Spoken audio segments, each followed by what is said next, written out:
Author M. A. Malcolm presents His Last Resort, a contemporary Christian romance. Written by M. A. Malcolm. Narrated by A.I. Narration Software. Text copyright 2017 by M. A. Malcolm. Audio copyright 2022 by M. A. Malcolm. All rights reserved.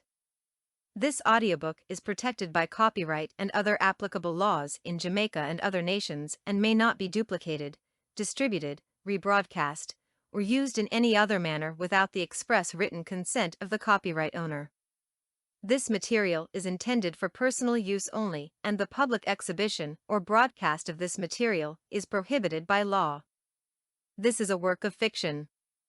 Names, characters, businesses, places, events, and incidents are either the products of the author's imagination or used in a fictitious manner. Any resemblance to actual persons, either living or dead, or actual events, is purely coincidental. All scripture quotations, unless otherwise noted, are taken from the Modern English Version, Centenary Translation, The New Testament in Modern English by Helen Barrett Montgomery, 1924. Scriptures marked NKJV are taken from the New King James Version. Scripture taken from the New King James Version registered. Copyright 1982 by Thomas Nelson Incorporated, used by permission. All rights reserved. His Last Resort, a contemporary Christian romance by M. A. Malcolm. For every reader who asked for more. Your beauty should not come from outward adornment, such as elaborate hairstyles and the wearing of gold jewelry or fine clothes. Rather, it should be that of your inner self, the unfading beauty of a gentle and quiet spirit, which is of great worth in God's sight. 1 Peter 3 verses 3-4, NKJV. Chapter 1. Claire Foxwood was a walking contradiction who had mastered the art of pretending to be something she wasn't. She figured, based on people's response to her, that she did a good job of convincing people she was confident and always together, whatever that meant. Only those closest to her knew that she really wasn't all that confident, and she was almost never completely together. Inside, she was still the chubby middle schooler whose mother had entered her into countless beauty contests in order to get her out of the shell she was building around herself with books. By 16, she still hadn't emerged from that shell, but she knew how to take deep breaths and tamp down the voice of self-doubt in her head long enough to make a few turns on the runway. Once she got under those stage lights, she could work it like her life depended on it, but off-stage, she was a pool of insecurity. Inside, she was still the overweight high school student who, despite being able to command a stage as a model, stuttered her way through her valedictory speech. Whose idea was it to declare that the student with the highest GPA had to give a speech anyway? Who assumed that getting good grades translated into the ability to speak without stumbling over every third word? She had learned how to strut her stuff, but put a microphone in front of her, and she had no idea what to do with it. Inside, she was still the overachieving high school graduate defending herself to people who didn't understand that she still didn't know what she wanted to be when she grew up. She had to explain over and over why she was the valedictorian with no college scholarship. When she was asked, she had to admit that she hadn't even applied to college. She already knew, even then, that the things she wanted to learn weren't always taught in lecture rooms. The good news was that by the time she was 26 or so, Claire Foxwood had more or less figured out what she wanted to be when she grew up. She wanted to be someone who helped other people to feel better about themselves than she felt about herself. She wasn't sure how she was going to do that, but she knew she'd only brushed the surface in her job as a receptionist at an insurance company. Even disgruntled clients spent a few extra minutes with her at the front desk, and her boss knew that she was responsible for a lot of the repeat business the company experienced. When she applied for a job as an assistant underwriter in the same office, her manager explained that while they had no doubt about her abilities, she was most valuable exactly where she was. At least they compensated her well, and she was able to save her annual bonuses for the 5 years she worked there. She didn't need a university education to know that she really had no scope for advancement in the company. At the same time, she understood that filling people up with compliments that made them stand taller and smile wider didn't pay the bills. Eventually, she turned her fascination with makeup, developed as she watched her beloved grandmother transform her face with various products, into a vocation. She gained certification in makeup artistry and applied for a job at the makeup counter in the nearest mall. After taking night classes at the local community college, she graduated with an associate degree in business and was able to use 5 years' worth of savings as the capital she needed to open her own small makeup store, which she named Outside In. Despite becoming a business owner, Claire still knew that she needed a major dose of self-confidence, and she still knew that she didn't have it all together. She was just glad that the rest of the world hadn't figured it out yet. Every day, she would apply a mask from the inside out so she could interact with her clients and help them to become more confident than she was. Even so, she still resided inside a fiction-lined shell to which she escaped after work every day. Claire knew she had a lot to be grateful for. Being a small business owner was no small feat. After a year of doing everything herself, she'd finally been able to hire a shop assistant whom she had taught everything she knew before paying for her to do the same makeup artistry course Claire had completed a couple of years before. She no longer had to be at the store from the moment it opened until it closed. She was finally able to take the odd day off, and she left work at 2 o'clock every Wednesday and every other Saturday unless she had an appointment. Her little company also offered in-home services for special events like weddings and high school proms. She treasured her me time immensely. Everyone in her inner circle understood that you simply didn't call Claire on her Wednesday afternoons off. Unscheduled visits were a definite no-no. The Wednesday afternoon off side of her still felt like the little girl who would rather get lost among the pages of a book than set one foot outside her house. This was the side of Claire that couldn't wait to get home to the little rented bungalow she shared with her German shepherd Chaz. There, she was quite content to don a stocking cap, remove all the makeup and slip into a warm bath. She would turn on the MP3 player that hardly ever left its place on the bathroom counter and listen to worship music or dramatized audio versions of her favorite books, Agatha Christie's masterful works of fiction. Bath time was an unalterable Wednesday afternoon off ritual.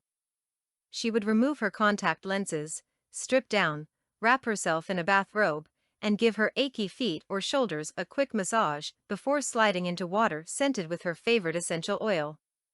Then she would lounge in the tub until the water cooled, and Chaz would relax at his special spot between the tub and the bidet that hadn't been used since she had moved in.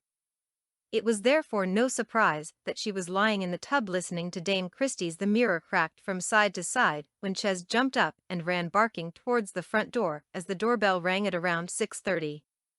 Claire didn't move. She never got visits from people who didn't call first, and she wasn't expecting any deliveries. Whoever it was obviously had the wrong address. The doorbell rang a second time and then a third, with Chaz barking loudly all the while, before she finally got out of the bath, wrapped herself in a fluffy yellow bathrobe, put on steamed-up glasses she could barely see out of, and plodded towards the front of the house. If she got there and it was somebody offering her a religious tract, she just might lose her own religion all over them. How annoying. She opened the front door and through the screen and foggy lenses noticed a small cardboard box on the welcome mat. The man who had placed it there was halfway down the porch steps when he turned around, and the two of them made eye contact through the screen. It wasn't immediately clear whether it would turn out to be good or bad, but as soon as her eyes met his, Claire knew without a shadow of a doubt that her destiny was somehow linked to this man she'd never laid eyes on before. Chapter 2. Robert Marsden almost laughed out loud when he saw the spectacle that came to the door. He quickly tried to remember the date, but decided it was either too early or too late for Halloween. The person standing there bore a striking resemblance to a beloved television character that was big, fluffy, and yellow all over. His gaze quickly traveled up from the burgundy-tipped toes to the robe that almost brushed the floor and the mismatched, bright orange belt hastily tied around the waist. His eyes finally settled on the slightly parted lips, forming an O of surprise.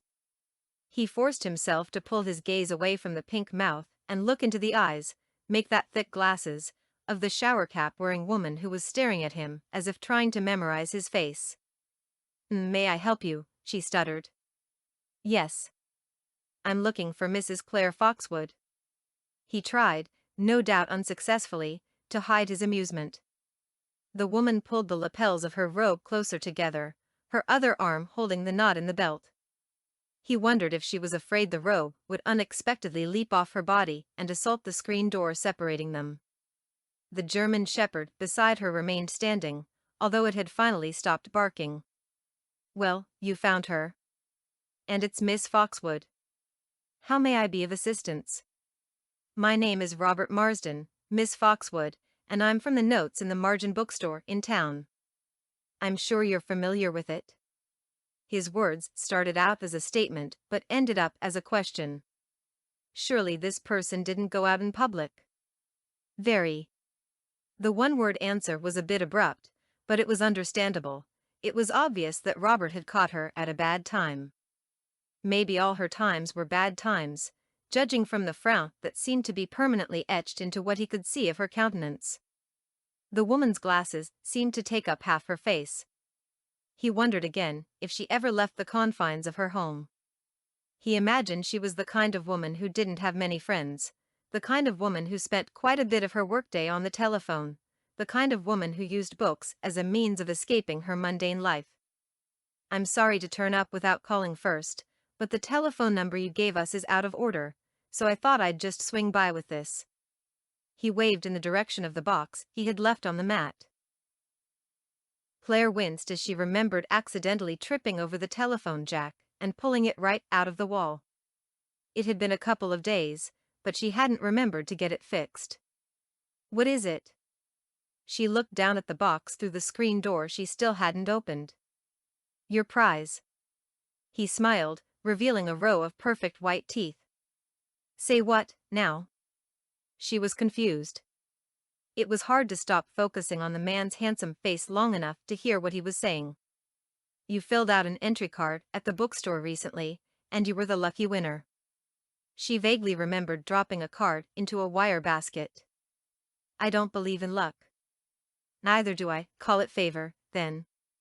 Claire's ears perked up.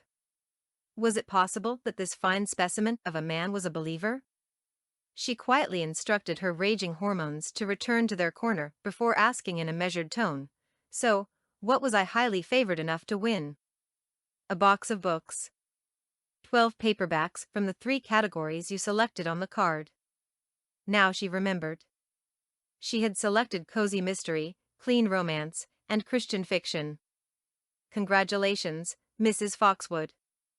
I do hope you enjoy them, and that you'll encourage your friends to drop by notes in the Margin. We run giveaways like this once every 3 months. Thank you." As he moved away from the house, Claire noticed that there was no vehicle parked in her driveway. Instead, Robert Marsden took the walkway and turned right. She watched him until her view was blocked by the house next door.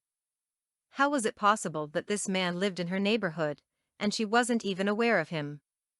As she retrieved the box from the mat, she wondered how come she hadn't seen him in the bookstore before. It was roughly halfway between home and work. She'd been there several times, and she was impressed with the wide array of books they carried. What had drawn her attention even more was the fact that they didn't sell tabloid magazines or books with explicit content, a fact that was noted on a bulletin board close to the door. Instead, they carried shelf upon shelf of clean reading material, just the type Claire craved. She placed the unopened box on the dining table and plodded back towards the bathroom, Chaz on her heels. She hoped the water hadn't cooled. It hadn't. She removed her glasses, dropped the robe, and stepped back into the tub. As the water covered her body, she reflected on her visits to the bookstore. Nope. She had never seen that man before. She would definitely remember if she had. She leaned her head back onto the bath pillow and closed her eyes. There was something about him she couldn't put her finger on. Yes, he was attractive, but that wasn't quite it. even through the screen door and the thick lenses. It was as if the man had looked right down into her soul and seen all her doubts and fears. It was as if every one of her insecurities had been laid bare before him, though he'd barely spoken a few words to her. She had never experienced anything quite like it. She wondered if she would see him again. Suddenly, she groaned and allowed herself to slide so deep into the water that her chin skimmed the bubbles. Eyes closed, she shook her head in regret. This man, who was quite possibly the man of her dreams, determined solely based on his good looks and use of the word favor, had just seen her in her bathrobe. The yellow one. She sank a little deeper. Now her lips were under the bubbles. The yellow bathrobe that made her look like a rubber ducky. The one with the bright orange belt. She held her breath as she sank all the way under, her feet sticking out of the water and resting on the either side of the faucet. And her purple and aquamarine polka-dotted shower cap. And her huge, thick glasses. She sputtered and made her way back to the surface of the bubbles. She had, in all likelihood, just met the perfect man, and she could not have looked any worse. Chapter 3. For some reason she couldn't explain, Claire couldn't get Robert Marsden out of her mind. It had been years since she'd had a crush, and she couldn't understand what it was about the brief encounter that had caused her to feel so moved. There was nothing particularly special about him, at least, nothing she could have determined in the 1 or 2 minutes they had spent in each other's company. She couldn't deny that he was attractive, with his smooth, dark skin and close-cropped hair. He was also well-spoken and was probably a Christian. All good things, surely. But what had struck her most was the way her very spirit had felt, as if the atmosphere had shifted in the moment she had seen his face. She couldn't describe it any other way. She'd made eye contact with him, and her whole being had seemed to stop for just a moment. It was as if every last cell had stood at attention. And saluted.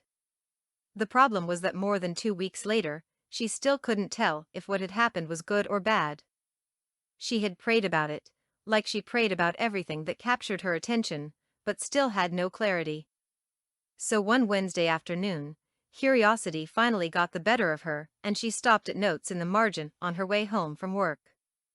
She sat in her car for a good 5 minutes, taking deep breaths and doing everything else she could think of to calm herself before stepping out. Then on her way to the bookstore, she caught a case of nerves and ducked into the coffee shop right next to it. Maybe if she ordered a brownie and a mango smoothie, they would help stabilize her blood sugar a little bit. She lingered in the coffee shop until she drained the contents of the cup and ate every crumb of the double chocolate treat. Great. Now her blood sugar may be a bit too high. She ordered a bottle of water and sat there sipping it. Just to balance out all that sugar, she told herself.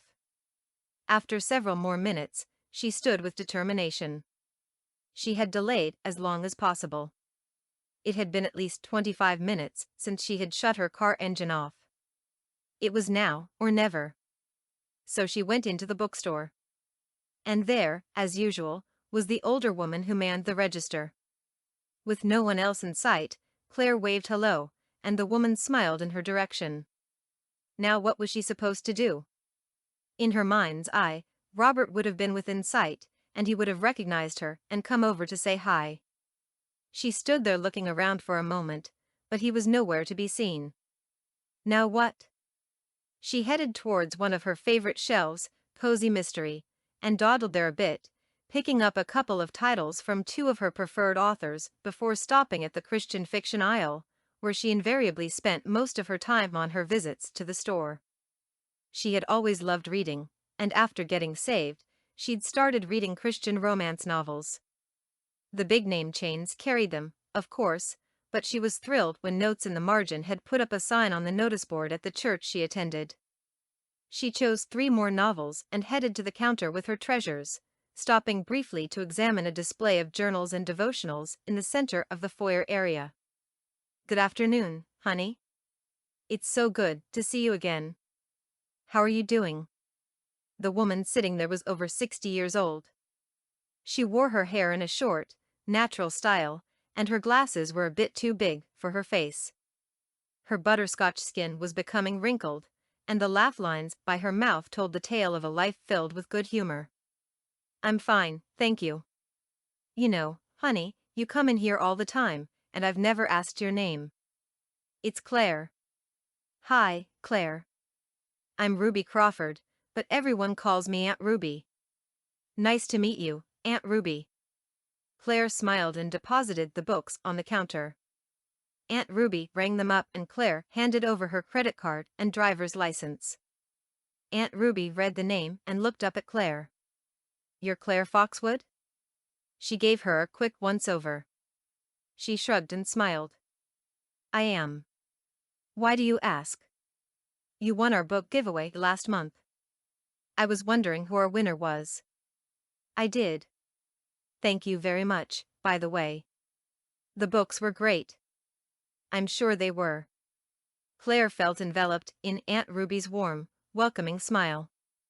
Now would be the perfect time to ask about Robert Marsden, but somehow, she couldn't work up the courage. "Do you have a lot of family around here, Claire?" "Not really. My cousin lives in St. Augustine, but my parents are in Chicago." "What about a church family?" "Yes, I go to one of the Episcopalian churches in town." "Why do you ask?" "My sister Emmy and I attend services at the church over on the next block. We're celebrating Friends and Fellowship Day this Sunday, and I wondered if you'd like to come by. Each of us is supposed to invite 5 new people." Claire did a quick mental check to see what she would be doing this coming Sunday. It wasn't a special day at her own church, so why not? Aunt Ruby was nice enough, and a change was good every now and then. "I guess I could take a day off from my own church." Aunt Ruby named a church Claire had passed once or twice, although she had never visited it herself. "Service starts at 8, and we're having a potluck lunch afterward." "That's lovely. Should I bring something?" Claire signed for her purchase and collected her credit card and license. "You don't have to, but you're welcome to participate if you'd like." "Great. See you Sunday." She collected her bag of books from her new friend and returned to her car. It wasn't until she was starting the engine that she realized she had forgotten about Robert Marsden for at least a few minutes. Would wonders never cease? That Saturday was particularly busy at Outside Inn, and although Claire was supposed to have the afternoon off, she didn't want to leave Mitzi alone in the store. She didn't even remember about Aunt Ruby's invitation until late that evening when she was trying to figure out what to wear to church the next day. Now that she remembered the potluck, she wanted to take something. She enjoyed cooking and baking, but she generally cooked only the things she liked to eat. An unrepentant pasta fiend, she could make a mean lasagna, baked ziti, or mac and cheese, but she was sure there would be a wide selection of pasta dishes. She also enjoyed making a good gumbo when she had the time, but she didn't picture herself stirring a roux for the better part of an hour just to get the dish started. Since she'd had the telephone line repaired a couple days ago, she reached for the handset and called up her cousin, Jenna, who gave her an idea for an unusual baked chicken. Though it was already after 8 o'clock, she headed to her favorite supermarket and picked up the ingredients: 2 chickens already cut into pieces, a jar of mango jam, and some canned mango nectar. She'd also be making some roasted potatoes, so she picked up a bag of potatoes and some fresh rosemary. At home, she melted a few tablespoons of the mango jam with some of the nectar poured in. When it cooled, she added some to her usual homemade marinade and poured it over the chicken to marinate in the fridge overnight. She stuck the rest of the jam and nectar combination in the fridge for basting the chicken during baking. She also decided to save a step in the morning by peeling the potatoes and covering them with salted water so she could give them a quick boil and coat them in olive oil and rosemary before sticking them in the oven early the next morning. She declined a last-minute invitation to the movies with a few friends and settled in with another of her new books. She didn't surface until midnight, having read every last word. Claire groaned when the alarm clock went off at 5 the next morning. She hated waking up that early, but before hitting the snooze button, she remembered the potluck lunch. She said a quick prayer of thanksgiving and rolled out of bed, her eyes half shut. Moving on autopilot, she put the coffee on before she did anything else. She knew her priorities, and this morning, caffeine was definitely number one. She always had the best intentions about getting to sleep early, but once she took up a book, it was the hardest thing to put it down without knowing how it ended. She always told herself, just one more chapter, but even as she formed the thought, she knew she was lying to herself. With the coffee brewing, she stuck the chicken and potatoes into the oven, set the timer, and turned on the television while settling into the recliner closest to the kitchen. Of course, she fell asleep trying to watch the televangelist, and she jumped to her feet when the oven timer went off and woke her up. After checking the chicken and potatoes, she removed them from the heat. The scent of the rosemary and roasted chicken filled the entire bungalow, and her stomach rumbled, reminding her that she hadn't even had her coffee. She hadn't expected to fall asleep again, so now it was too late to have breakfast. What a waste of good coffee. It was already after 7 o'clock when she jumped into the shower. Afterwards, she slipped on the yellow eyelet tea-length dress she'd decided on the night before. Since the dress was sleeveless and she didn't know the church's rules, written or unwritten, about modesty, she added a bright blue polished cotton jacket with 3/4 sleeves and matching peep-toe pumps. She rushed through her makeup application, taking 10 minutes instead of the usual 20. Makeup had almost become a part of her, and no matter how late she was, she always found time for a little pop of color. At 10 minutes past 8, Claire was trotting up the stairs from the basement of Aunt Ruby's church. When she'd pulled up, someone had welcomed her and in response to her question about the potluck, had sent a muscular teenager to help her carry in the 2 large, disposable aluminum containers. They had descended to the well-lit basement and deposited them on large trestle tables with the other dishes before heading back upstairs. There were no chairs set up, and Claire wondered where they were going to eat. The basement stairs ended in a hallway that led to one of the side entrances of the sanctuary, so Claire slipped inside, glad she was in time to catch the start of the service. It seemed this church, like hers, used its starting time as a guideline rather than a rule. The praise and worship session was very lively, and Claire soon found herself singing along and tapping her feet. Her church used pre-recorded worship tracks piped through speakers throughout the sanctuary, but this church boasted a live band and praise and worship team. She didn't see Aunt Ruby in the crowd of people, but she didn't feel like a stranger. All the Friends Day visitors, a group that constituted more than half of those in attendance, were welcomed by the middle-aged pastor during the service. The sermon was moving, and Claire was thrilled to see that over 30 people responded to the altar call. She would probably come back to service here. She was really enjoying it. Her mind flashed back to Robert. She wondered if she had mustered enough courage to ask Aunt Ruby about him. Chapter 4. At the end of the service, the pastor invited everyone to join them at the park next door for the potluck lunch and then took the time to say grace before giving the benediction.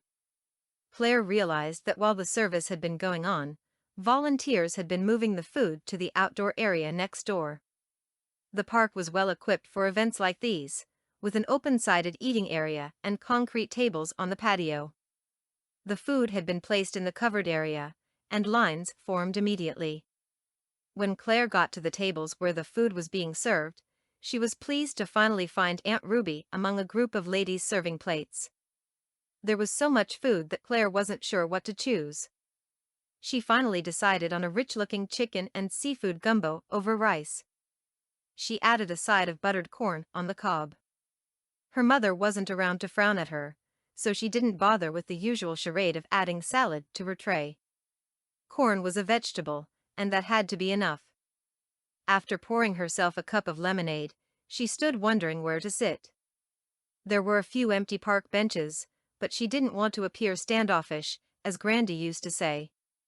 At the same time, the people who occupied tables were already laughing and talking among themselves, and she didn't want to intrude. Still unsure of where to go, she was pleasantly surprised when she heard her name. Aunt Ruby was approaching her with a tray in her hands. She used her chin to point to a table where an elderly woman in a wheelchair sat watching a group of children play on the swings. Do you mind keeping my sister Emmy company?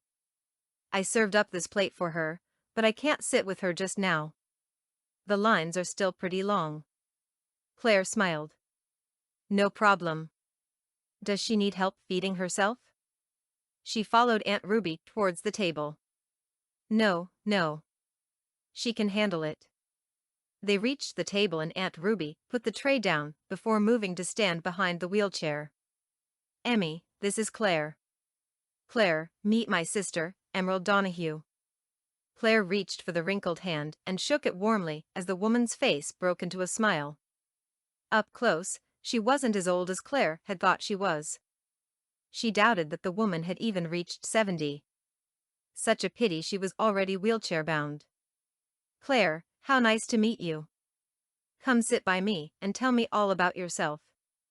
Claire put her tray down and sat close to the end of the park table-bench combination where the wheelchair had been parked. Well, Miss Donahue, she began, but was cut off immediately. Please, call me Aunt Emmy. Everyone else does. Claire grinned. She liked these two women. Well, Aunt Emmy, I'm Claire Foxwood and I. She was cut off again, Claire Foxwood. Claire Foxwood, are you related to Reverend Charles Foxwood of the AME Church? No, ma'am. My folks are in Chicago. Except for my cousin, Jenna. She married a man from St. Augustine, and when she told me about the sunny winters, I followed her here. I see. And how old are you? I'm 28, ma'am. How old are you? Claire grinned to show that she was only being facetious. I'm younger than I feel and older than I look, my dear. Aunt Emmy's smile was genuine. Good answer. Claire noticed that Aunt Ruby had disappeared. Claire didn't mind. She enjoyed spending time with older folks, and it wasn't like Aunt Emmy was an invalid or lost in her own world. On the contrary, she was quite alert. Anyway, you were saying something about your work. Oh, yes. I'm a makeup artist. How lovely, dear. The world has just about enough doctors and lawyers, if you ask me. A few tables away, a toddler got away from her mother, who was trying to feed a child who looked like the runaway's twin. Claire was able to grab the child as she ran past. Laughing, she took her back to her mother, who smiled gratefully as Claire headed back to her table. That was nice of you. Are you a lover of children, my dear? I am, ma'am. Nice. Do you have any of your own? No, ma'am. I've never been married. Aunt Emmy drew her eyes to Claire's. I must admit it's nice to hear that from a young woman such as yourself. It seems that young people's priorities are quite different now than when I was a girl in my 20s. Claire grinned. It had been a long time since anyone had referred to her as a girl. Why haven't you married? It seemed Aunt Emmy didn't believe in wasting time. Claire chewed her gumbo thoughtfully before responding. I don't want to sound cliché, but I guess I haven't found the right person just yet. And how hard have you tried, dear? Aunt Emmy watched her over the rim of her glass. Claire almost choked on her food. She cleared her throat and reached for her lemonade. When she recovered, she chuckled. Not that hard, I have to admit. Getting married is not a high priority for me right now. Well, what is? Aunt Emmy was clearly enjoying the lasagna Aunt Ruby had served for her. Unlike Claire, her plate was loaded with a salad comprised of crispy lettuce, juicy tomatoes, and what appeared to be walnuts and grapes. For a fleeting second, Claire wondered if she should go get some salad, then she caught herself. Had her mind been taken over by salad-loving pod people for just a moment? Crazy. She struggled to remember what Aunt Emmy had asked her. My priorities? I guess I'm building my business and I'm trying to figure out God's purpose for my life. Until I do that, I can't walk in it. Even as Aunt Emmy spoke, Claire noticed that she was looking over Claire's shoulder at someone in the background. Claire resisted the urge to turn around. Aunt Emmy found Claire's eyes and looked at her knowingly. That's reasonable, I suppose. Unless his purpose for your life is tied to your future husband's purpose. And if that's the case, how will you ever meet the man if all you're doing is working and praying, and praying and working? Claire's fork fell. As she bent to retrieve it, an image of Robert Marsden appeared in her mind's eye. It was so unexpected that she found herself shaken. She barely had time to recover before she noticed Aunt Emmy waving at someone behind her. Come over here, sweetheart, and join us. As soon as Claire turned around, her mouth fell open. Robert Marsden had been having a challenging day, to say the very least. Early that morning, after spending the night on the lumpy sofa at a friend's apartment following a marathon study session, he had been on his way from the seminary when his car had fallen into a pothole, and he ended up with not one, but two flat tires. Of course, he only had one spare, so he replaced the one that looked worse off and drove at a snail's pace until he got to a gas station. It turned out the other tire was too worn to be fixed properly, so he had to buy two new ones he hadn't budgeted for this month.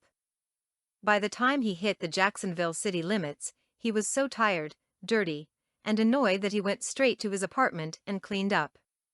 He'd needed a moment to rest his eyes, and by the time he woke up, he'd already missed most of the service at church. Robert pulled himself out of bed and sat on the edge with his head in his hands. He was tired. So very tired. It seemed he always was.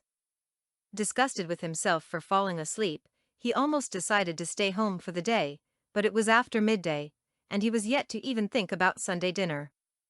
He decided to go to the church potluck after all. As soon as he arrived at the park, Robert headed straight for the lunch line. Aunt Ruby, who helped him out by working in the bookstore several afternoons a week, loaded his plate with more chicken, roast beef, dinner rolls, potatoes, and lasagna than one person should eat in one sitting. I see you're running yourself ragged again, she chastised. Robert offered a wry smile, knowing she was right. I guess a free hot meal is what it'll take to pull you away from all the running around. She'd winked to show him she wasn't being too serious while she added a second plate full of salad. He protested that he couldn't eat that much, but she only smiled at him and pointed him in the direction of her sister, Aunt Emmy. As Aunt Emmy made eye contact with him, she beckoned him over. Come over here, sweetheart, and join us. He wasn't sure who was sitting beside her, since the woman's back was to him, but he caught the curve of her face as she bent to retrieve something. The woman sat up and turned around. He couldn't help but notice the shock that registered on her beautiful countenance. He gave a quick look behind him to see if there was someone there, but there wasn't. She obviously recognized him, but Robert had absolutely no idea who she was. He gave Aunt Emmy the obligatory kiss on the cheek before placing his tray across the table from them. He greeted them both as he sat. I missed you at service this morning. Aunt Emmy looked at him in mock disapproval. Ruby had to push my wheelchair in. Her unasked question was rewarded with an explanation of his absence. I have a presentation bright and early Monday evening, so I was going over everything with the rest of the group. I stayed over last night, on Roger's sofa, as usual, and had every intention of getting here in time for service. Alas, it wasn't meant to be. Two flat tires did away with that plan. Oh, no. I'm sorry to hear that, son. You missed a great sermon. At least a couple dozen people went to the altar, too, praise the Lord. Anyway, at least you're here now. And in one piece, I might add. He smiled. The stranger was looking everywhere except at him. She looked vaguely familiar, but he couldn't quite remember where he may have seen her before. Maybe he had seen her in the store. But he doubted that. He would have remembered those high cheekbones. He looked at her with expectation. Robert Marsden, do you know Claire? Aunt Emmy turned to Claire and asked, I'm sorry. What did you say your last name was, honey? Foxwood. Yes. But no relation to Reverend Foxwood. Aunt Emmy apparently remembered what she'd been saying and repeated the question. Do you know Claire Foxwood, honey? Claire Foxwood. The name sounded vaguely familiar, but he still couldn't place her. Just as he was about to shake his head in response to Aunt Emmy's question, Claire answered. We've met. She looked uncomfortable. We have? Robert asked, his brow wrinkled. He put down the dinner roll he had been about to devour. Yes. Are you sure? I'm sure. Where? She smiled mysteriously. Maybe it will come to you. So, she's going to keep me guessing, huh? Robert thought to himself. Suit yourself. He shrugged. Her smile didn't quite reach her eyes, causing him to get the impression she was upset with him. Even so, he had to admit that she was beautiful. That gap between her two front teeth was a bit wide for his liking, but it did nothing to detract from her beauty. Her makeup was impeccably applied, and though he wasn't a fan of what he liked to call war paint, he couldn't really find any flaws with it. It was so understated that the only reason he really knew she was wearing makeup was the fact that her complexion was more flawless than any human being's skin had a right to be. The word dewy came to mind, but he couldn't figure out how to use it in a sentence, even if it was only in his mind. He bit into the roll hungrily. He hadn't eaten all day. He had hoped to bring something to the potluck, but he knew there would have been enough for everyone. They wouldn't miss his 1 or 2 dishes. He used his knife and fork to cut off a sliver of the chicken breast. He was a dark meat man, usually, but one of the consequences of turning up late was that all the drumsticks and thighs had already been taken. He hoped the meat wouldn't be too dry. He couldn't help but voice his pleasure when the breast turned out to be perfectly moist. Another bite proved that it was seasoned all the way through. Good. Aunt Emmy had finished eating and was watching him with pleasure. Awesomely good. Did Aunt Ruby make it? He cut off a bigger bite this time and added some of the roasted potatoes to his fork. Aunt Emmy shook her head. No.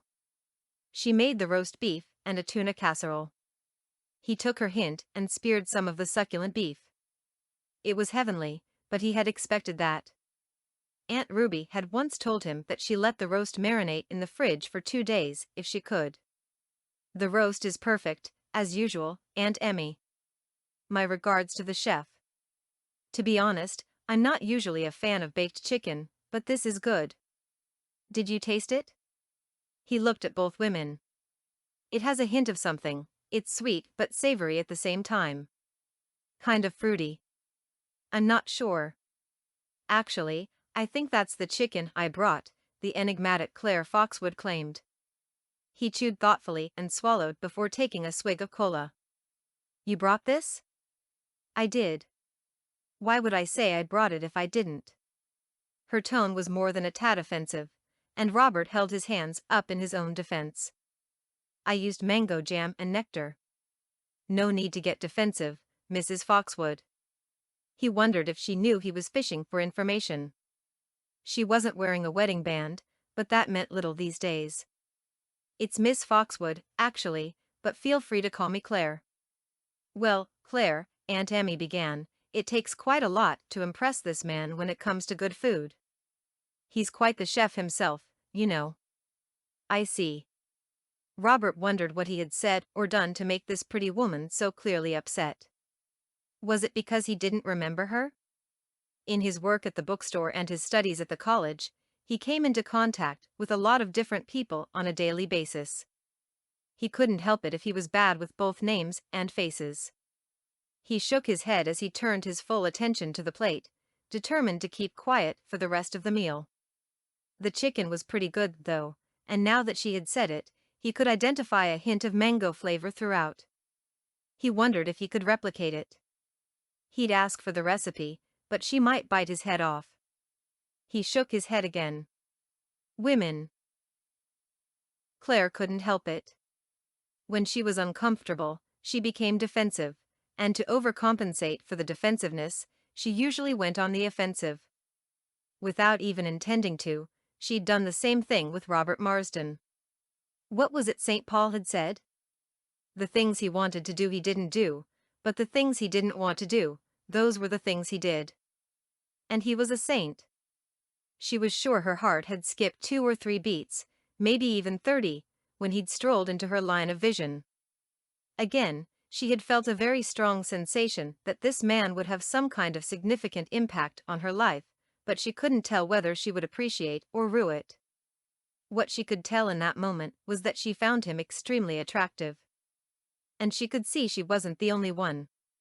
All around the park, women of all ages were practically salivating as they sent furtive glances in his direction, and several were shooting darts at Claire, she guessed, because she was the one sitting at the same table. If only they knew. She'd rather be anywhere else. It wasn't that she didn't know she was treating him unfairly. She knew it, and she didn't want to, but it seemed that whenever she felt cornered, she felt she had no choice but to lash out. The sad thing was, Robert Marsden didn't have a clue about the kind of effect his mere presence was having on her, so she knew he was probably wondering why she was acting the way she was. She just couldn't help it. Why couldn't she have accepted the indirect compliment when he had spoken so highly of the dish she had prepared? Why did she have to go all verbal taekwondo on him? No wonder he had clammed up. She would have, too. She said a quick prayer for guidance and turned to look at Aunt Emmy, who was looking at her with an impish grin on her face. The older woman smiled at her. "There are many great things about Robert here, Claire. He has a number of skills and talents, but I know for sure that the ability to place a face and a name is not one of them. If I were a gambling woman, I'd bet my last dime that he has no idea where you've met before, but he's too much of a man to ask again." Claire noticed that Robert was staring at Aunt Emmy with an expression of disbelief on his handsome face. She had a quick internal debate about whether or not to respond, but Aunt Emmy was obviously trying to ease the palpable tension around the table, so she complied. "A few weeks ago, my name was drawn in a contest at the Notes in the Margin bookstore, which is where I met Aunt Ruby. He delivered the prize to my house. Maybe he remembers my German shepherd, Chaz." Claire couldn't help but notice the shock on Robert's face while she was speaking. He furrowed his brow. "You do remember Chaz, don't you?" Claire prompted him. "I remember going to a house and leaving a box on the doormat. I remember a yapping dog behind a screen door. But I certainly don't remember you." "I'm sure if," he swallowed the rest of whatever he was going to say. Claire shrugged as if it were no big deal, but she couldn't decide if she was happy or sad that she had been so forgettable, even though he had never been far from her thoughts for more than an hour or two since their first encounter. Robert took another bite of chicken and chewed thoughtfully as if he was thinking hard. Claire watched as the gap in his memory was suddenly bridged, and he finally figured it out. Man. Not Big B?" He snapped his mouth shut again, but his eyes had registered some kind of recognition. Claire frowned. It would have been better if he hadn't remembered. Again, she went on the offensive, afraid that she would never get over his next words if she allowed him to speak first. "I see you remember. I must have been quite a sight in my big yellow robe. You caught me at a bad time, halfway through my bath. I'm sorry." He seemed genuinely surprised. He tried unsuccessfully to swallow a chuckle, which resulted in a coughing fit and a little sputtering. He ducked his head, but Claire could see by the tilt of his face that he was surreptitiously trying to survey her even as he tried to clear his throat. Her flesh rose up, and she stood with her tray. She needed a moment. "Excuse me while I go get some dessert. May I get anything for either of you?" Even as she spoke, she noticed he was doing a good job of looking into her eyes rather than at her figure. She was glad she had chosen the yellow dress. It hugged her waist and flared at the hips before falling in folds to just below her knees. "Nothing for me, please. I'm so full I couldn't even take a message right now." Aunt Emmy smiled. "Any kind of sweet treat, please." "I'm partial to sweetness." Claire could tell that Robert's pause was deliberate, in things like cake and such. "Thank you." She tried not to swing her hips as she walked away, but it was hard not to put on a show for his benefit. At first, she had been annoyed that he had forgotten her, Then she'd found herself even more annoyed when he had remembered exactly how she had looked that day. She didn't even know what she wanted. She held her head up as she measured her steps toward the dessert table. This attractive man who'd made such an impression on her had seen her at her worst. She wanted him to remember what she looked like at her best. She knew that if he was like most single men she knew, his eyes would be glued to her ample hips as she walked away. She added a little extra sachet to her walk as she made her way to the dessert table. Searing her image on his retina, the way his had been etched into hers was going to be easier than she thought. Chapter 5. By the time he heard Aunt Emmy clearing her throat, Robert suspected she had been doing just that for some time. He looked over at her, and when she started chuckling in that way that only she could, he knew he'd been busted. He smiled sheepishly. "Do you mind telling me what that was all about?" she asked with a grin. Robert explained the circumstances under which they had met and tried to describe the woman he remembered seeing. "I've got to be honest with you, Aunt Emmy, I'm still not sure it was her. I mean, this person came to the door and with those oversized glasses, I couldn't tell if she was a teenager or someone as, shall we say, mature, as you. No offense, Aunt Emmy." She shrugged. "None taken. Go on." She hurried him along with her hand. He waved his hands in the air as he tried to find the right words to describe the spectacle he'd seen. She was just so yellow and orange, with a polka-dotted shower cap. And the dog kept barking for a while. I didn't pay too much attention. I just did what I went to do and left. I see. And just now, when you were watching her walk away?" Robert looked down at his plate to hide his blush. "Well, I may be a Christian and future pastor, Aunt Emmy, but I'm still a man." She nodded with understanding. "Now I understand why she was so annoyed with you earlier." "Annoyed?" "Yes. Clearly, she remembered you from your first meeting, but you didn't remember her. And now that you do, well, I guess we always want other people's first impression of us to be good. Not laughable. Yeah, I can see how that would get her goat. But it's not my fault, Aunt Emmy. Look at her today. What you see over there is a woman who spent a lot of time getting dressed this morning. Look at her hair, her makeup. I'm surprised she didn't whip her compact out right at the table to ensure that she was still perfect. I actually think she looks quite nice. And I find her makeup to be minimal. I think that's the impression she wants to give. I think she's one of those women who spends a lot of time trying to look like that's how she wakes up in the morning. And look how upset she seems to be over the fact that I forgot her. Like she's not used to that happening, and she wants me to regret it." Aunt Emmy tapped her index finger to her lips like she always did when she was deep in thought. "You know something, Robert? I think you're reading this whole situation, and Miss Foxwood, all wrong, but I suppose time will tell. Now hurry up and eat your food, here comes your dessert." Robert looked up in time to see Claire walking back to the table with a tray in her hands, the swell of her breasts hovering over red velvet cake, cheese pastries, and glazed donuts. Delicious, he thought. She placed the tray in the middle of the table and sat again. He looked at all the other items on the tray and raised his eyebrows at Claire in an unvoiced question. "You said you liked sweets." She took the cover off her cup and blew some of the steam away before putting it to her lips. "Are you trying to fatten me up, woman?" Robert was serious, so he was quite surprised when she started to laugh.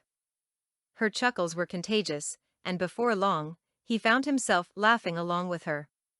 Robert wasn't sure whether it was the simple act of service despite being upset with him, or the sound of her laughter, but without warning, he found his curiosity piqued. The laughter had eased the tension somewhat, and it was only now that he was relaxing that he realized how wound up he had been since their conversation had begun. In bed that night, Claire found herself reflecting on a number of unanswered questions about Robert Marsden. She supposed her insatiable curiosity had something to do with the number of mystery novels she was always reading, but she couldn't figure out which had come first, the curiosity or the love of cozy mysteries. They had parted on fairly amicable terms after the somewhat rocky start to their reintroduction. Aunt Ruby had joined them after a while, and she and her sister had entertained them with stories of their childhood with their siblings, Sapphire and Garnet. Their mother, they explained, had grown up in poverty and found comfort telling herself that someday she would be surrounded by precious stones. When her children came along, she named each of them after a different gem so she'd have a constant reminder that they were all the riches she needed in life. It was an endearing tale for Claire, but she could see that Robert found it too ridiculous for words. Even as she listened to the older women spinning tales, she couldn't stop herself from wondering what made this man tick. She couldn't deny that she'd love to find out more about him, but she had no idea when or even if she would see him again. She'd never found out the relationship between Robert and notes in the margin.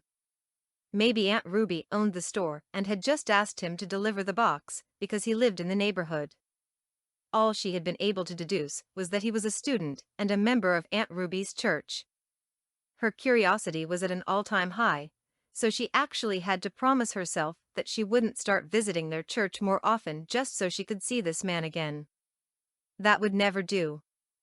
As she had told Aunt Emmy, she needed to figure out what the Lord wanted her to do moving forward and concentrate her efforts there.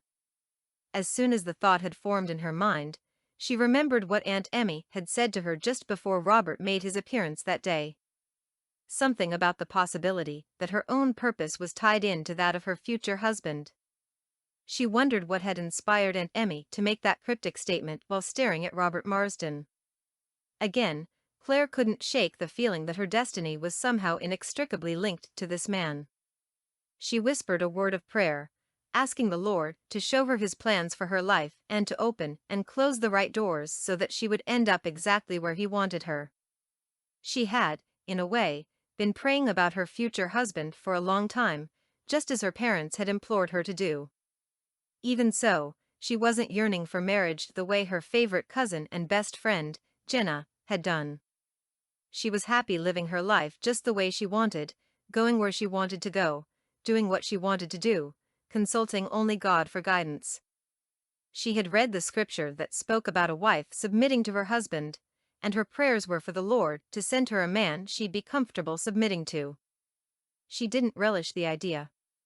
She envisioned marriage as a surrendering of her life and her dreams, abstract though they were, in favor of her family's, and she was willing to delay that for a number of years. She was still young, there was still time. Ideally, she wouldn't marry before 30, and the children wouldn't come for another few years after that. She wanted time to get to know her husband before bringing children into the home. She expected to be a very involved wife and mother, and she just knew that her time would be fully consumed by those who depended on her. Until then, she had a business to run and personal goals to accomplish. She would stick to the plan no matter what. Robert was beyond tired. As he lay in bed that Sunday night, the weeks and months and years stretched ahead of him, and he wondered when he would be able to get some real rest. He sighed. Hadn't the Lord Jesus himself said those who were weary should come to him, and he would give them rest? Yet it was only after he had decided to go to seminary that Robert had begun to feel this exhausted. As he waited for sleep to visit him for a few hours, he couldn't stop himself from looking back on his life over the past year or two. He had become a Christian in his mid-20s. After getting a degree in business, he had begun working at a major bookstore chain, moving through the ranks until he was named assistant manager. After a couple of years learning more about management than a degree had ever taught him, he decided to open his own bookstore, a much smaller, more family-friendly operation that he'd be able to manage himself. He wanted to know his customers by name and to be able to choose books that would be encouraging, uplifting, or entertaining, and preferably a combination of all of the above. His dream was to be able to open a shipment of assorted used books and call up a particular customer to tell them that he had just found the perfect book for them. It had taken some time, but Notes in the Margin was finally in the black, and he had a steady stream of customers visiting, many on a weekly basis. And then he had gotten what he liked to refer to as the call. While sitting in Bible study one Wednesday evening, He listened as the pastor expounded on a scripture from the 2nd chapter of 2 Timothy. Study to show yourself approved unto God, a workman that needs not to be ashamed, rightly dividing the word of truth.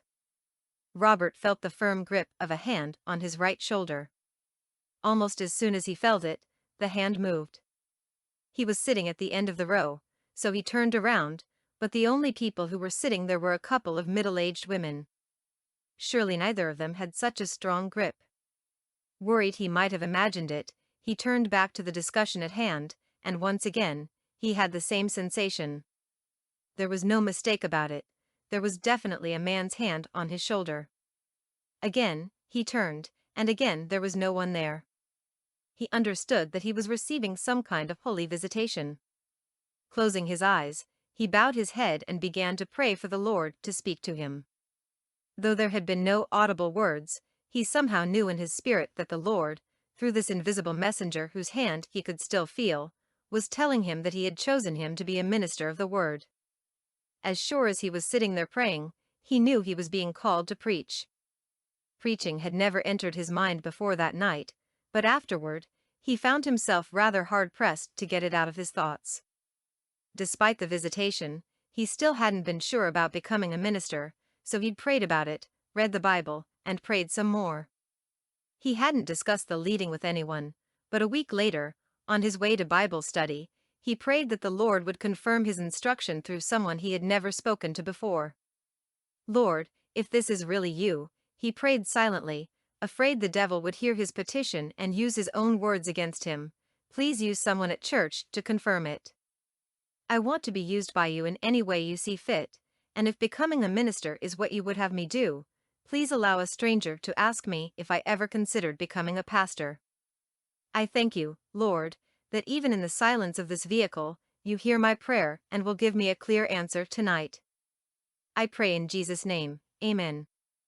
As soon as he parked his car and stepped into the sanctuary, he was greeted by the two gray-haired sisters who always sat behind him. They were standing just inside the sanctuary door, one leaning heavily on a cane and the other standing next to her. "Hello, young man," the one with the cane greeted him. "I'm Emmy Donahue and this is my baby sister, Ruby Crawford." The so-called baby sister could probably be Robert's mother, but he nodded his head in greeting. "My name is Robert Marsden." "Marsden. Marsden. Are you related to Bishop Marsden of the Church of God in Christ over near Jacksonville Beach?" She moved towards him slowly, as if testing the strength of the cane, and peered into his face. "Not that I'm aware of, ma'am. I don't have any bishops in my family." "Pity, pity," she continued. "Why's that, ma'am? You look like you could be a preacher. Isn't that right, Ruby?" She turned to look at her baby sister. "I suppose so, Emmy, but he also looks like he could be a teacher or a doctor or a salesman. I mean, what does a preacher even look like?" Unlike the elder of the two, Mrs. Crawford wore her hair very short. "Like him." Mrs. Donahue turned her face towards his again. "Have you ever thought about being a pastor, son?" Robert found himself swallowing hard. That was fast. "Not until around a week ago, ma'am," he confirmed. "Well, don't hesitate, son. The Word of God tells us that the harvest is plentiful, but the laborers are few. Says so right there in Luke chapter 10 and 2. Yes, ma'am. May I help you to your usual seat?" Emmy smiled. "See there? Now, that's something a pastor would do. We were waiting on you, you know?" Robert wrinkled his brow. "You were? Why?" He was horrible with names and faces, but he was positive he'd never spoken to either of them before. "The temperature in there is too low, son. What did you say your name was?" "I'm not as old as I look, but I must admit I was so distracted by your handsome face that I forgot." "His name is Robert Marsden, Emmy. Don't you remember? You practically accused him of being Bishop Marsden's illegitimate son," Mrs. Crawford had exaggerated. "Tut, tut, Ruby," Mrs. Donahue had clucked. "Don't get annoyed with me. You know I've never been good with names." She looked at Robert again. Robert, we were waiting on you because so few young men come to Bible study, but you're always here. Always, always. I said to Ruby, let's just wait on that handsome young man who always sits right in front of us. Isn't that what I said, Ruby? I just knew you could somehow adjust the air conditioning. When it's too cold in there, my old bones act up, and I have enough aches and pains without that. No problem, ma'am. I'll see what I can do. Please, call her Aunt Emmy. Everybody does. The younger of the two said. And I'm Aunt Ruby. We know we're old, but we don't like to be reminded with this ma'am business everywhere we turn. Pleased to meet you both. My mother is the same way. He smiled as he headed to adjust the thermostat. It actually was frigid in the sanctuary. He shook his head as he walked. Okay, God, I hear you. Ministry it is. That had been 2 years ago. It had taken him a year to put aside enough money to register for a degree in ministry at a seminary in Jacksonville.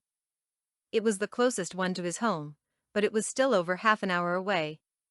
He scheduled most of his classes for evenings, after the bookstore closed at 6, but there were a couple day classes he had to attend. Since he couldn't afford full-time staff at the bookstore, not if he wanted to keep all his bills covered, he considered delaying school for another year, but Aunt Ruby and Aunt Emmy wouldn't hear of it. In the ensuing time, Aunt Emmy's medical condition, he always forgot its name, but it had something to do with her back, had deteriorated to the point that sometimes she needed a wheelchair. Even so, she insisted that Aunt Ruby help out in the store a few hours per week in order for Robert to go to classes. A lover of reading, Aunt Ruby didn't need much convincing. Aunt Emmy wasn't an invalid. There were times she could move around well enough with her cane, but when her back started to act up, she would use the wheelchair. Fiercely independent, she still lived alone despite her son Daniel's desire for the two sisters to move in together. In Aunt Emmy's words, the only thing worse than an old biddy is two old biddies living together. Robert and Aunt Ruby agreed that if an emergency should arise while he was at school, she should do what she needed to do, even if it meant closing the store in the middle of the day. Robert could see that God had provided a way for him to study and show himself approved while managing his business and staying out of too much debt. He just wished he could do it all without being so tired all the time. He felt as if he was on one continuous cycle of going to work, going to classes, studying, and going to church. There were times he slept through the alarm clock and actually opened the store late.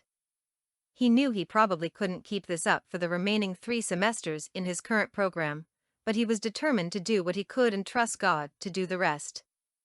As he pounded his pillow into the perfect shape, he reminded himself that it was a good thing he wasn't married or involved with anyone, because he would never be able to find time for a family.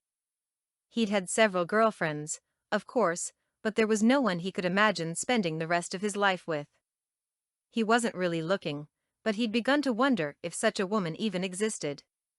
He had barely completed the thought when, for some inexplicable reason, Claire Foxwood's image appeared in his mind's eye. Stop it, he scolded himself. She's not even my type. Chapter 6. To say that Claire Foxwood wasn't a fan of exercise was to make the understatement of the century. The very thought of doing anything more physically demanding than lifting bottles of foundation or a stack of books was enough to have her breaking a sweat. At the same time, she knew her beloved pet needed to stretch his legs now and then.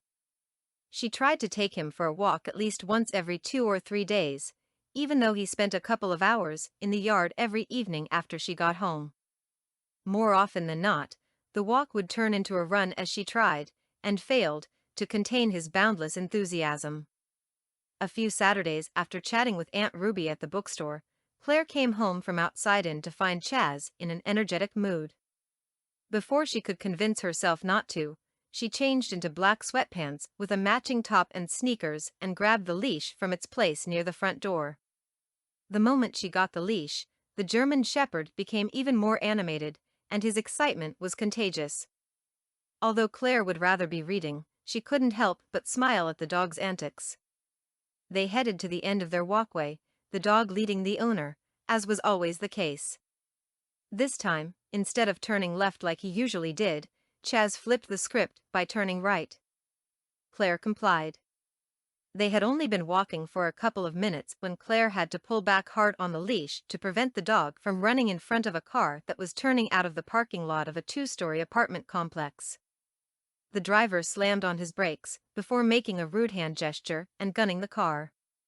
Claire bent to make sure her dog was okay, and on hearing another vehicle turning into the parking lot, she shortened the length of the leash and stood. The driver of the dark-colored sedan turning into the parking lot was none other than Robert Marsden. She waited on the sidewalk as he pulled into the first available spot, and as he stepped out of the car, Chaz began to strain against the leash. It was clear that he wanted to go check out the car. Claire hesitated for a moment, but when Robert smiled and waved, she ignored her better judgment and headed in his direction. "Hey, Robert," she greeted him. He surprised her by remembering her name. "Claire, it's good to see you. Where are you two headed?" Robert tilted his head in the direction of the dog, who was busy marking his territory on the car's front bumper. Claire considered reprimanding him, but he went to investigate something in the nearby grass, so she didn't bother. He was a well-behaved, friendly dog, but she kept a firm grip on his leash, nevertheless. "We're just taking a walk." He eyed her from head to toe, and she almost squirmed under his gaze. She looked down at her outfit and wondered if he could tell that she almost never wore it. Why would she? She almost never exercised. "Nice dog. Quiet." She smiled. "Yeah, he only gets defensive on home ground." "Is this where you live?" She waved towards the apartment building behind him. "Well, it's where I sleep." It was her turn to raise an eyebrow. In response to her unvoiced question, Robert elaborated. "I'm pretty busy with the store and school, so I basically come home to sleep." "The bookstore?" Maybe he worked there part-time. "Yeah. I'm there most of the week, but Aunt Ruby fills in when I have classes." Aha. Now she understood. "So it's yours?" "That's what it says on the lease." "Why?" "No reason. I like the hometown feel of it. It's a lot more personal than the chain stores. And I love the selection." "Thanks. That's exactly what I was going for." He smiled. "And you're in school?" she asked. "Yeah. Seminary." "Really? Studying to become a preacher, are you?" "Yep. Good luck with that." She couldn't see him as a preacher, but she didn't want to tell him that. Not wanting her disbelief to show, she smiled brightly. "Thanks. Actually, I'm supposed to be leading a Bible study as part of my fieldwork. It will be at the seminary on Monday night. It's open to the public. I already invited Aunt Ruby and Aunt Emmy, but I won't be able to take them since I have classes that afternoon." "You have a car, right?" "Yeah." Anticipating where he was going, she continued. "I could take them, no problem." "Thanks so much. Aunt Emmy's wheelchair is collapsible, so if she needs it, you can just stick it in the trunk." "Okay. If you give me your cell phone number, I'll text you the details." Claire thought for a second. It's time to stir things up. "If you want my number, Mr. Marsden, just ask." She smiled and looked towards her shoes in a move she knew highlighted her perfectly mascaraed lashes. No. I only, What?" The articulate Mr. Marsden? Rendered speechless? Claire began to smile, but changed her mind halfway when she heard, "No. I only need to send you the address. I won't call you or anything." "Such a shame," she said before she could stop herself. He began to look uncomfortable, so she tugged on the leash and the dog came to sit at her heel. "Well, I think Chaz is ready to go, so let me give you my number and we'll be on our way." She supplied the information, which he captured with his phone, and waved goodbye. "Take care. See you Monday." Claire felt quite self-conscious as she turned and allowed Chaz to lead her back to the street, But when she turned to see if she and her childbearing hips were attracting any attention, all she saw was Robert opening the door to a ground-floor apartment and heading indoors. Strange. Today, it seemed like she had no effect on him at all. If she didn't know he went to Aunt Ruby's church, she'd have wondered if he was training to become a monk. She followed Chaz all the way around the block, glad they could avoid the apartment complex on their way home. She had no idea how she felt about seeing Robert on Monday. On the evening of the Bible study, Claire picked up Aunt Ruby at the bookstore at a few minutes past 6, then followed the older woman's directions to pick up Aunt Emmy. She listened with great amusement as the two older women argued over which of them looked more like their beloved mother. By the time they turned into the driveway of the seminary, Claire felt more relaxed than she had thought possible, considering she was about to see the man that was interfering with her dreams, even though she'd been trying hard not to think about him when she was awake. She'd been stunned when he had said he only wanted her number to text the information to her, and in the 2 days since she had given it to him, that's all he'd done. Her pride had taken a small hit, and she was disappointed that he didn't seem interested, but she had swallowed whatever pride she had left and decided to attend the Bible study. Aunt Ruby and Aunt Emmy were depending on her to get them to the seminary. Besides, she was quite curious herself.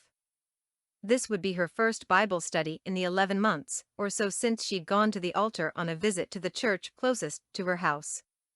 She spent some time in devotion every morning, and she went to church, but that was it. She treasured her Wednesdays, and she had her routine down pat: work, home, bath, book, bed. Her devotional guide included scriptures and she read that 6 days a week, so in a way, she was studying the Bible, wasn't she? Robert's directions had been precise, and Claire turned into the long driveway a few minutes before 7 o'clock. The campus was small by modern standards, but Claire liked the green lawns, the many shade trees, and the white-trimmed brick buildings. Still, she didn't envy the students she saw walking up the steps of what appeared to be the library. She was naturally academically inclined, but she hated studying. She identified the building Robert had described and dropped Aunt Emmy and Aunt Ruby close to the door before making her way to the parking lot. They found the lecture theater without any challenges, and soon, Claire and her two new aunts were seated inside. As she waited for the session to begin, she took a look around the lecture theater. The floor sloped toward the front of the room, where there was a stage with a lectern and a desk. There were spotlights directed towards the stage, leaving the rest of the room only partially lit. A few people milled around. Some appeared to be students while others looked more like faculty, but it was hard to miss the fact that less than half the available seats were filled. From their spot close to the entrance at the back of the lecture theater, Claire noticed Robert sitting in the very front row with his head bowed in what appeared to be prayer. Several books were spread across his lap. At precisely 7 o'clock, an older gentleman approached the microphone on the stage and introduced Robert as the student whose turn it was to lead Bible study that week as part of his fieldwork. He extended an open invitation to the audience to return every Monday for the next few weeks to hear the remaining students deliver their material. Robert took the stage with confidence, and when he smiled, Claire's breathing grew shallow with excitement. There it was again, that sense of certainty that her destiny was somehow entwined with his. How was it that he didn't feel it, too? Even in extending the invitation to the Bible study, he hadn't been warm and welcoming, despite his smile. It was as if it was something he had to do, rather than something he actually wanted to do. She looked around the room and wondered if he had some kind of quota he'd been trying to fill, a particular number of attendees that would give him a better chance at a higher grade for the activity. It didn't look like he'd done a good job of that. There were way too many empty seats in the small lecture theater. She wondered if he could see her in the audience, but with the lights trained on him, she knew he probably couldn't. The room was a bit too cool for Aunt Emmy's liking, so they had sat in the very last row where the air conditioning unit would blow the cold air over their heads instead of directly onto them. It was dark, and Robert probably didn't even notice that there were 3 people sitting back there. Claire tried to home in on what he was saying. She had brought her Bible and a fresh notebook with her, so she reached for her pen and opened the spiral-bound book. The projector advised that the scriptures to be studied were 1 Peter 3 verses 1 to 12 and 1 Timothy 2 verses 8 to 10, so she turned to the first one she found and had just started reading it when Robert's greeting brought her attention back to the stage. She slipped her finger between the pages to mark her spot. "Good evening, everyone," the audience murmured in response, and Robert smiled at them. "I'm sure you can do a little better than that." "Good evening." He spoke a little louder this time. "Good evening." Claire's voice was perhaps the loudest in the room, and she half expected everyone to turn and stare at her. No one did. "As Dr. Crouch mentioned, this Bible study is part of my field work, but more than that, it's an opportunity for me to share my understanding of some scripture with you. Up until a couple of days ago, I wasn't sure what I wanted to focus on, but then I had an encounter with someone, and as soon as it was over, the topic for tonight's discussion was clear. Imagine you're a relatively young Christian man focused on his walk with the Lord and fulfilling his God-given purpose in life. Imagine you've made a decision that, with all that's going on in your life right now, school and church and owning your own business and more, you're not going to allow yourself to be distracted by a romantic relationship at this point. Imagine you know, like the great St. Paul himself, that romance can distract people from dedicating themselves fully to the Lord's work. Are you with me so far? A few people in the rows in front of Claire, mainly students, she noticed, voiced their agreement. Great. Now imagine you are approached by a young woman, a churchgoer you met recently through mutual friends, and despite the fact that you show absolutely no interest in her, she begins flirting with you as soon as she learns you have intentions of becoming a pastor. Up until now, she's barely even smiled in your direction, but suddenly, she's all smiles and fluttering eyelashes. It's clear to me that my future in the pulpit led her to have immediate aspirations of becoming the revered First Lady of some mega church. Claire sat up in her seat. Had he just said, "It's Claire"? She settled down again when she figured out that he had actually said, "It's clear." Still, he couldn't be talking about her, could he? She tried to focus as he continued to speak, his voice strong and confident. His entire body language showed that he knew what he was talking about. What would you say to such a woman, my friends? What would you share with her to let her know that she is focusing on the wrong things in life? I wish I could tell you that I was able to impart the word of the Lord into her spirit that same day, and that she realized the error of her ways and repented on the spot, but that is not what happened. Why? Frankly, brothers and sisters in Christ, I was not prepared then, but I am now. For her soul's sake, I had hoped she would have accepted my invitation to come to this Bible study tonight, but it appears that she, like so many women of my generation, would rather spend her time enhancing her outward appearance than seeking spiritual growth. Claire felt her left eyebrow heading towards her hairline. As a woman of his generation, she couldn't help but wonder if Robert Marsden had prepared this Bible study specifically for her and all her kind. She wasn't sure if she should be offended on behalf of all women around Robert's age, but she was convinced that if the wannabe First Lady he'd mentioned had turned up tonight, she would definitely take offense. This was going to be interesting. Robert opened his Bible just as the first scripture, 1 Peter 3 verses 1 to 12, appeared on the projector screen. Now, to give you a bit of background, in the previous chapter, the author, who identifies himself as Peter the Apostle, speaks about the importance of followers of Christ being submissive, citizens being submissive to governments and servants being submissive to masters. This third chapter begins with a discussion of ways in which wives should be submissive to their husbands. If you'll turn your attention to the first verse, you'll see where Peter advises wives to be submissive to their husbands so that if those husbands are not themselves believers, they will be won over to the Lord's side by the conduct of their wives. Even though he uses the word fear here, it is to be taken as reverential fear, a kind of awe akin to the fear we feel of God, rather than a fear of being abused or punished. Peter didn't want wives to be afraid of their husbands, he wanted them to be in awe of them. Then he goes on to speak about those wives being careful to ensure that their beauty radiates from the inside and is not merely a result of something that is applied to the skin and hair. The kind of beauty the wife should exhibit, therefore, is what he calls the unfading beauty of a gentle and quiet spirit. He goes on to explain that the holy women of old invested in their inner beauty, their submission, their quiet calmness, their gentleness, and not in their looks. Claire had started taking notes, but the more he spoke, the less she wrote.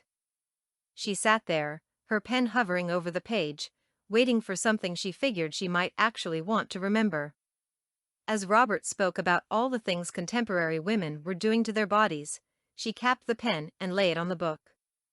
"This guy is a real piece of work," she mouthed silently. He then referred to the scripture from the book of 1 Timothy, before saying, "We live in an age, Christian brothers and sisters, where so much attention is paid to our outward appearance that many of us, even Christians, fail to invest in what's on the inside of us. Christian wives need to be different." And if they are, Peter goes on to advise the husband how he should live with such a wife. "Now, I want to make it clear that I am not in the market for a wife. I don't even want a girlfriend. As I mentioned before, I have too much going on to take on that kind of responsibility anytime soon, but if I were looking for a life partner, I would seek to be the kind of husband Peter describes, understanding, honorable and strong. And I would want to be that husband for a woman whose beauty shines from the Holy Spirit residing inside her, and not beauty that's bought and sold in a store. Like St. Paul, I want to make it clear that I desire that women clothe themselves in modest clothing, with decency and self-control, not with braided hair, gold, pearls, or expensive clothing, but with good works, which is proper for women professing godliness. And let me tell you this, brothers and sisters, I wouldn't want a woman like the one I saw on Saturday, a woman so caught up in her appearance that she has to be perfectly made up while taking her dog for a walk, but cannot make it to Bible study to hear the word of the Lord imparted to her. That kind of woman would be even less than my last resort. I'd rather remain single for the rest of my life than be with a woman who is so obsessed with outward appearance. I hope what I've shared will resonate in your spirit and have a positive impact on your life. Thank you." The blood rushing in Claire's brain was so loud that it drowned out the smattering of polite applause. She swallowed hard, trying and failing to overcome the unprecedented level of anger rising within her. She was so outraged that she jumped to her feet and rushed to gather her belongings. She could see Robert making the rounds between the rows, smiling and shaking the hands of those who had come to hear him speak. She needed to leave before he noticed her and the two elderly ladies sitting in the back of the room. She wasn't sure she could convince her tongue to stay saved in the presence of this man who had not only judged her so harshly but had actually made her the center of a Bible study. She made up an excuse about needing to get to bed early, and quickly ushered Aunt Ruby and Aunt Emmy through the door at the rear of the room and back to her car.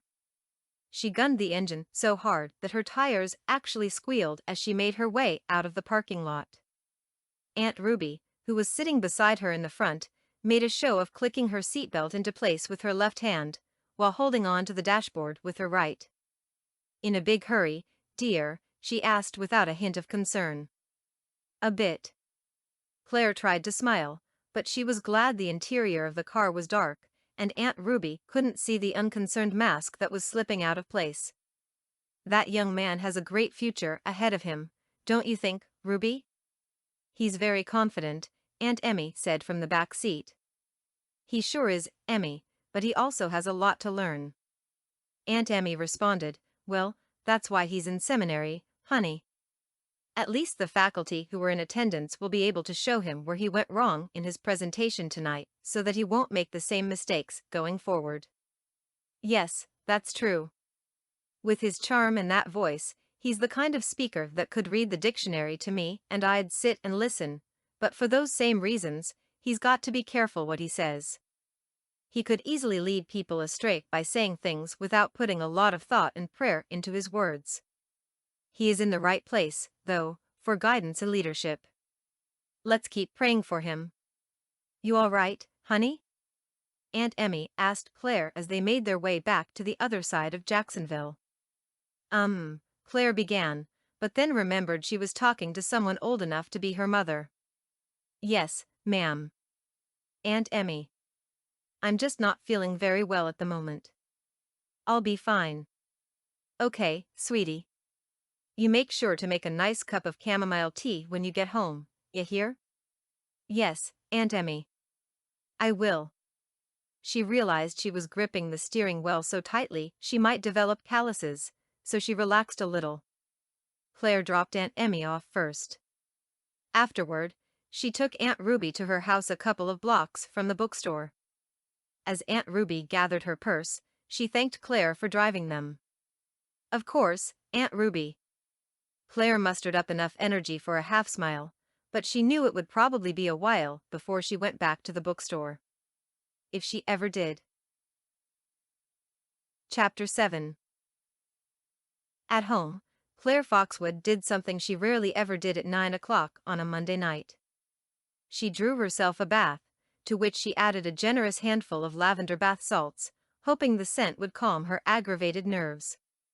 As she sank into the warm water, she remembered Aunt Emmy's advice about the chamomile tea, but she wasn't much of a tea drinker, and she only kept peppermint and ginger on hand in the event of a stomachache. As she let the water cover her body, she was surprised to find her cheeks wet with tears. She wasn't even sure why she was so upset. Was it because that man had judged her so harshly? Was it because he had the nerve to talk about her shortcomings in front of an audience? Was it because he had hinted, no, stated outright, that she was attracted to him because she wanted to be First Lady of his future church? How dare he? How dare he? The more she thought about it, the more upset she became. She could feel herself grinding her back teeth and had to force herself to relax her facial muscles. She'd end up with a migraine if she didn't relax. The nerve of that man. She had his phone number. She had, of course, saved it when he'd sent her the address of the seminary by text message. She should call him and let him have it. She noticed her clenched fists and again forced herself to try and relax a little. She wouldn't call him. Not like this.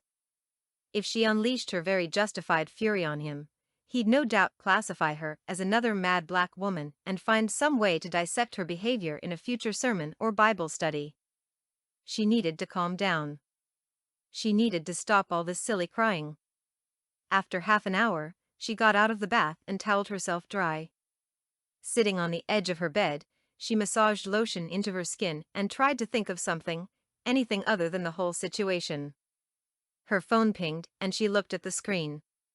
It was a text message. From that man. "I didn't see you at Bible study tonight. Pity. Maybe you would have learned something." She dropped the phone as without warning, the tears of anger and frustration she had started shedding in the tub finally morphed into tears of shame. The hands so recently clenched in anger were now hiding her contorted face. She wasn't the type of woman to cry often, but when she cried, she cried. And the more she cried, the more annoyed she became with herself for crying for reasons she didn't think she even understood. Could it be that she was upset because that man was, on some level, right? Was it the conviction of the Holy Spirit that was making her react in such an emotional manner? Could there be even the smallest hint of truth in what he had said? She'd been going to church her whole life, but she'd only gotten saved a little under a year ago, and she hadn't read all the way through her Bible yet. After going to the altar during an altar call, she'd been advised to read the book of John first, and then the other 3 Gospels, and she'd done so. Since then, she read her devotional guide every morning before starting her day, except Sundays, when she'd be in church anyway, and it always focused on a particular scripture, so she'd probably read quite a bit of the Bible.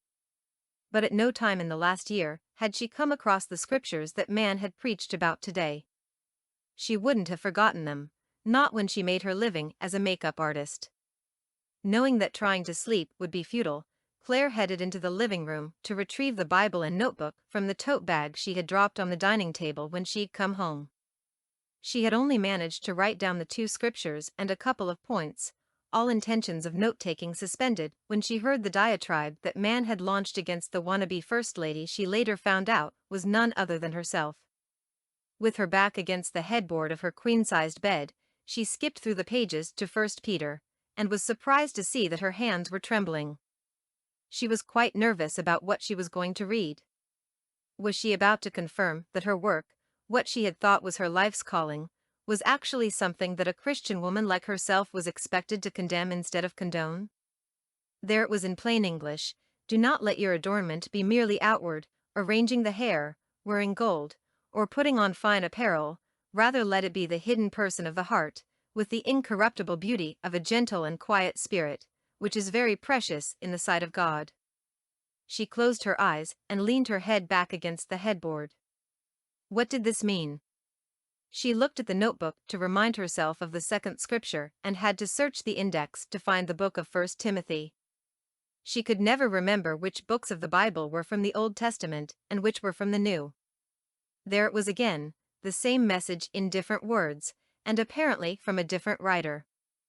I desire therefore that the men pray everywhere, lifting up holy hands, without wrath and doubting, in like manner also, that the women adorn themselves in modest apparel, with propriety and moderation, not with braided hair or gold or pearls or costly clothing, but, which is proper for women professing godliness, with good works. What could she conclude based on these two verses? That a woman's attentions should be poured into professing godliness, with good works, that a woman shouldn't braid her hair or wear jewelry or expensive clothes, that she should be modest. What did all that mean, anyway? Claire's conscience was racked with guilt. She liked dressing up. She liked the versatile styles into which she got her hair braided every now and then, and Lord knows, she loved not having to deal with it much for 6 weeks or so. Her mother had given her pearl earrings for her 16th birthday, a matching bracelet when she turned 18, and finally the full-string pearl necklace at 21. It was a complete set, and she liked wearing it. She enjoyed not only wearing makeup, but showing other women how to enhance their natural beauty with various products. In fact, she'd always considered it a real art. My God! Claire found herself saying out loud as she thought about her clothes, her jewelry, her entire store. Why didn't you tell me, Father? Why didn't you show me this before now? What am I supposed to do now? Am I supposed to close my business down? Burn my clothes and my jewelry?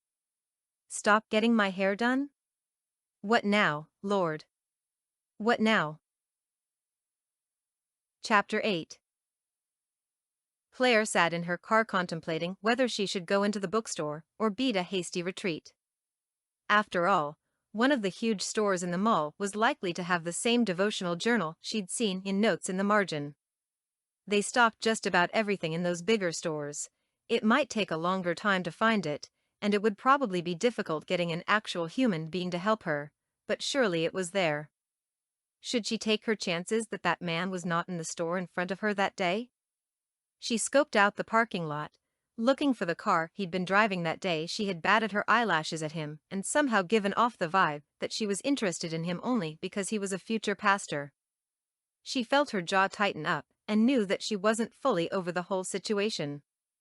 She sucked her teeth, and even though she was alone in the car, she could almost hear her mother scolding her for her poor manners. She really hoped she didn't see that man today.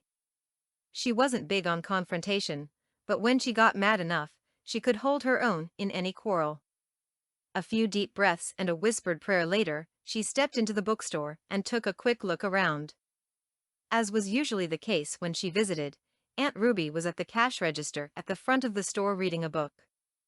As the wind chimes over the door tinkled, the older woman looked over her glasses to see who had come in. Claire felt the warmth of Aunt Ruby's smile from all the way across the room. She might be all kinds of mad at that man, but she hoped she could maintain her relationship with Aunt Ruby and her sister. There was something about them that Claire was drawn to and admired immensely. She hadn't spent much time with them, but she could tell that Aunt Ruby and Aunt Emmy had been given the best names. They were both true gems. "Claire, my dear. How are you?" came the greeting. "I'm fine, thank you, Aunt Ruby." And you? She walked over to the counter. She'd already taken a quick look and was convinced that that man wasn't around. I've been better, and I've been worse, sometimes in the same day. Aunt Ruby grinned cheekily. I hear you. Claire smiled, not sure how to respond. You look different, Aunt Ruby observed. Claire had wondered if she was going to mention the change in her appearance. She was only wearing moisturizer and lip balm, as had become her habit since the day after the Bible study. She felt weird going to work in a store full of makeup when she wasn't wearing any herself. She hoped she looked fresh-faced and dewy, but inside she felt like she was living a lie. How could she, in good conscience, sell and upsell products she no longer used herself? How could she convince women that makeup made them gorgeous when she now believed that it was something that made God frown? How could she profit off promoting sinful behavior in others? Still, she had to keep it real. She needed the money, and her store was her only source of income at the moment. She'd keep it open until she was clear what she needed to do. Yes, well. Claire wasn't sure what to say, so she let the sentence hang in midair. Aunt Ruby reached for a bookmark and slipped it between the pages of the book she'd been reading. Were you not at work today? She looked pointedly at Claire's black polo shirt bearing the outside logo. Yes, I was. I take the afternoon off every Wednesday. I see. Claire could tell that Aunt Ruby didn't really see, but she didn't want to prolong the discussion, so she figured a quick change of subject was in order. Last time I came in, I noticed a devotional journal. Do you know if you still have it? It was no longer on the display table in the middle of the sitting area to the front of the store, and Claire wasn't sure if she should look for it in the devotionals or journals section of the store. A devotional journal, you say? Yes. I don't remember the exact name, but it definitely said devotional journal on the front. Last time I came in, it was right here. She pointed to the low coffee table that doubled as a display stand. Let me just have a look in this computer thing. Why, Robert has been trying to teach me how to go through the inventory from the counter rather than going to the shelves. I guess now is as good a time as any to see if I've learned anything. Aunt Ruby looked over her glasses at Claire, which was no easy feat, considering how large the frames were. I keep telling him you can't teach an old dog like me new tricks, but he's as stubborn as I am. Claire didn't respond. She didn't want Aunt Ruby to lose her evidently high opinion of her, and there was something about that man that definitely rubbed her the wrong way these days. She didn't care too much that he was right about the scripture. What hurt was the way he'd made an example of her instead of raising his concerns with her directly. She tried hard to focus on Aunt Ruby instead of a man who wasn't even in the room. Yes. Here we go. There's a couple of them in the journals section. Maybe you'll see the one you're looking for. The older woman got down from her stool and made her way towards the bookshelves. Claire followed her and watched as she withdrew 4 or 5 titles. Here you go, darling. Was it one of these? Claire didn't think she saw the one she'd noticed earlier, but she took the stack of books from Aunt Ruby and moved towards the counter. I'll just have a look. As she thumbed through each one, she noted the similarities and differences. I don't think it was any of these. The one I saw had an actual scripture for each entry. Each of these references 1 or 2 verses, but I want one that has the scripture copied right there, so I don't have to switch back and forth between my Bible and the devotional. Aunt Ruby was on the same side of the counter as Claire, her hip leaning against it. May I ask you something, Claire? Of course. Claire generally hated when people asked permission to ask a question, but this was Aunt Ruby. She could ask Claire anything she wanted to, even a redundant question. How often do you read your Bible? My Bible? Well, like I said, I read a devotional every day. And it has a scripture right there. Aunt Ruby smiled. That's not what I asked, dear. I mean your actual Bible. Claire thought for a moment. I take my Bible to church on the weekend.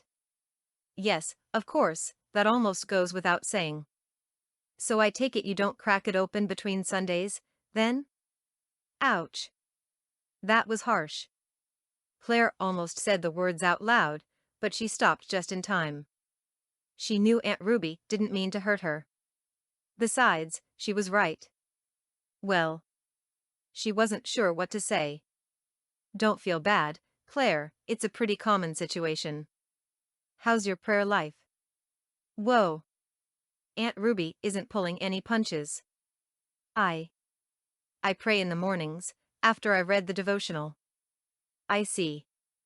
And I pray before I go to sleep at night, and I say, Grace. Before you eat? Aunt Ruby took the words out of Claire's mouth. How did she know? Yes. Aunt Ruby was thoughtful. Are you dating anyone, my dear? Claire thought the change of subject to be a bit abrupt, but she answered anyway. Not right now, no. But you have dated. I have. She wondered where Aunt Ruby was going with the conversation. And when you date someone, you spend a lot of time with them, no? Yeah. I mean, yes, of course. To get to know them.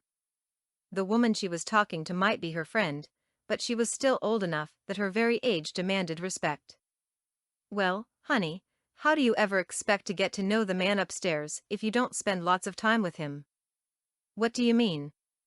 I do my devotion every day except Sunday, when I'm going to church. Again, Aunt Ruby preempted Claire by using the exact word she had been about to utter. Claire smiled.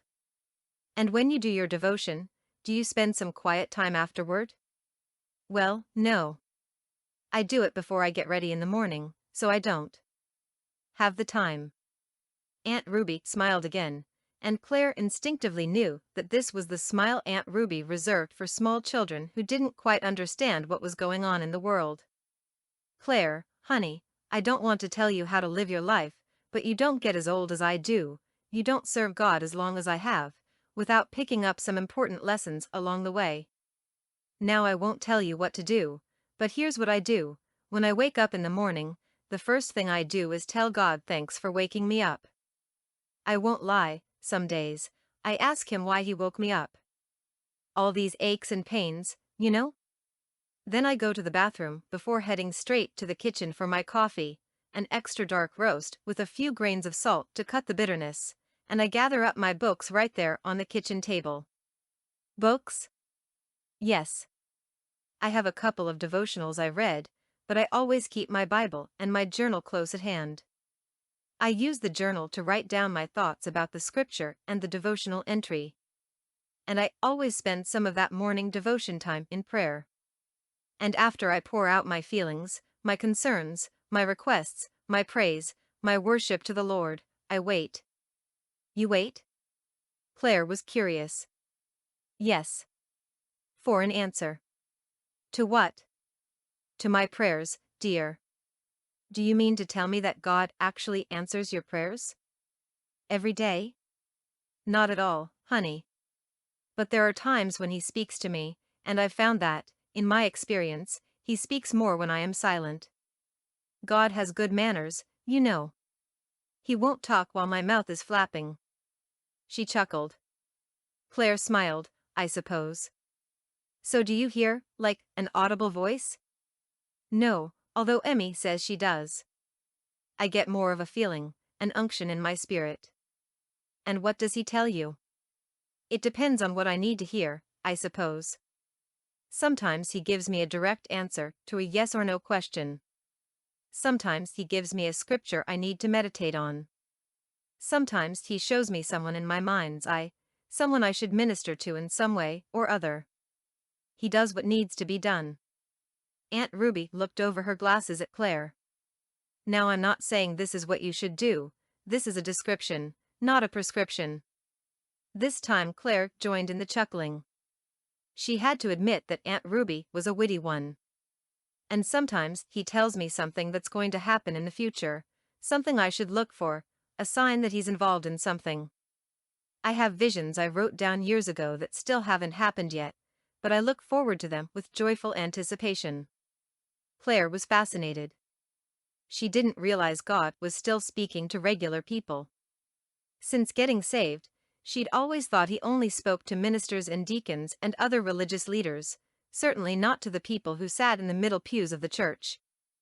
Another thing I do, Aunt Ruby began, and Claire knew she was still in teaching mode, is to always read the verses in context. I don't just read the verse recommended for that day, but I read either the whole chapter or several chapters so I can understand the verse completely. Claire didn't say anything, but she felt her brow wrinkle. It's very important to me to know what the writer had to say before and after any particular verse I'm studying. People often quote verses out of context, you know. For example, people always say Jesus said, "An eye for an eye and a tooth for a tooth." They use the verse to justify revenge. But they're only quoting the scripture in part. What he actually said was something like, "You have heard it said, an eye for an eye and a tooth for a tooth, but I tell you, do not resist an evil person." And that's when he says we should turn the other cheek. All of that is in the 5th chapter of Matthew. So if you only believed what people said, you'd think Jesus was advocating vengeance, when in reality, he was speaking against it. I see. It had never occurred to Claire that people might do something like that with scripture. But who would want to misquote the Bible? Claire wondered out loud. In most cases, I don't think people really intend to mislead others, it's just what they're used to hearing. But the Bible encourages us to study to show ourselves approved. In my personal opinion, I've got to study the Word for myself. If I depend on the interpretation of others, I might be misled, and it would be no one's fault but my own. It's different, I suppose, in those parts of the world where the Bible isn't allowed, but here, we have access to the same information as our ministers do, and we just don't seem to use it. I see. Claire was beginning to feel like a broken record. Even when I go to church and Bible study, I make it a point to study the scriptures afterward and read everything in context, Claire chorused with her. Exactly. And I make sure to pray before and after that the Lord will reveal his meaning to me, that he'll help me to understand everything, and that he'll speak to me through his word. Aunt Ruby smiled. Anyway, dear, I do tend to go on and on. You take some time and look through those journals. Maybe you'll find one that speaks to you. She headed back to the other side of the counter and hopped onto the stool. Claire leafed through the books again, before selecting one that she felt would meet her needs. It didn't have the full scripture, but there were several recommended verses for every entry. Have you read the entire Bible, Aunt Ruby? Several times, dear, several times. And it never ceases to amaze me that God will reveal a different part of himself to me through verses I've already read over and over. He's an awesome, amazing God, you know. He delivers just what we need, exactly when we need it. Claire replied absent-mindedly, the wheels in her head turning. Is there a particular Bible you recommend? A Bible? Well, to be honest, I'm partial to the King James Version, myself, but I understand that the highfalutin language, all those these and thousand these, might not appeal to you younger folk. I think you should choose a version that uses language you can understand easily. Whatever version you get, you might want to think about investing in a study Bible, one that has snippets of information that help the reader to understand the prevailing conditions at the time. Society back then was so different from society today, you know. It helps when the research has been compiled for you. A concordance is another good investment, and there are several Bibles that have both. Claire winced when she learned the price of the study Bible with the concordance in the back of it, but judging by the weight of the book, it was probably worth every penny. She decided to keep using the Bible she already had and save so she could eventually buy the study Bible with the concordance. As she thanked Aunt Ruby and headed toward the door, the other woman said, "Remember to pray, Claire. Develop a habit of talking to God. No matter what is going on in your life, make sure you make time to talk with him, and then make sure you listen. And one last thing before you go, Claire, there's a saying that goes, the road to hell is paved with good intentions." Claire stopped and pivoted on her heel. I've always wondered what that proverb means, Aunt Ruby. I mean, if someone has good intentions, then shouldn't they be on their way to heaven? Aunt Ruby smiled. Heaven is not for those with good intentions, my dear. Heaven is for those who are saved by the blood of Jesus. But let's imagine that heaven was for those who did good. If all we have is good intentions, if we never get around to actually following through on those intentions, then that's all they are, intentions. Claire thought about it for a moment. So are you saying that having a good motivation isn't enough? What I'm saying is that sometimes our motivation is good, and our heart is in the right place, but our actions might actually achieve the opposite effect. It happens to the best of us, she said enigmatically, even pastors, and future pastors. Claire's mouth fell open, but at that moment, the wind chimes sounded as someone pushed the door. She whipped her head around, hoping it wasn't that man. Hi, Aunt Ruby. The middle-aged woman punctuated the greeting with a sigh, and Claire couldn't help but think that her voice sounded as if the very weight of the world was on her shoulders. Don't go yet, Claire, Aunt Ruby said before she smiled at the woman. Welcome, my dear Naline. How are you doing? Before she answered, Aunt Ruby waved her arm towards Claire and continued, Do you know Claire Foxwood? The woman plastered a smile on her face as she looked at Claire, but it didn't quite reach her eyes. Again, she felt as if the woman was very burdened. It was as if Claire could almost sense a heaviness in her chest area. She wasn't familiar with the sensation, and she wondered what it was about this woman that was causing this reaction. No, at least, I don't think so. The stranger reached for Claire's hands and held them in a way Claire would have expected a much older woman to do. I'm Naline Betancourt. Claire Foxwood, was all Claire could say before Aunt Ruby chimed in. Naline is the director over at the community center near to my church. Oh, is she? Claire asked. Yes. Claire is a faithful customer, Naline. She likes the same kinds of books as you, cozy mysteries and clean romance. Naline smiled again, but Claire could sense that she wasn't particularly interested in her reading habits. What's got you looking so down, Naline? You usually come in with a pep in your step. Concern was printed on Aunt Ruby's face. Yes, well, one of our volunteers just told me she's leaving Jacksonville, and I just don't know what I'm going to do. No one wants to work with that group of girls. Which group? Aunt Ruby asked. You know that on Saturdays we have volunteers from the community, teachers, business people, pastors, and such, come in to work with different groups, right? Yes, I remember you came to my church and made an appeal for volunteers. Aunt Ruby nodded as she spoke. Well, we have all sorts of groups coming in. From preschoolers to high school seniors. There's some older teen girls who come in, and I'm pretty sure their parents send them so they can be somebody else's problem for a while. They don't really want to be there, and I know for sure they don't want to actually learn anything. They were just warming up to Terry Ann. She's a fashion designer, so she was teaching them to do some of that stuff, but now she's leaving, and I don't know what we're going to do. Naline sighed so hard the bookmarkers near the cash register shifted on their stand. Suddenly, she turned to Claire. You don't know anything about fashion design, do you? Claire shook her head. Sorry, I don't. Aunt Ruby pursed her lips. Surely you can find something else than teenage girls are interested in. We probably could, but it'll be difficult.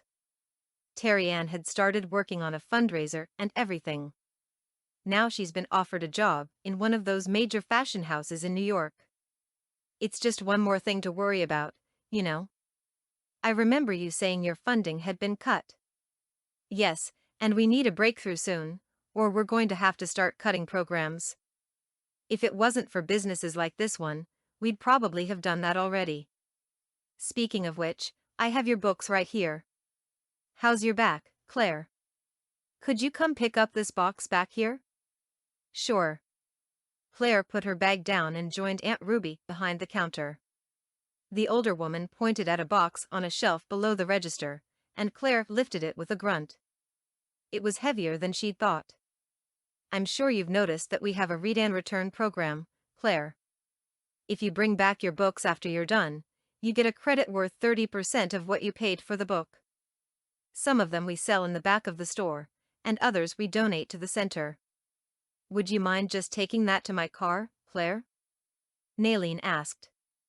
I can't take it. I have problems with my sciatica. No problem. Claire was glad to help. Claire waited while Nayleen turned back to Aunt Ruby. Please give Robert my thanks, Aunt Ruby, and let him know the boys would love for him to come back again soon. I know he's busy, but whenever he has the time. Of course, my dear. I'll call you in a couple of weeks when we have another box. Thank you. And if you can think of anyone who could help out with those girls at the center, please give them my card. Will do. God bless and keep you. Nayleen, could you just grab my bag? It was good talking with you, Aunt Ruby. I'm going to head home now. See you. Nayleen retrieved Claire's bag of purchases and held the door open for her while she walked out. At Nayleen's car, they bid each other goodbye, and Nayleen got in and drove away. In the parking lot, Claire pondered what Aunt Ruby had meant by her last statement before Nayleen had come in. What was it she had said? Something about future pastors having good intentions that sometimes led them to hell? Clearly, she'd been referring to that man, but what exactly had she been trying to tell Claire? As a dark sedan pulled into the spot directly beside hers, Claire looked over and noticed him sitting in the driver's seat. Without making eye contact, she quickly got into her car, fired up her engine and reversed out of the spot. She wasn't ready to talk to him again. There was something she needed to do first. Was that Claire Foxwood I just glimpsed in the parking lot? Robert asked Aunt Ruby as he stepped through the door. Why do you ask? Do you care? Aunt Ruby was looking at him with a twinkle in her eye. Care? Of course not. I was just curious. She didn't take you and Aunt Emmy to Bible study like she said she would, and she didn't respond to my text message asking why. She was there. We all were. Aunt Ruby frowned. Robert found that hard to believe. He'd been so busy the last week or so that he hadn't even thought to follow up with Aunt Ruby till now. You were? But I didn't see you. We were sitting way in the back. Emmy was cold, like always, so we sat in the very last row, where it's usually warmer. Robert's brow furrowed. So why didn't she text to say she'd been there? I sent a message asking her about it later that night. You sent her a text message? And she didn't respond? Do you mind me asking what your text message actually said, honey? Robert wasn't sure why Aunt Ruby was so curious, but he shrugged, reached for his phone and scrolled through his sent messages. He didn't have many, as he wasn't a huge fan of texting. He preferred to save both his time and energy and make a phone call rather than send a text, but he didn't feel comfortable calling Claire. It wasn't like they were friends or anything, and he didn't want to send her the wrong message or encourage her. He could never imagine himself with her, or anyone remotely like her. She was way too concerned about her looks. Claire Foxwood certainly had a lot of changing to do if she ever expected to catch the interest of a blood-washed man of God like he was. Ahem. Aunt Ruby caught his attention. Oh, yes. Here's the text right here. It says, I didn't see you at Bible study tonight. Pity. Maybe you would have learned something. Aunt Ruby made a weird clucking sound in her throat while shaking her head and turning her attention back to her book. What's that for? Did I say something wrong? Robert knew her disapproval when he heard it. Robert, may I ask you something personal? She stuck a bookmarker between the pages. Sure. It's not like you haven't done that before. He chuckled. True. That woman you mentioned at Bible study, was it Claire you were talking about? Robert didn't see any reason to hide the truth from Aunt Ruby. As a matter of fact, it was. She made the sound again, shaking her head all the while and looking at him with what seemed to be a mixture of pity and disgust. What? He felt his defenses rising. What was Aunt Ruby not saying? Out with it. My dear boy. You have so much to learn. She opened the book and started to read with her full attention, but Robert couldn't let a statement like that one go unexplained. What did I do? Aunt Ruby marked her page again and leaned forward on folded arms. Robert, please tell me you did not invite that young woman to come hear a Bible study that was all about her. I did not invite that young woman to come hear a Bible study that was all about her, Robert responded dutifully. Thank God. I didn't think you were that clueless. Ignoring her statement, Robert continued, I invited her to come hear a Bible study I hadn't written yet. It was after I invited her that I decided what I was going to talk about. And it just happened to be her. So I didn't invite her for that purpose, it just worked out that way in the end. There it was again, the head shaking and throat clucking. What? He raised his hands in a questioning manner. Robert, I don't want you to take this the wrong way, but sometimes you men can be so dumb.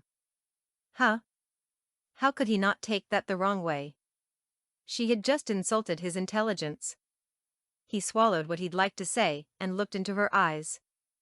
I'm sure I don't know what you're talking about, Aunt Ruby. Now, don't go getting all defensive on me. I'm getting old, and I don't care as much as I used to about preserving someone else's feelings. Let me give it to you straight.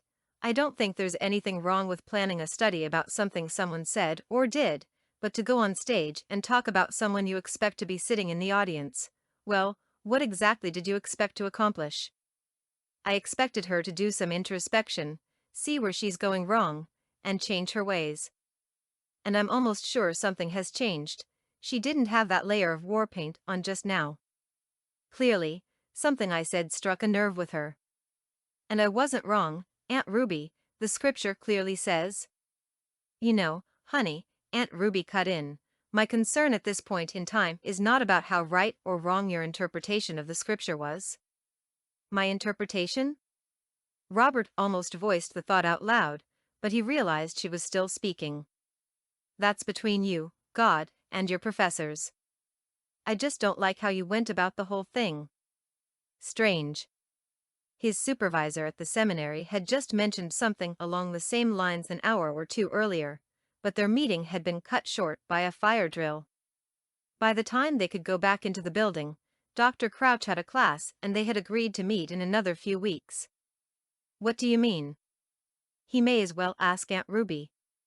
She may not be a college professor, but she'd lived long enough to have an opinion on just about everything, and it would be nice to have a response planned for Dr. Crouch in the event that he and Aunt Ruby were on the same track.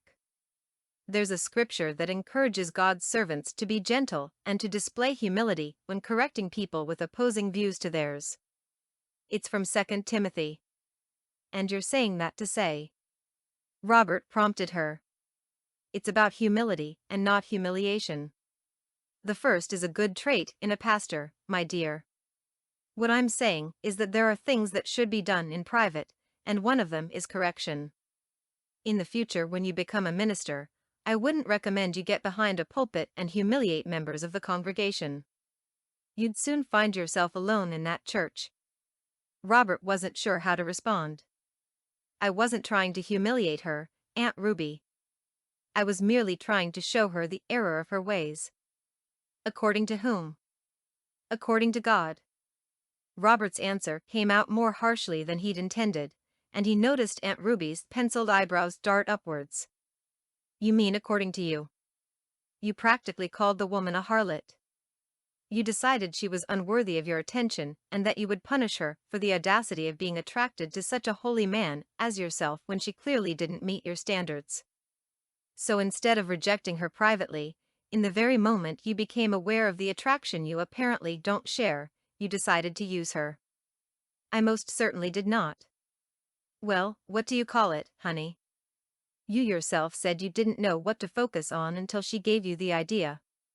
The Bible is supposed to be a mirror, Aunt Ruby, to show us where we fall short. If she was convicted about her actions, then that is between her and God. Yes, my dear.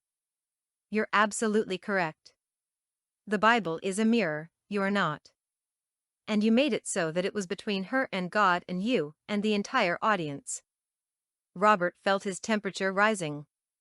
He did not want to lose his temper with a woman for whom he had boundless respect, so he took a deep breath before responding in what he hoped was an appropriate tone. So, what do you think I could have done differently? She was wrong, of course, but he didn't want to prolong the argument. Besides, he wanted to prepare himself in case Dr. Crouch was on the same erroneous path as Aunt Ruby. There are several things I might have done in your shoes. Chief among them, I would have talked to her in private. If it was something I thought could benefit the group, then I'd concentrate on the scripture and not the person.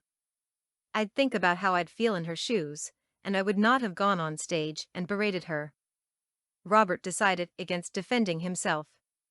His experiences arguing with Aunt Ruby, and there had been quite a few arguments, told him he wasn't likely to win. Okay, Aunt Ruby. I hear you. Promise me you'll think about what I've said. And that you'll meditate on 2 Timothy, especially the last few verses of the 2nd chapter. I think you'll find it most enlightening. And while you're at it, you might want to read Romans 2, especially the first 3 verses.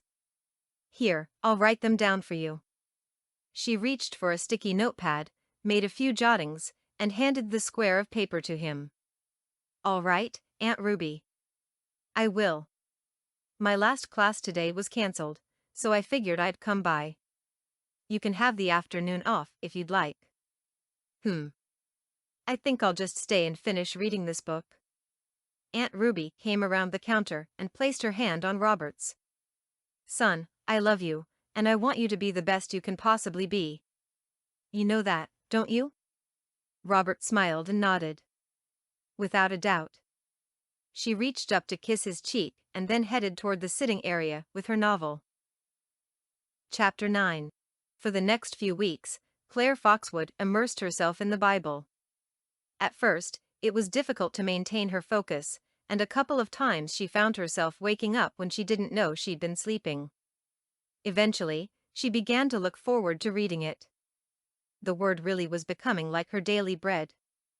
All her life, she had been hearing the popular stories of the Bible, about Adam and Eve in the Garden of Eden, about Jesus feeding the multitude, about his birth and his death on the cross, but now she was learning about people she'd never heard of before and people she'd never paid attention to. She was ashamed to discover that among the Psalms and Proverbs, among the letters St. Paul had written, there were several books she'd never heard mention of before, books like Habakkuk, Micah, and Zephaniah. Before she even got to the end of Genesis, she was completely intrigued. She was convinced that the writers of long-standing soap operas could learn a thing or two about drama if they only read the story of Jacob and how Laban had tricked him into marrying Leah instead of Rachel. He had ended up maintaining 2 households, with 2 wives who were actually sisters, and he was encouraged by those wives to impregnate their respective maids. She'd never expected that kind of drama in the Bible, of all books. As she read more and more about the people who lived during biblical times, she knew she was learning more and more about God and how he operated. Although contemporary society was markedly different, countless lessons remained the same. She found herself filling her journal quickly. She would write her thoughts about the situations she was reading about and what she was learning about herself in the process. She also enjoyed writing down her prayers. It would probably take her at least a year to read the entire Bible, and she was sure by then she would have finished several journals. Maybe she should sign up for some kind of subscription service to ensure that she always had one at hand. Even though she was devouring the Bible, she had added the new activity to her schedule rather than replacing her daily devotions with Bible study. She was also following Aunt Ruby's own routine regarding how she went about starting her mornings with God. She'd started waking up half an hour earlier than she used to, which meant going to bed early, too, so that she could spend some time in God's presence before she started her day. Within a couple of weeks, she could definitively say that the time she spent in devotion early in the morning was making a positive difference in her life. There were the mornings she overslept, usually because the night before she'd been caught up in a mystery novel she couldn't put down. Those were the days she rushed through her devotion, And those were the days she tended to get angrier in traffic, to snap at the slow cashier in the supermarket, or to talk down to Mitzi in the store. When she had that God and me time, she was generally an easier person to get along with. Both the Bible reading and the time spent in devotion were eye-openers for Claire, but one scripture in particular had a resounding impact on her life and her lifestyle. One Saturday morning, she was sitting in her recliner, her Bible and journal in her lap, a spill-proof mug of coffee in one hand and her devotional in the other, when she came across a scripture that without warning sent her mind straight back to her 12th summer. At the time, she stood on the precipice of puberty and had been sent to spend the summer vacation with her grandmother. Claire put down the Nancy Drew mystery she'd been reading and drained the glass of lemonade. She absent-mindedly noticed the ring the glass had left on Grandma's end table. She never could remember to use a coaster. Anticipating harsh words from her grandfather, she slid the homemade doily so that it was slightly off-center. Good. It covered the translucent ring that marred the finish, and she hoped it would go away sooner rather than later.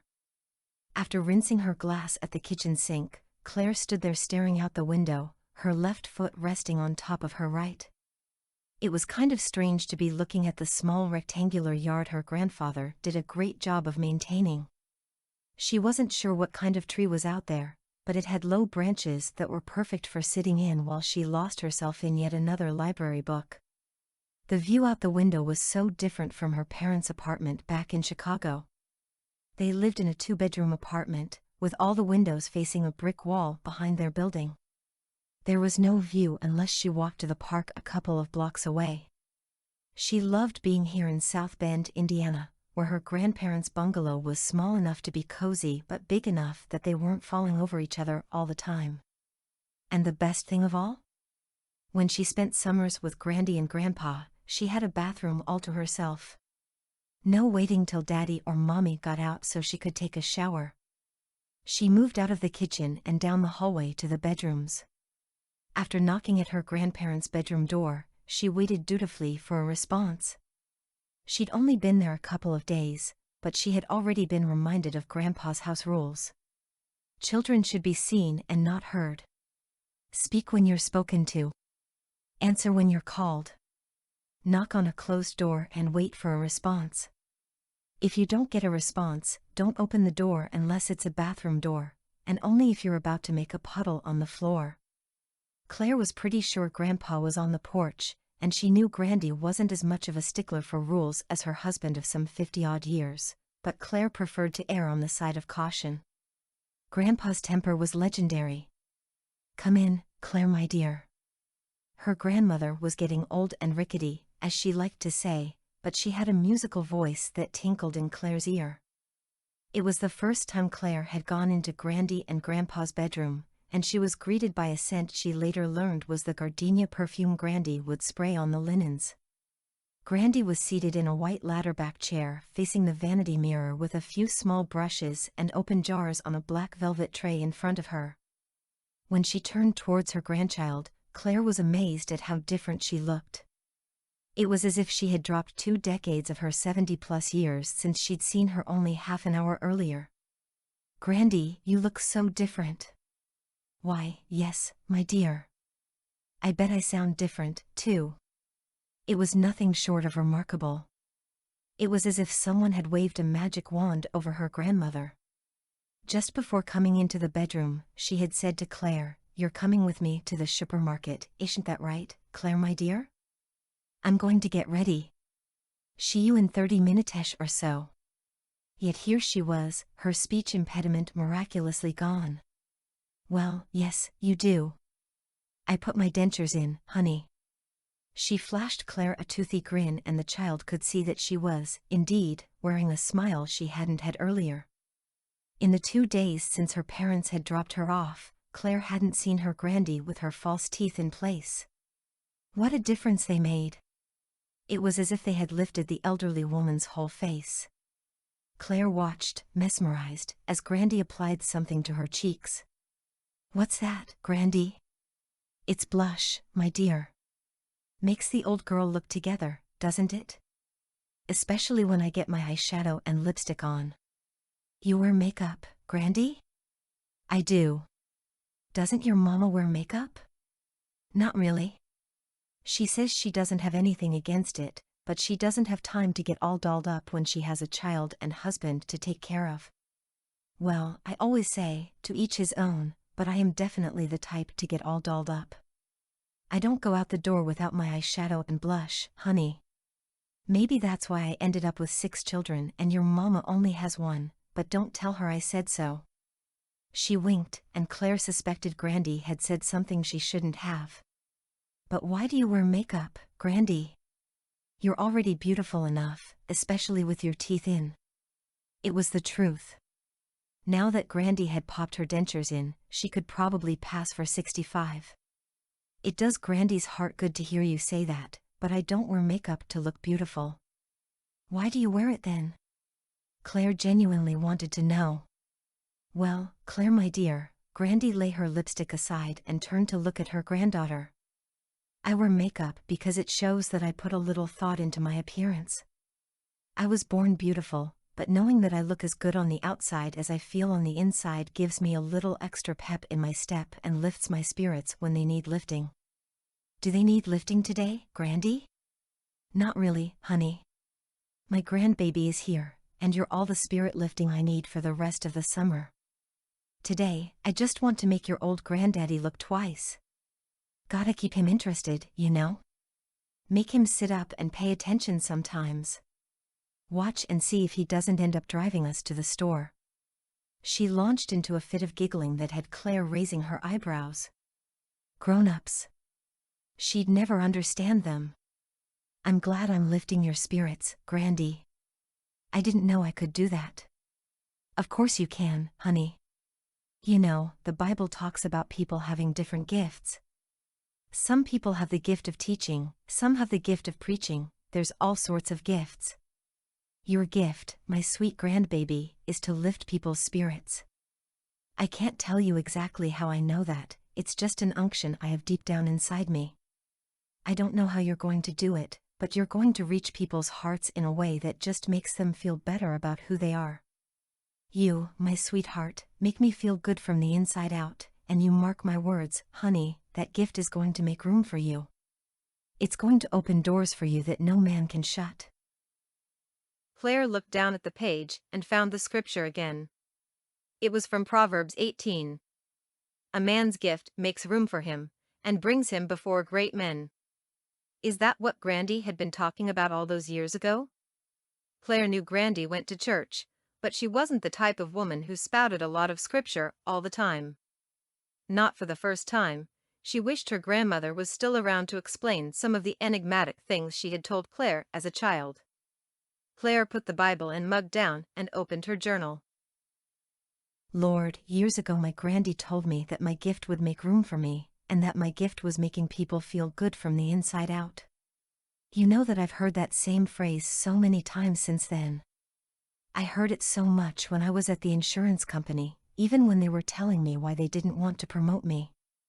I heard it so often that I went and did that makeup artistry course, not so much because I wanted to help people to look good, but because I wanted to help them boost their self-confidence. Lord, I always figured that for some of us, we feel better when we think we look better. That's why I started outside in. I didn't even remember that Grandy told me my gift was making people feel good from the inside out. So what now, Lord? Now I'm not sure where to go. What do I do when I own a makeup store and I go to Bible study and learn that it's wrong to promote wearing makeup? I'm trying to be a good Christian, Lord. The last thing I want to do is go to hell or, even worse, help other people get there. I would appreciate hearing a word from you, Lord, because I don't know what to do. And while I wait to hear from you about that, Lord, I'd appreciate if you'd show me what my gift really is. I don't need to be before great people, Lord, but I do want to glorify you in any way I can. She closed the book and her eyes and waited to see if the Lord would speak to her, but it seemed he was being particularly silent.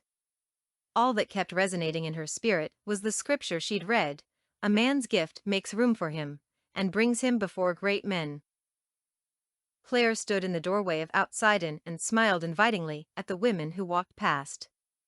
It had been an exceptionally slow day in the store, and she was losing hope that she would make any sales at all. She hadn't decided whether she was going to keep the store open just yet. She was still waiting for instructions from God, but while it was open, she had to pay both the rent and her assistant. She also needed to eat.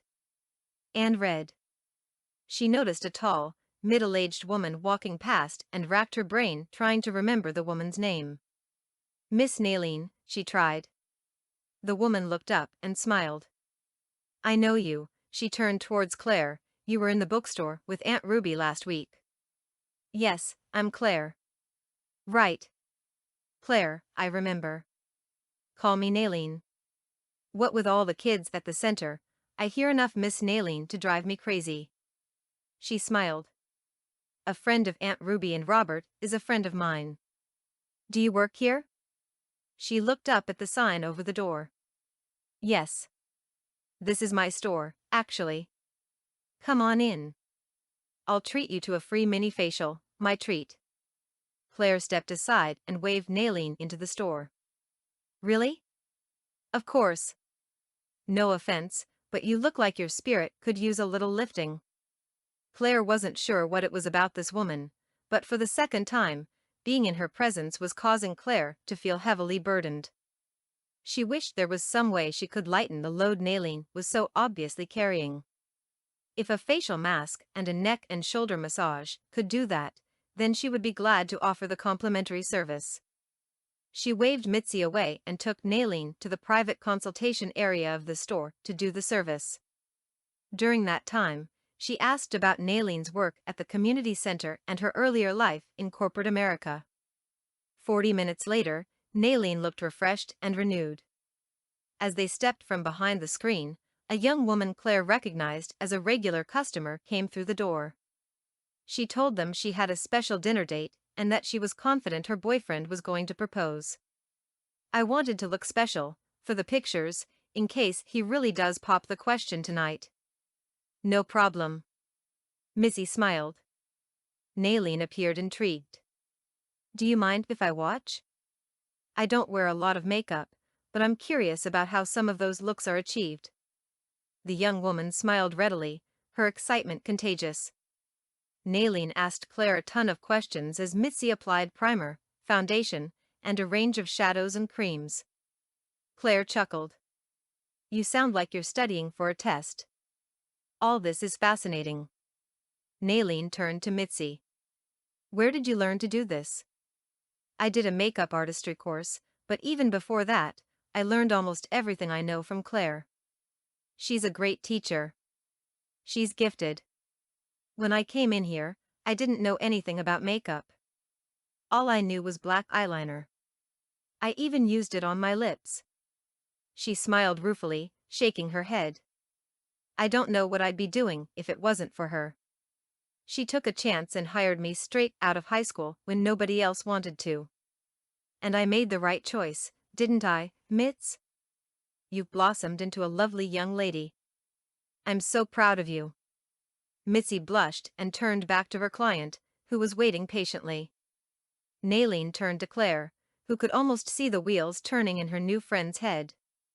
What? You know, Claire, we didn't find anyone to replace Terry Ann at the community center. We offered fashion design because we thought it was something teenage girls might be interested in, but I think they'd be just as interested in learning about makeup. And if you could teach them a skill they could use to earn a little money, that would be icing on the cake. Claire wanted to decline immediately, but the hope coming alive in Naileen's eyes made her reconsider. But I couldn't offer them certification or anything. I'm not a trained instructor. No worries. Right now, our focus is on teaching them practical skills that will enhance their lives. Certification can come later for those who want to pursue it. What kind of hours are we talking about, Naileen? We could make some changes to accommodate your schedule, though it might take some rearranging. The girls come in every Saturday, but your session would be every other week. They're also doing a computer course in the same time slot. Perfect. Missy chimed in. You already take every other Saturday afternoon off. Claire could have strangled her assistant, but there was the hope in Naylene's expression again. The woman looked transformed. "Promise me you'll think about it, Claire," Naylene pleaded. "I'll think about it, but what about those times when we have an event or something?" "We'll cross that bridge when we get to it, my dear Claire." Claire nodded her head, then blinked her eyes rapidly when it almost seemed as if Naylene's face was morphing into her beloved Grandy's, and her grandmother's voice rang in her ears. "You mark my words, Claire my dear, that gift is going to make room for you." Now what could that possibly have to do with teaching girls about makeup application? Chapter 10. What felt like years after presenting his Bible study, Robert finally had the chance to sit down and meet with his advisor, Dr. Crouch, to discuss his presentation. He left the meeting less confident than he had been when he knocked on the door 45 minutes earlier. He tried not to argue with the man whom he knew basically held his degree in his hand, but it took quite a bit of biting his tongue and silently counting to 10 and back in several languages. He couldn't believe Dr. Crouch almost gave him a failing grade.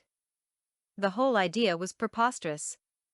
Robert struggled to drag his attention back to his driving and noticed a few nanoseconds too late that there was a police cruiser behind him. In his rearview mirror, he could see the lights flashing at the same time. The wail of the siren just about pierced his eardrum. He activated his turn signal and pulled over to the side of the road. "Perfect. What next, Lord?" he heard himself say as he switched off his engine. He sat motionless as he waited for the officer to approach him. He smiled when the person he could see in his side mirror turned out to be a woman. Maybe if he was nice, she'd let him off with a warning. "Good afternoon, officer." He offered the greeting, and what he hoped was a warm smile as soon as she stopped at his mirror. There was no preamble. "License and registration, please." "Yes, ma'am." "Right away, ma'am." He retrieved the paperwork from his glove compartment and reached into his pocket for his wallet. She took what he offered but did not return his smile. The wind was blowing her blonde hair into her face, and Robert couldn't decide whether she was closer to 20 or 35. "Lovely weather we're having, officer." He glanced at the name tag on her chest. "Officer Love."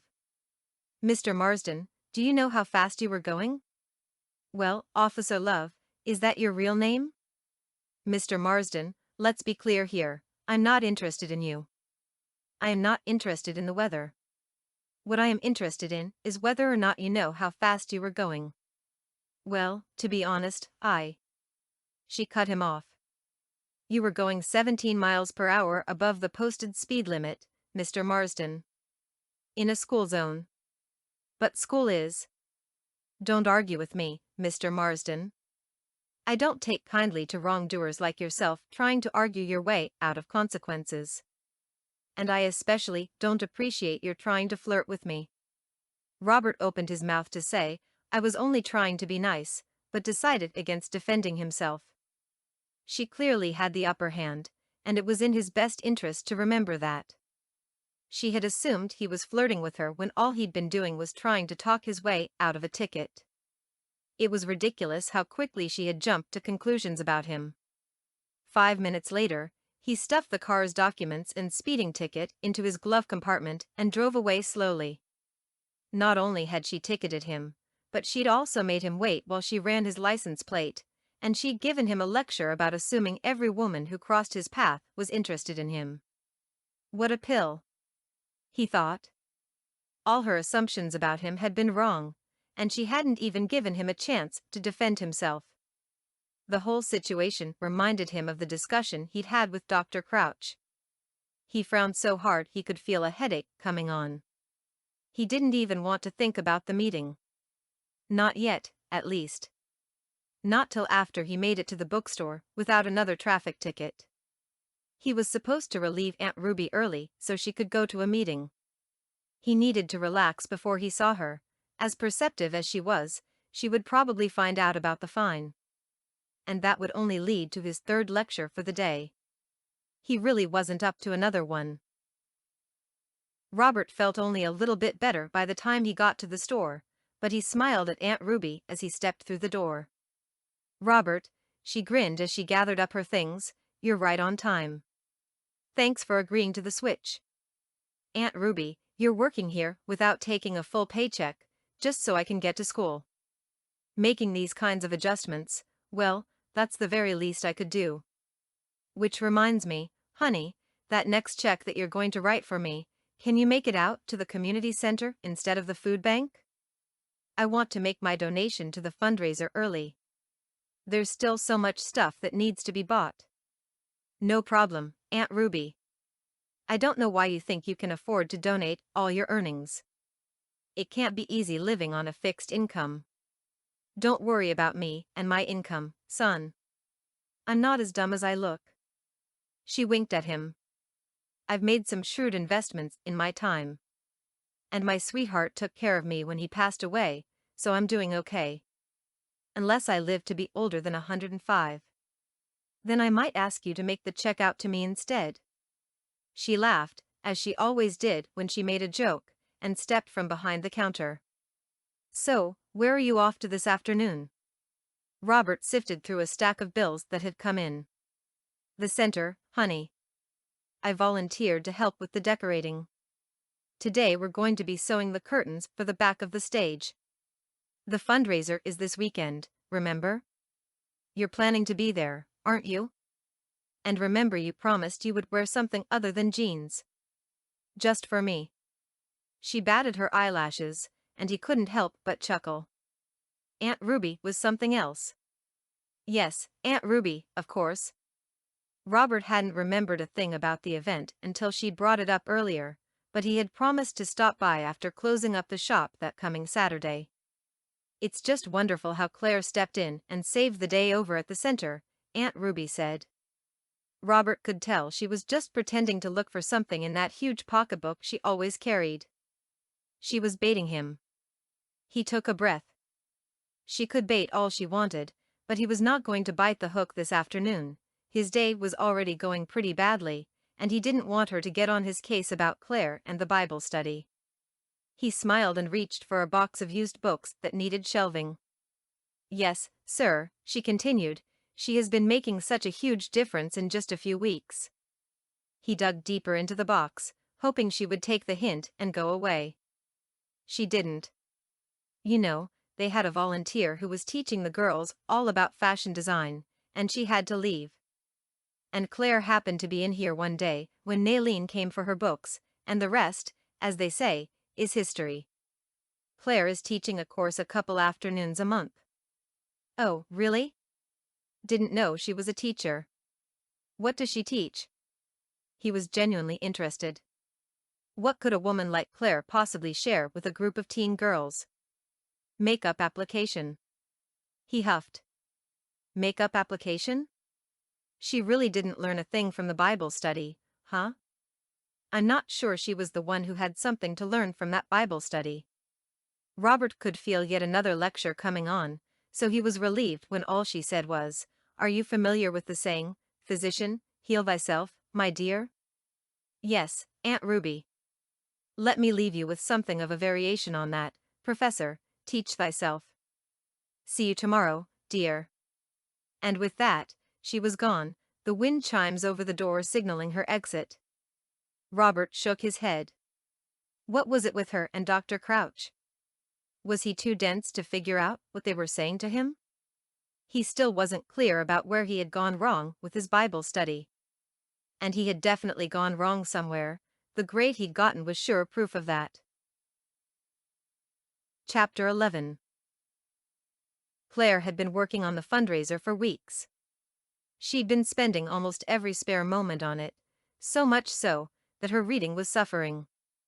She hadn't picked up a book in the last 2 weeks, and she was only doing a chapter a day of her Bible. She was at the community center almost every evening after work, and all afternoon on Saturdays if the store wasn't too busy.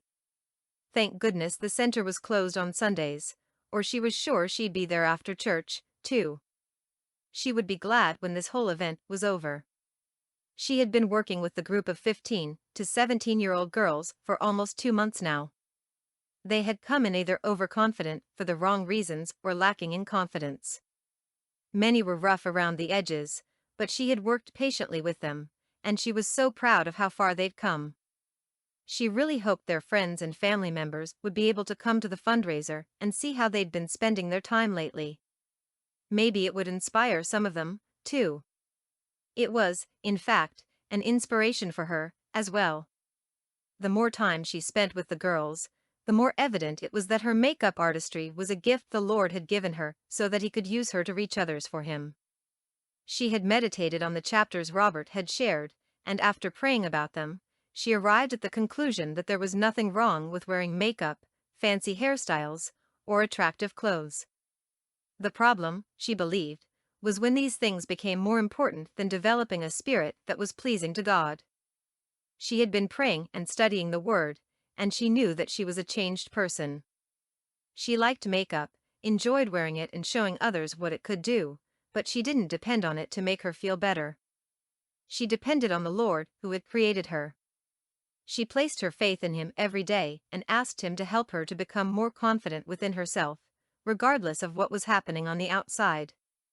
She had also started wearing makeup again and was once again focusing on making her store a phenomenal success. Over the past month or two, she could see where her changing attitude had begun to impact her interaction with the world around her. She was slowly making more and more changes, even at the store, and here at the center, her approach was to help the girls find their own inner beauty.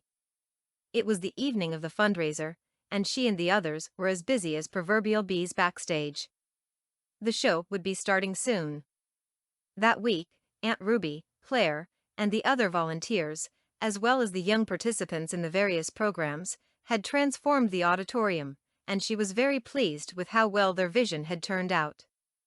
She and the young ladies had had a dress rehearsal the night before, and everything went gone very well.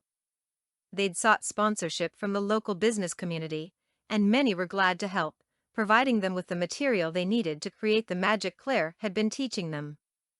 Outside In was one of the sponsors, and Claire had even gone deep into her own pockets in her attempt to make everything as close to perfect as possible. Now, as she and Mitzi worked on one young lady after another, she prayed fervently that everything would go well that night. She would hate for the kids to be disappointed with any aspect of their performance. She took a moment to peer through the curtains at the crowd that was assembling. They had gotten a lot of support, and she could recognize a few of the people in attendance. She had seen Aunt Ruby when she arrived earlier, and several members of her church and some of her clients from the store were present, as well. There were dozens of other people out there. Great. The more people who came and saw what the youth programs at the center were helping people to do, the more volunteers they would have and the more young people they could reach.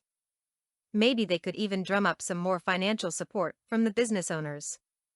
She let the curtain fall into place and went back to the chaos that was the dressing room. They had less than an hour before the curtain went up. Robert got to the community center a few minutes after 7 o'clock. He had closed the store at 6 and followed Aunt Ruby's instructions to go home and change. He was surprised by the number of people he saw milling around in the parking lot, not to mention the crowd inside. Aunt Ruby hadn't told him exactly what was happening tonight, but he was more than willing to support community initiatives. He'd been donating used books to the center, but he didn't have enough time to come down as often as he'd like. He wasn't sure if this would be the neighborhood he would be preaching in when he eventually graduated, but he figured the more people he met in the community, the better it would be. He stopped at the notice board close to the front door long enough to look at the event poster that had been put up. He felt a frown coming on. Among the expected song, dance, and dramatic pieces, he saw that there was also going to be a teen fashion show. A furrow developed in his forehead. When would the adults who had an influence over young ladies and gentlemen stop leading them astray? When would they understand that the focus needed to be on developing what was inside of the body, rather than showcasing what was on the outside? He sighed. To satisfy Aunt Ruby, he'd stick around for a while, but he didn't plan on watching a fashion show. There were few things he detested more than bodies on display seeking earthly approval. He paid for his ticket and stepped through the doors. Looking around, he thought he saw Aunt Ruby heading out of a side door. Remembering that she had promised to save him a seat, he moved in the same direction, hoping she hadn't just gone to the bathroom. How awkward would that be? He chuckled to himself. He ducked through the doorway and found himself in a hallway that led to a single door at either end of it. One was an emergency exit. The other door didn't have any restroom signs, so he walked briskly towards it, knocked tentatively, and when there was no response, he pushed it open. He hadn't expected to be greeted with sheer chaos. It seemed he'd found himself backstage. There were dozens of people, most of them teenagers, engaged in various activities. In one corner, he identified a trio of girls practicing their harmonies. Not far from them, a boy who looked to be about 15 or 16 was playing a flute from sheet music. A couple of girls wearing long white leotards with long white skirts over them were going through some kind of warm-up exercises, their long limbs extending beyond the limits of normal human bodies. On the far side of the room, he observed Aunt Ruby, who was watching intently as a woman applied makeup to the face of a young lady of 17 or 18. When the woman turned, he shook his head in disgust. It was none other than Claire Foxwood. He shouldn't have been surprised. The woman was clearly obsessed with her looks, and now she was passing that unhealthy, ungodly obsession on to the next generation. It was clear that she had learned nothing from attending his Bible study. Aunt Ruby laughed at something Claire had said, then turned towards him. Not wanting to be caught watching them, Robert ducked out the door and almost sprinted towards the auditorium. He felt like leaving, but why? As he made his way to the back of the room, he took the time to analyze why Claire's involvement in a fashion show bothered him so much. He was more disappointed than he'd have liked to admit. The truth was, despite her flaws, he found her quite interesting. With her warm eyes, high cheekbones, and full lips, she was the kind of woman who was born beautiful. If only she could understand that her true beauty should shine from within. If only she were interested in studying her Bible and finding God's purpose for her life, the way he was doing. No wonder she hadn't responded to his text message that night. She hadn't benefited from being there at all.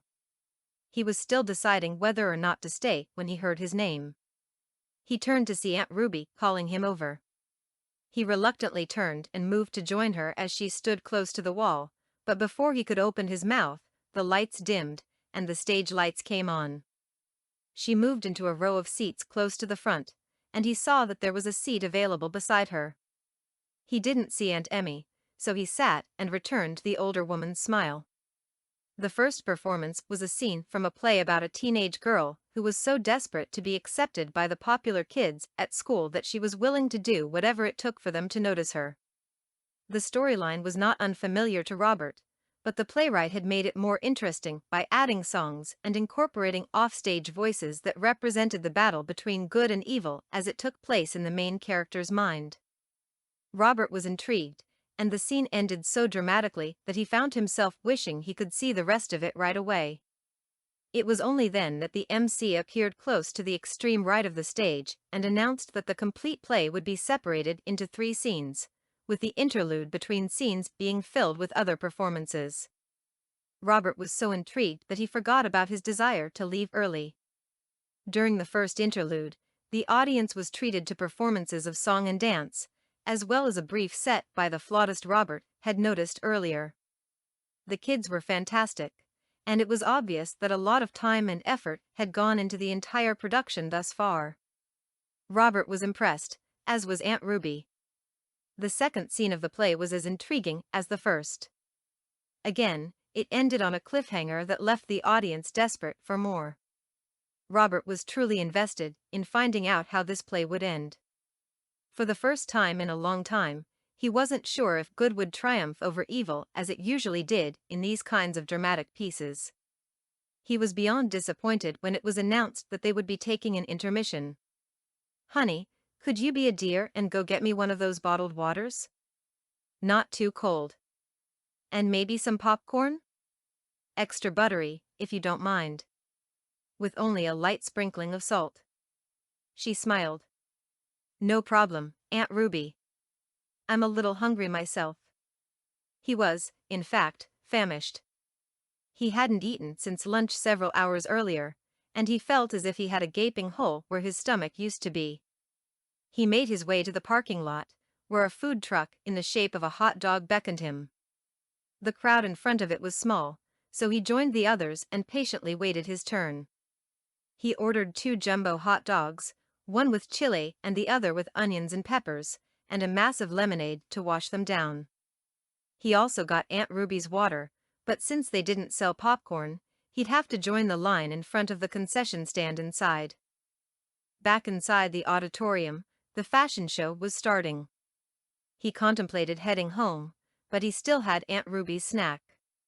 He may as well sit and eat his hot dogs. Besides, he wanted to see the end of the play. There was no law that said just because he was sitting there, he had to watch what was happening on stage. Aunt Ruby expressed her delight over his willingness to bring her the snack. She tried to press a $5 bill into his hand, but he refused it, so she turned her attention to the stage. It was like watching 2 trains racing towards each other on a track. He wanted to look away from the parade of teenagers, but he couldn't. His gaze kept straying back to the stage against his will. He was horrified. The girls on the stage were dressed almost as skimpily as streetwalkers looking for clients. Their outfits were cut up to here and down to there, their makeup gaudy and downright scary. Was this what Claire had been helping them to do? He could hardly believe what he was seeing. And she called herself a Christian? Aunt Ruby didn't seem in the least bit perturbed, which in itself surprised Robert. Wasn't she even watching what was going on? How could she sit there and tolerate this kind of show? Aunt Ruby, do you have a way to get home?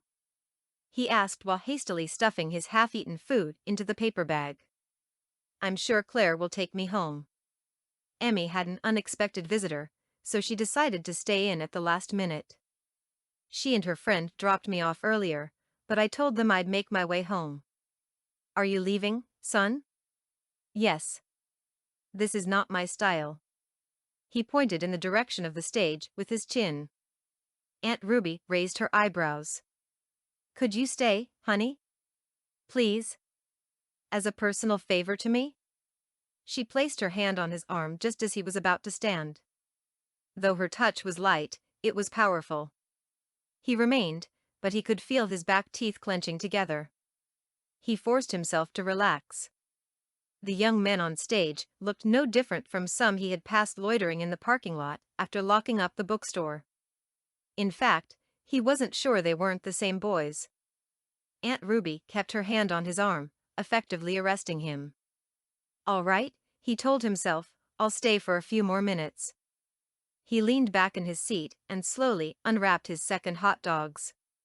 He had lost his appetite, something that almost never happened, but he had to look at something other than the spectacle on stage.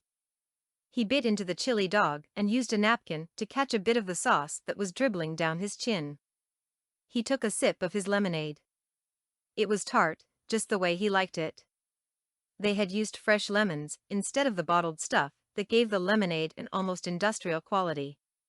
Perfect. He kept his eyes on his food as he chewed his way through the rest of the meal. Would this cursed fashion show never end? As soon as he'd formulated the thought, there was an eruption of applause. He turned toward the stage, and what he saw there made his blood run cold. There, strutting her stuff on the runway all by herself, was Miss Claire Foxwood. Thankfully, she wasn't as skimpily clad as the teenagers had been much earlier. She was wearing a conservative dress and a wide smile. She walked with an air of confidence, her hand on her hip and a smile on her face. It was clear to Robert that she was completely comfortable up there. Stopping a few inches short of the runway's edge, she assumed a couple of different poses before turning and heading in the opposite direction. Halfway there, she stopped and turned again, her eyes scanning the audience and resting briefly on Robert and Aunt Ruby. Her smile faltered a bit before brightening again, and she finished the turn before heading off stage. Robert had had enough. Nothing, not his desire to see the last scene of the play, not even his respect for the woman sitting beside him, could make him stay and continue witnessing this ridiculous spectacle. He waited until he had finished packing up the remains of his meal to turn to Aunt Ruby. "I've got to go. I'll see you in church tomorrow." He didn't give her the chance to respond before he stepped out of the row and towards the nearest exit. Claire peeked from behind the curtain and looked towards the row where Aunt Ruby and Robert had been sitting. She could see Robert making a hasty exit. She let the curtain fall back into place. What was his problem? She reflected on the outright disapproval she couldn't help but read on his face when they had called her onto the stage. She hadn't known they were going to do that. If she had, she might have worn nicer clothes. She had been enjoying her little stint on the runway until she had happened to glance in Robert Marsden's direction. The look on his face had caused her to doubt herself for a minute, and she'd almost stumbled. She hoped no one had noticed. She couldn't figure this man out. Why had he bothered to come to the show only to leave early? He hadn't even stayed till the end of the play. She'd been surprised to see him in the audience, but she would have thought that since he had made the effort to come, he would have at least tried to stick around to the end. She suspected it had something to do with her being on stage. But why?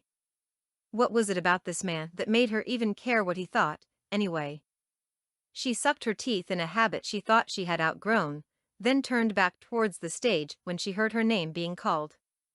What was going on out there? She peeked from behind the curtain again and wondered how she had missed the fact that all the models were back on the stage. This wasn't part of what they had practiced. She could hear the host calling her name again, so she stepped out. "Welcome, Miss Foxwood. Please step forward." She moved toward the front of the group amid thunderous applause from the audience. The host spoke to the audience as the models ushered Claire forward. "As I told you at the beginning, everything we do tonight is about showing you some of the work that is being done here at the center. Miss Foxwood is one of our volunteers, and it was her predecessor that conceptualized the fashion show you just saw. The intention here tonight was to show the kind of external transformation that has been happening among some of the teenagers standing before you. We thought it best to have one of the teens speak about her own experience." Claire smiled when she saw Thea take the microphone. Thea had never been one to shy away from a challenge. In fact, Claire figured she may well have nominated herself for the task. "Good evening, everyone. My name is Thea, and I've been coming to this center for the last 9 or 10 months. My mother kind of forced me to come here. She said I was getting into too much trouble at school, and I needed to get focused." "Remember, Mama?" A woman close to the front stood and said, "You know that's right, baby." The audience chuckled.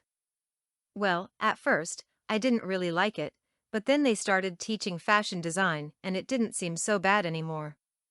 When Miss Cole left, I thought about ditching the youth center, but then they told me that the lady who was going to replace her was going to be teaching about makeup and giving away free makeup kits. I decided to come see what she was about. Now the thing about Miss Claire is that she doesn't just teach us about makeup, although she does a great job of that. While she's showing us what to do and what not to do, which is just as important, believe me, she also talks to us about life. That first day as she introduced us to primer and showed us how to choose our foundation properly, she talked about how important it is to have a firm foundation in life. It was a good talk, got me thinking, and when she handed me that makeup kit, I decided that I might come back even if she wasn't going to give me anything else. Then there was the time she showed us proper blending technique for eyeshadows and stuff, and she spoke about balance and blending the different areas of our life together. She asked us what we were interested in. Some of us liked sports, others liked reading, some just liked partying, and then she told us that no matter what we enjoy doing, we should always mix everything together in a way that it is properly blended but also well balanced. I like the way she talks to us. Even though she's an adult, she doesn't talk like she's better than us or anything. She doesn't look down on us. She just keeps stuff real. She always has. And I kept coming back, and before I knew it, I was changing a little bit. I mean, do you remember the outfit I was wearing when the fashion show started?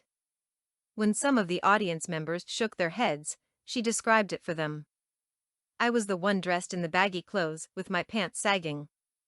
As persons among the crowd smiled and nodded their heads, she continued.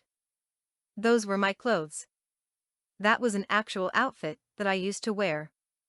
I would never imagine myself in something like this, much less being the one who actually made it.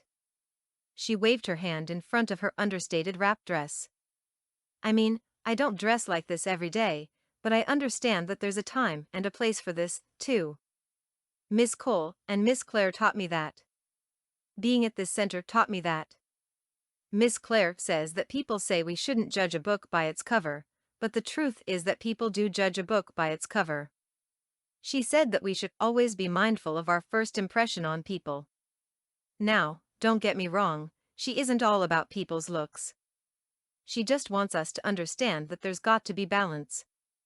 If you wear the wrong thing to a job interview, you don't get the job because you don't understand what's expected of you. First impressions last. You can be you and still take other people's opinions into account.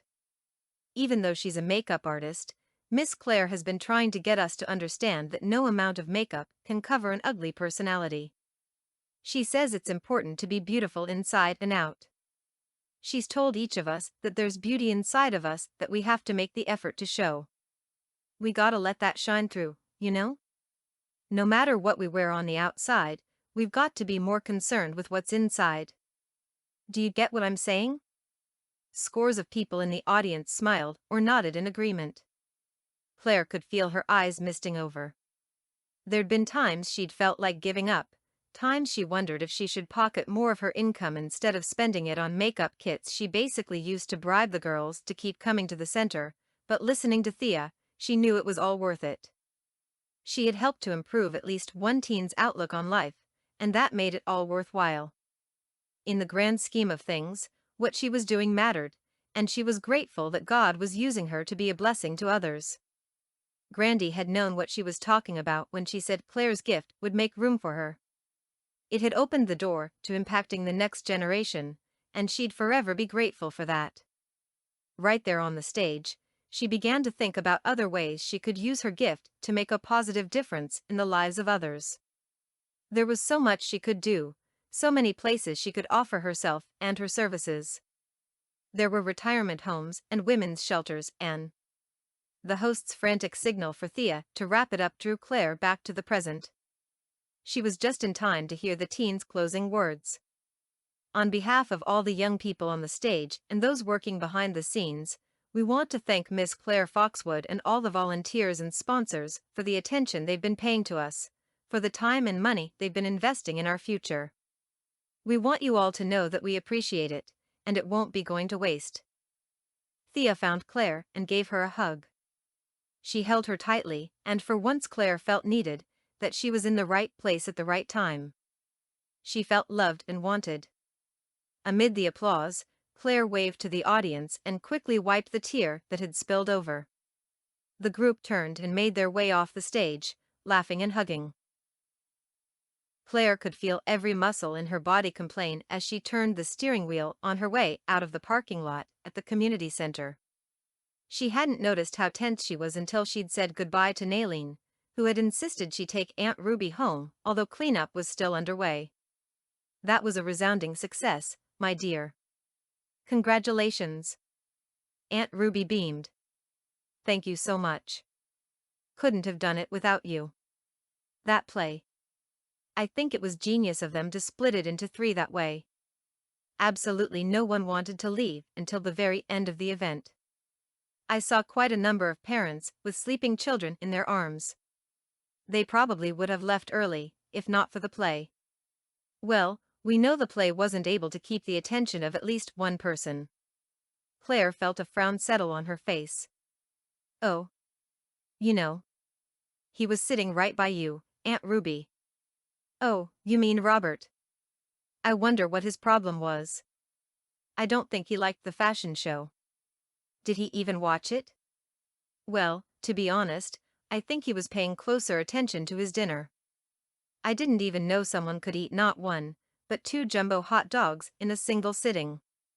Claire shrugged, which reminded her that her shoulders were super tired and tense.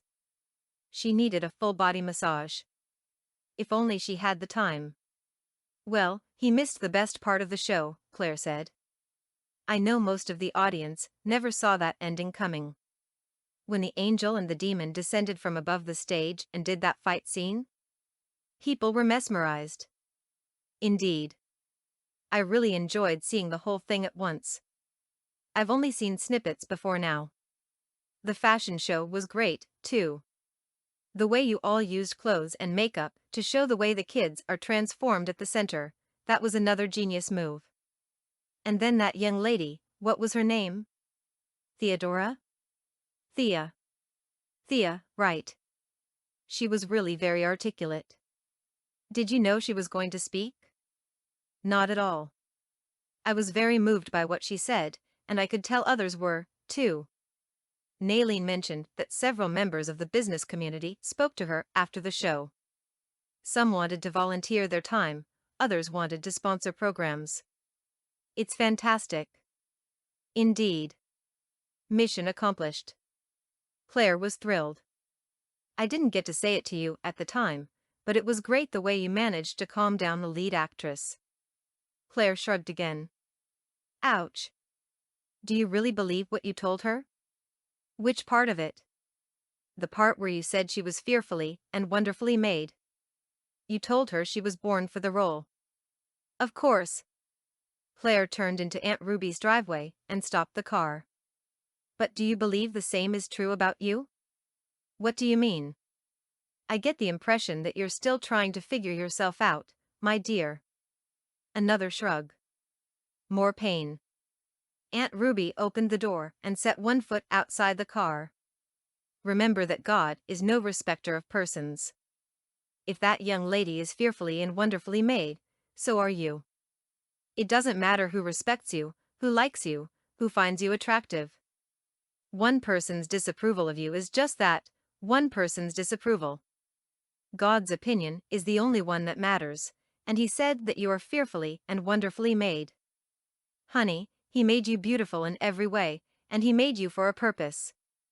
Nothing about you surprises Him because He has never been away from you. The same chapter that tells you that you're fearfully and wonderfully made also tells you that He has every page of your life story already written down. He knows you because He made you just the way you are. You're not perfect, none of us is, but He loves you with an everlasting love, regardless of the things others might say about you. Never let anyone take that sure knowledge away from you. Good night, dear. Before Claire could answer, Aunt Ruby stepped out of the vehicle and closed the door. As usual, she had given Claire quite a bit of food for thought.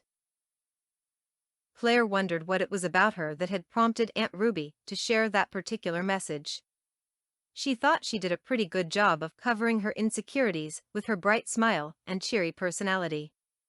Apparently, she wasn't fooling this wise woman. She supposed it was the combination of being a chubby child and being the smartest in her class. Those who didn't ridicule her for her weight would pick on her because of her high grades. Even being entered into various beauty contests hadn't completely rid her of her self-esteem issues.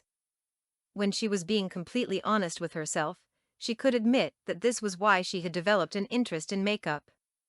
It was a mask, of sorts, though not in the way people like that man assumed. She didn't hide behind the creams and powders, she hid behind the persona she was able to put on when she was wearing them. On the days when she was at her lowest, she put extra effort into her appearance. She chose among her nicest clothes, and she spent more time than usual on her face. Then, when she was finally ready to face the world, she walked with a level of confidence that she didn't actually feel on the inside. It was all a facade. She had always figured that no one would be able to tell that, inside, she was still trying to convince herself that she was good enough. That she was beautiful enough. That she was strong enough. That she was smart enough. That she was enough. And one of the reasons that man's message had hurt so much was that she felt like if she stopped wearing makeup, she wouldn't have the facade to hide behind anymore. Then everyone would see all her flaws, not physical ones, but the emotional struggles she was so good at covering. And she'd kept the mask up for years and years. Until today. For some reason, Aunt Ruby had been able to see through it all and had gotten to the root of the matter. In the silence of the car that night, Claire reflected on Aunt Ruby's words and accepted the fact that she needed to know that God loved her, and she needed to know that she was worthy of his love not because of what she wore, where she worked, what degrees she had, or anything else. He loved her because he had created her. And that was enough for him. And as she went through the motions that night, she heard her own voice repeating out loud, "Thank you for loving me, Lord. Thank you for loving me." Chapter 12. Robert tried in vain to concentrate on the rhythmical sound of his footfalls on the exercise trail. There were only a few people in the park at this time of the evening on a Friday, and he figured most of the folks who used the trail at other times were probably preparing to go out for the night. But not him. He had a rare Friday off, and it had been weeks since he'd had the time to go for a run, so once he had closed up the shop, he'd gone straight home to change into his running gear. He saw a man kneeling to adjust the collar of his dog, and he absent-mindedly wondered if Claire Foxwood ever brought her dog to this park. It wasn't too far from where he'd delivered the books that day. He frowned and slowed down a little. There she was again, smack dab in the middle of his thoughts. He hadn't interacted with the woman a lot, so why did his thoughts keep straying to her? He didn't know much about her, and wasn't impressed with what he did know, so it made no sense that he thought of her so often. Sure, she was an attractive woman, but what was she without her makeup? He was sure she would look even better if she toned down on the face paint, maybe even cut it out altogether, so that her natural beauty could shine through. He noticed someone walking a dog in his general direction, and as he adjusted his steps to leave some room to his left, he almost came to a complete halt. That was definitely a German shepherd, and the woman looked suspiciously like the very person he'd just been thinking about. As she approached, he could see that it really was her. She kept her eyes on the trail, and he guessed that she would have moved right past him if he hadn't called her name. "Claire?" It was as if he couldn't stop himself. She didn't slow her gait as she held on to the dog's leash as if her life depended on it.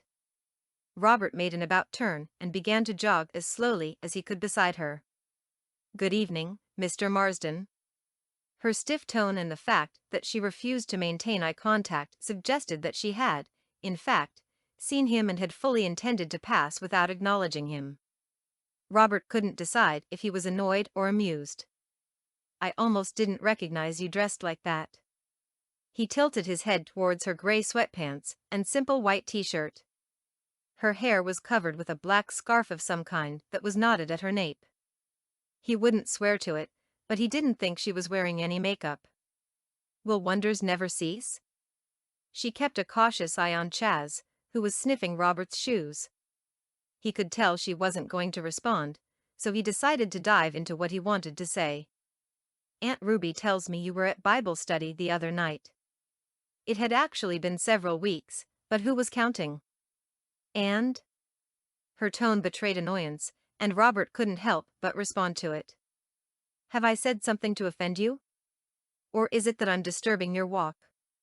He could feel his eyebrows knitting together as he asked. Claire sighed and came to a halt. She was slow to speak, but he could sense that she was measuring her next words very carefully. "May I ask you something, Mr. Marsden?" He shrugged as he trotted in place, not willing to stop his run after only a couple of miles.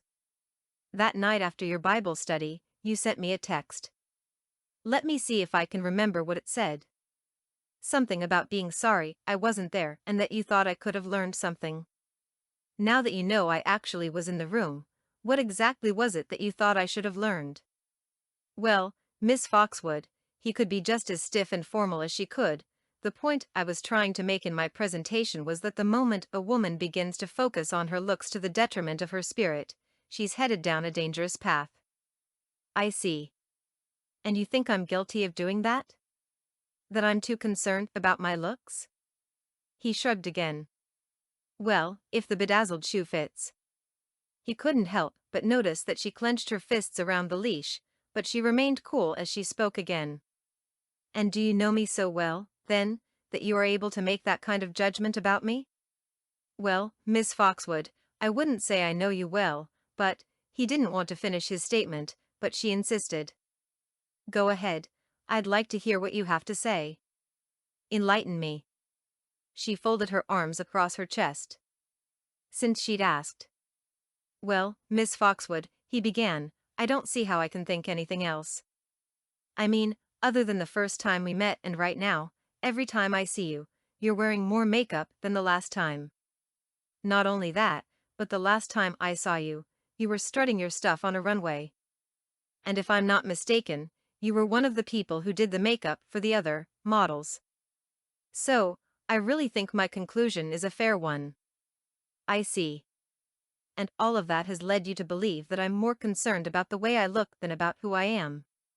Let me see if I can remember the words you used in your Bible study, something like, I'm so focused on my appearance that I can make the time to look perfect while taking Chaz for a walk, but can't make it to Bible study to hear something that will edify my spirit. Was it something like that? Forgive me if my wording is off. He couldn't miss her condescending tone. She had obviously been thinking about this for a while. He shrugged yet again. Close enough. Do you go out of your way to be offensive to everyone? Or am I special? She looked crossly at Robert. Chaz stood alert, as if he was aware of his owner's mood. Excuse me? He wondered if he'd heard her right. I've racked my brain, Mr. Marsden. I've gone over every minute of every conversation we've ever had, and the only time I remember being even a little bit rude to you was that day at your church. Clearly, my defensiveness that day made more of an impact than I thought, so please let me apologize. I'm sorry for my behavior that afternoon. I was annoyed that you had so easily forgotten me, although I obviously remembered meeting you.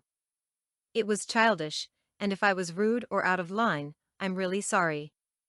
Now, if you don't mind, I need to go. She stepped away from him, but Robert moved in front of her and stood with his legs wide apart and his hands on his hips, effectively blocking her path. It was amazing how attractive she was with her face free of makeup and covered in perspiration. If circumstances were different, he might be tempted to lean forward and kiss the bead of sweat from just above her top lip, and then maybe he'd. He caught himself mid-thought and tried to remember what she had just said. As if she were aware of the direction his thoughts had taken, she retrieved a small towel that had been tucked into the waistband of her pants and mopped her face. Thank you for the apology, as unnecessary as it was. Exactly how have I ever been offensive to you? She gave a wry laugh. I guess the word is not so much offensive as it is judgmental. She moved towards the nearby park bench, but remained standing. Me? Judgmental? He was quite confused. Was he hearing right? You. Judgmental.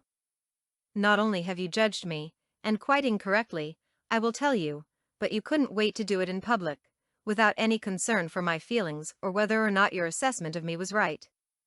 Why did you invite me? What exactly did you expect me to learn? That I was not worthy of being with someone like you? That I was somehow beneath you because I wear mascara and blush? Tell me something, Mr. Marsden.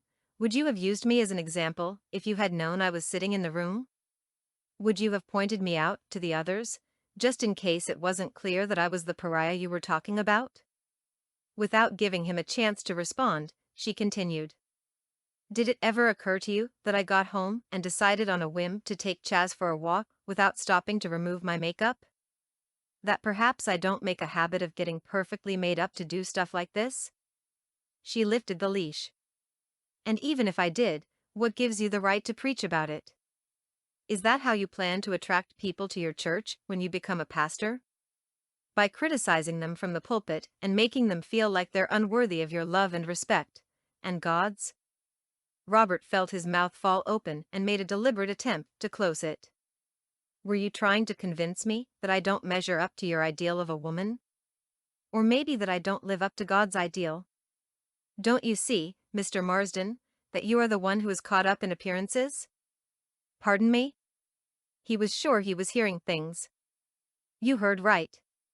You're studying to be a pastor, a minister whose aim in life is to draw people into a closer relationship with God. Yet you're the one who spends so much time thinking about people's outward appearance that you can't look beyond it. You never made an effort to find out who I am as a person, what the state of my soul is, whether I know the Lord. In fact, come to think of it, the first time you met me, you almost laughed at me, because of how I looked. In that moment, you decided that I wasn't even worth remembering.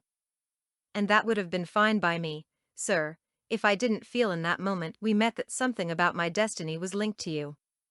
She threw her hands up in the air and turned as if she was about to leave, but she clearly changed her mind, turned around, and continued her verbal attack. You know what? I think I was right about you the first time I saw you. My destiny is linked to yours. You've taught me a very valuable lesson, Mr. Marsden, and without even trying. At the end of the day, sir, the Bible assures us that man looks at the outward appearance, while God sees our hearts. What you've taught me is that, when it comes to my walk with God and my purpose on this planet, I've got to trust my own convictions and not the convictions of others like yourself. Perhaps what you were destined to show me is that I've got to learn to lean on God and seek His approval rather than that of man. Those are the lessons you've reinforced for me, and I thank you for that. But it took a lot to get me here. It took tears. It took an overwhelming sense of shame and downright embarrassment that you would preach about me, and at me, from your position of authority. It took weeks of questioning myself, my choices, my profession. I even questioned God about why He made me the way He did. And then it took just as much time spent listening, to God, to Aunt Ruby, to myself, before I could say, it's a good thing Robert did that, because it helped me to see what I needed to see. But I'd guess that most people won't give it weeks and months. Most people who hear judgment like that from the pulpit won't ever come back. You tell them they're not good enough for you, and that's it. You'll never have another chance to tell them the rest of the story, which is that Christ is good enough. That He is their righteousness in the very same way that He's yours, because you're human, and, pastor or not, you aren't good enough either. Good luck keeping the pews of your future church filled, Reverend Marsden. With that, she jogged away with Chaz on her heels, leaving Robert staring at her with his mouth open. Again. Robert placed his left foot on the park bench and was about to reach for it with his right arm as he started to warm down. Instead, he decided to keep running. The nerve of that woman, he thought as he set off. He smirked and said out loud to no one in particular, and that, dear friends, is why I don't need a woman in my life. Claire slammed the door of the house with such anger that the picture frame on the nearby wall shook. She couldn't remember a time she'd been so upset. She wasn't usually the confrontational type. She always avoided arguments like the proverbial plague, and on countless occasions had given up her rights rather than stand up for them. She couldn't figure out what it was about that man that made her feel like she needed to let him have it. She had seen him before he'd seen her, and her heart had started pounding in a way that hadn't happened in years. Her palms had moistened from something other than mere sweat, and she'd had to take several deep breaths to calm herself. It was annoying that she still found that man attractive. The whole situation reminded her of Lamont Jefferson, the boy she'd had a crush on way back in high school. She'd still liked him even after he let her know that dating a chubby girl like her would never happen, not even if she were the last person on the face of the planet. She'd been disappointed to learn that he was a nearsighted bigot. Be that as it may, it hadn't immediately caused her attraction to the football player to evaporate, as much as she wished it would. It had taken months to get over him. That man had a way of making her feel the same way she'd felt then. She was even more annoyed with herself now. She was a grown woman, after all, teenage crushes ought to be a thing of the past. Since it would have been too obvious if she'd turned around and run off screaming in the opposite direction, she'd lowered her head and tried to move past him without him noticing her and her dog. It had failed. And miserably. If only he hadn't said her name. If only her body hadn't melted at the sound of his voice. She was still angry when she wrenched open the pantry door and reached for a bottle of water from the shelf. Chaz trotted into the kitchen and looked at her expectantly, but she ignored him. he could have a treat later. Stomping into the living room, she sank into the rocking recliner, which lurched backwards. The unanticipated movement caused her to splash water all over herself, the recliner, and the floor, and she felt herself becoming even more upset. What was it about that man that allowed him to get to her the way he had? Okay, so he was attractive, but she saw attractive men every day. He was ambitious, but there were similar men all around. He apparently shared her love of reading, but so what? So did one of the other volunteers at the community center, a widowed man of no less than 65, who was always inviting her out to lunch. She sighed. She knew exactly what it was. She was disappointed. That day she'd come to the screen door and made eye contact with Robert Marsden. She had felt an irrevocable shift in her spirit.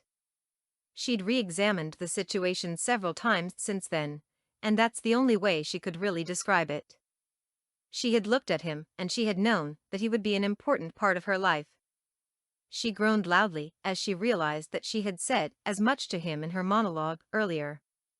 She'd never have admitted it to anyone, but despite what she'd said to him in the park, she had actually been harboring some kind of misplaced hope that he was the man God had designed for her. To find out that not only was he not attracted to her, but that he'd also judged her and found her lacking without even making an effort to get to know her, well, it hurt like heck. She didn't know why, but she could see herself with that man, a less judgmental version, of course, for the rest of her life. Cheering him on as he crossed the stage at graduation. Praying him through his first sermon as a pastor. Standing beside him on stage. Shaking hands with people after church. Laying in his arms after a hard day. Caressing him and loving him in every way. And it wasn't like she'd ever wanted to be a minister's wife. In fact, she'd always felt sorry for the wives of the pastors in the churches she'd attended. They always seemed to be pulled in 1,000 different directions as they supported their husband in his ministry. She'd often wondered if those women didn't have independent ministries of their own. What was it about all of them that made them nurturers, Sunday school teachers, choir directors, pianists, church secretaries, and more? Was there some kind of course at the seminary that taught a woman how to stand a few feet behind her man? She'd always wondered these things, and had never aspired to fit into that mold. She just wanted to reach people in her own way. If that meant teaching teenage girls how to apply makeup that wouldn't cause them to be a spectacle among their peers, then she was satisfied with that. If it involved praying with young brides while she applied their bridal makeup on their wedding day, then that was what she would do. If it meant going into retirement homes and helping the residents feel young again for a few hours, then where could she sign up? Now this man had come along and made her doubt herself. She was glad that was over. But it still hurt that he didn't like her, not even a little bit. She needed to remind herself who she was in God's sight. She made up her mind to post a reminder on her fridge so she would see it often. She knew exactly what she would write: Claire Foxwood, you are God's design, and you are fearfully and wonderfully made. She trotted into the kitchen for a handful of paper towels to mop up the water she'd spilled earlier and smiled. She may not have approached Robert the way she usually would have, but she was pretty sure she'd gotten his attention about his judgmental attitude. Good. She hoped she'd given him something to think about. In a roundabout way, God had used Robert to reach Claire and teach her things about herself that she needed to know.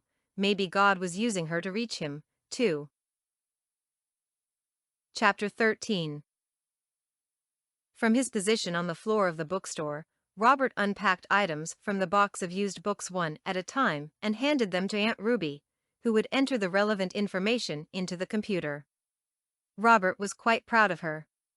She had never operated a computer before working at the store, but now she was fairly competent at what he needed her to do. He didn't think she was ready to send instant messages or emails just yet, but maybe in time. Aunt Ruby chuckled when he handed her a title he could tell was considerably old, based on its cover. What's so funny? He was curious. This book. It was one of my husband's favorites. He would read it over and over, but I never was able to get past the first chapter without my eyes glazing over. She shook her head as she smiled. Maybe I should buy it and make another attempt. Robert shrugged. He would have offered to give it to her, but he knew she wouldn't take it. She was forever telling him that he would never turn a consistent profit if he kept giving away the merchandise. You two were pretty happy together, huh? We were, for the time we had, which wasn't much. Robert knew Howard Crawford had passed away within a few years of getting married to Aunt Ruby. Would you ever consider getting married again, Aunt Ruby? Why? Are you proposing? She gave him a cheeky grin. He raised his arms defensively. Who? Me? No offense, Aunt Ruby, but I don't think that road is for me. What road? Marriage? He nodded solemnly. Why not? It's an honorable institution created by God. For sure, but like St. Paul said, it's not for everybody. True, but don't write it off. It can be a beautiful thing. Out of curiosity, why are you so dead set against it? Have you had your heart broken? Robert flashed her a grin. Not since Eloise Edwardson broke up with me 2 nights before senior prom. Arched eyebrows betrayed her surprise. Do you mean to tell me that a handsome man like you hasn't had a date in, what's it been, more than 10 years? It was his turn to chuckle. Oh, I've been on lots of dates since high school. I've even been in a few semi-serious relationships, but my heart just hasn't gotten into the mix. They always like me more than I like them. So you haven't seen any nice, Christian girls that catch your attention enough to consider the long term? Robert felt his smile fade away as an unbidden image of Claire Foxwood popped into his mind's eye. To be honest, Aunt Ruby, the Christian women I've dated, well, they've always been in some kind of rush to the altar, but none of them have tempted me to go there with them. Really? Aunt Ruby seemed thoughtful. Really? He confirmed with a sharp nod. What about Claire Foxwood? Robert couldn't hide his grimace. What? Aunt Ruby hadn't missed it. Not my type. And what type would that be? She's saved. She's smart. She's articulate. She has her own business. She serves her community with the work she's doing over at the center. And if all that wasn't enough to make you happy, she's pretty, to boot. How pretty she is, that's a matter of opinion, Aunt Ruby.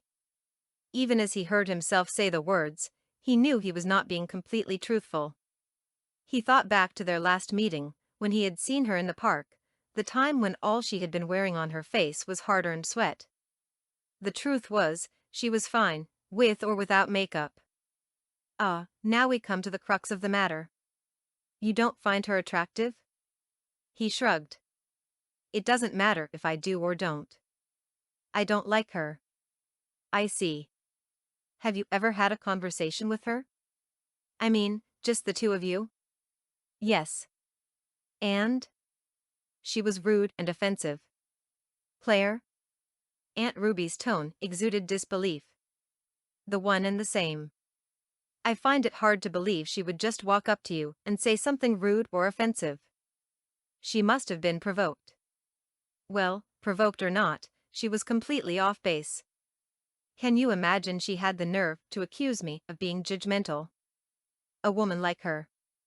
Aunt Ruby put down the book she had been perusing and looked over her glasses at Robert.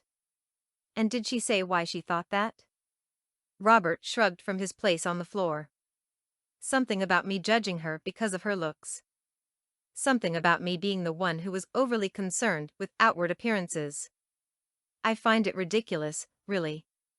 I mean, if I were overly concerned about the way people look, why would I have taught a Bible study about beauty beginning on the inside? I mean, come on. He got to his feet and leaned his hip against the counter, his arms crossed in front of him. Actually, son. Robert knew that Aunt Ruby only called him son when she was preparing to impart what she thought was indispensable wisdom. He sighed inwardly. He didn't really want to be preached to right now. Son, you left the fundraiser a bit abruptly the other night. May I ask why? I didn't want to be there anymore. I don't believe you for a minute. You wanted to see the end of that play just like everyone else. Okay, you got me there. Truth is, I was annoyed because I saw Claire backstage before the show started. She was applying makeup to those teenage girls' faces, and I didn't like that. Then on top of that, she actually came out on the stage and modeled. A Christian woman. Modeling. He could feel himself getting upset again. And she has the nerve to say I'm the one who's caught up with looks. Aunt Ruby's tone was measured. So when you got up, you left right away? Yes. Well, then, you missed the best part. Did you even notice what was going on while you were there? Did you see that when those kids came out, they were wearing their own clothes, the clothes they used to wear before coming to the center? Did you see the way their clothes and makeup changed as the fashion show progressed? You probably didn't even notice that. You were too busy being upset. I saw the way you were studying those hot dogs like you were prepping for one of your exams. Did it ever occur to you, my dear Robert, that God might actually be using Claire's makeup artistry to reach people for him that you and I could never reach? Robert wrinkled his brow. Meaning? Claire offers free makeup lessons and kits to the girls at the center. The makeup draws them in. And then as she's doing what she does, she helps them to understand the importance of developing as holistic individuals and not just pretty young things. Robert was sure Aunt Ruby thought her use of the 80s term was quite up to date. He couldn't help but scoff. Oh, is that what she told you? No. That's what one of the girls told the audience on Saturday night. Had you stuck around, you'd have heard it yourself. According to the young lady, I forgot her name, but I think it starts with a T. Claire helps them to develop confidence in themselves as valuable human beings, created in God's image to do His will, and not just as sex objects who have nothing to offer but their bodies. She's helping them build their self-confidence, and at the same time she's equipping them with a marketable skill. On top of that, she's teaching them that they are fearfully and wonderfully made. She is doing God's work over at that center, Robert. God's work. Robert was surprised. If you'd have come out of your little cocoon long enough to see why she was on stage, you'd have learned all about the difference Claire makes in the lives of these young ladies. She may use the makeup as a tool, but she is channeling God's word while she does it. And while her methods may be very different from yours or mine, we have to admit that she has a platform you and I might never have. Those girls may never come into this store because those who do read might not have the money to buy the kinds of books that we sell. They may never darken the doorsteps of a church because churches are full of church people. They're afraid they won't be dressed right, that the members of the church are going to judge them based on their clothes and their makeup and their hair and their shoes. But they'll sit through a session on how to dress for a job interview if they know they're going to get a free makeup kit at the end of it. Aunt Ruby took her glasses off and set them on the counter. She gazed so deeply into Robert's eyes that he wanted to look away. It was as if she was reading his thoughts. When we surrender to God, Robert, we're asking Him to use us where we are. That is what Claire is doing. Her gift in makeup artistry is making room for her. Like it says in Ephesians 2, Claire Foxwood is God's handiwork, created in Christ for the works that God Himself prepared in advance for her to do. That's her work, and it's very different from yours or mine. And you have no right to dismiss her outright because she doesn't look the way you want her to look. The truth is, my son, any minister would be beyond fortunate to have a woman like Claire beside him. But you have already decided that you won't be that man, because in writing her off, you've already written yourself off because of the way she looks. You're blocking your own blessing, and you're too blind and stubborn to see it. And don't tell me you don't think she's gorgeous, because I saw the way you looked at her at that potluck. I saw that look in your eyes when she stepped out onto that stage at the fundraiser. And don't tell me I'm wrong, because if you weren't attracted to her, if you didn't feel something for her, there's no way you'd have been so upset about her participating in the show in the first place. So you can keep denying it to yourself, but don't even think about starting that with me. Robert wasn't sure how to respond, so he said nothing for several minutes. Aunt Ruby had certainly given him a lot to think about. And some stuff to pray about, too. He struggled to remember what they had been talking about before Claire Foxwood's name had come up. Oh. Marriage. That was it, he said to himself. A much safer topic than the one they'd just been discussing. Much safer. You might have a point there, Aunt Ruby, but it's something I'll have to think about. You know us men, right? We need time to process stuff. You can't lay all of that on me and expect me to answer you right away. But back to our earlier discussion about marriage. I guess the truth is that marriage has never been high on my list of priorities. I mean, I have the store and I have my studies. Where would I find time for a relationship? Besides, I guess God hasn't given me a sign that marriage is His will for my life. Aunt Ruby set her glasses back on her face and looked up with a mischievous grin on her face. Oh, you want a sign? Is that all? A sign?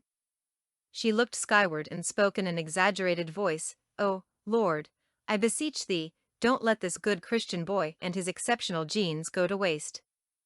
If the boy wants a sign, Lord, then please give the boy a sign sooner, rather than later. Thank you in advance, Lord, because I know the sign is already on its way. Amen. Almost before she'd finished speaking, there was a loud crash followed by a commotion across the street from the bookstore. They both stopped what they were doing and headed towards the big glass window at the front of the store.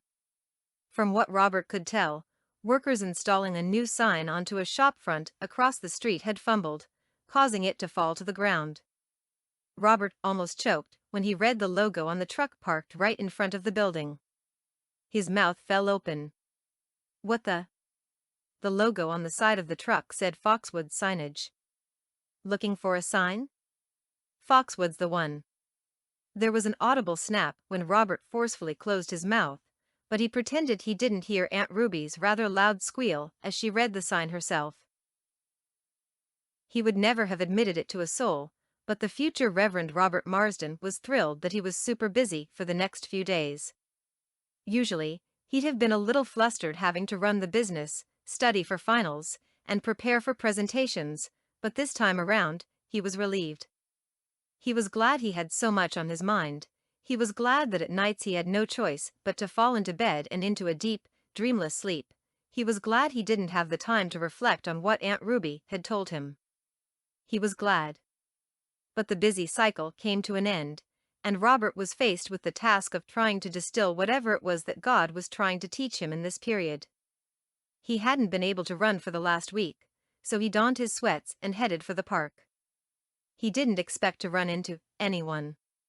He didn't want to analyze why he was going to the park on the same day of the week and at roughly the same time as he'd bumped into Claire Foxwood the last time he'd seen her. Had it only been a few weeks ago? It seemed like much longer. For the first time since his discussion with Aunt Ruby, he allowed himself to actually concentrate on the situation at hand. He decided to start with the sign and work his way backward. Was it mere coincidence that as soon as Aunt Ruby had prayed for a sign, an actual sign had appeared right in front of him? He played the end of the conversation over in his mind. He had told Aunt Ruby that he didn't know if he was supposed to get married, that God hadn't given him a sign about that. Then she'd prayed that God would deliver one, and within a minute, a literal sign had appeared in front of his eyes. Looking for a sign? Foxwood's the one. And though he hadn't admitted it to himself at the time, he'd felt a very unfamiliar inkling in his spirit that the whole commotion outside had somehow been orchestrated just for him. Which led him to something Claire had mentioned the last time they'd seen each other in this very park, something he hadn't allowed himself to process until this very minute. She had said that the first time she'd seen him, she had felt in her spirit that her destiny was somehow linked to his. Had she gotten some kind of sign the first time they'd met all those months ago?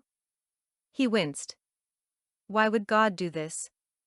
Why would God choose two people who were so obviously not suited for each other and link them together? God clearly had some kind of sense of humor. The woman was infuriating. He couldn't imagine spending the rest of his life fighting for space at the bathroom vanity where she would no doubt lay out her makeup application arsenal. He could just see himself trying to find his own things among all the stuff she undoubtedly used on her face. His imagination began to run wild as he made his way across the park. There was a double vanity with all sorts of makeup paraphernalia strewn across both sides.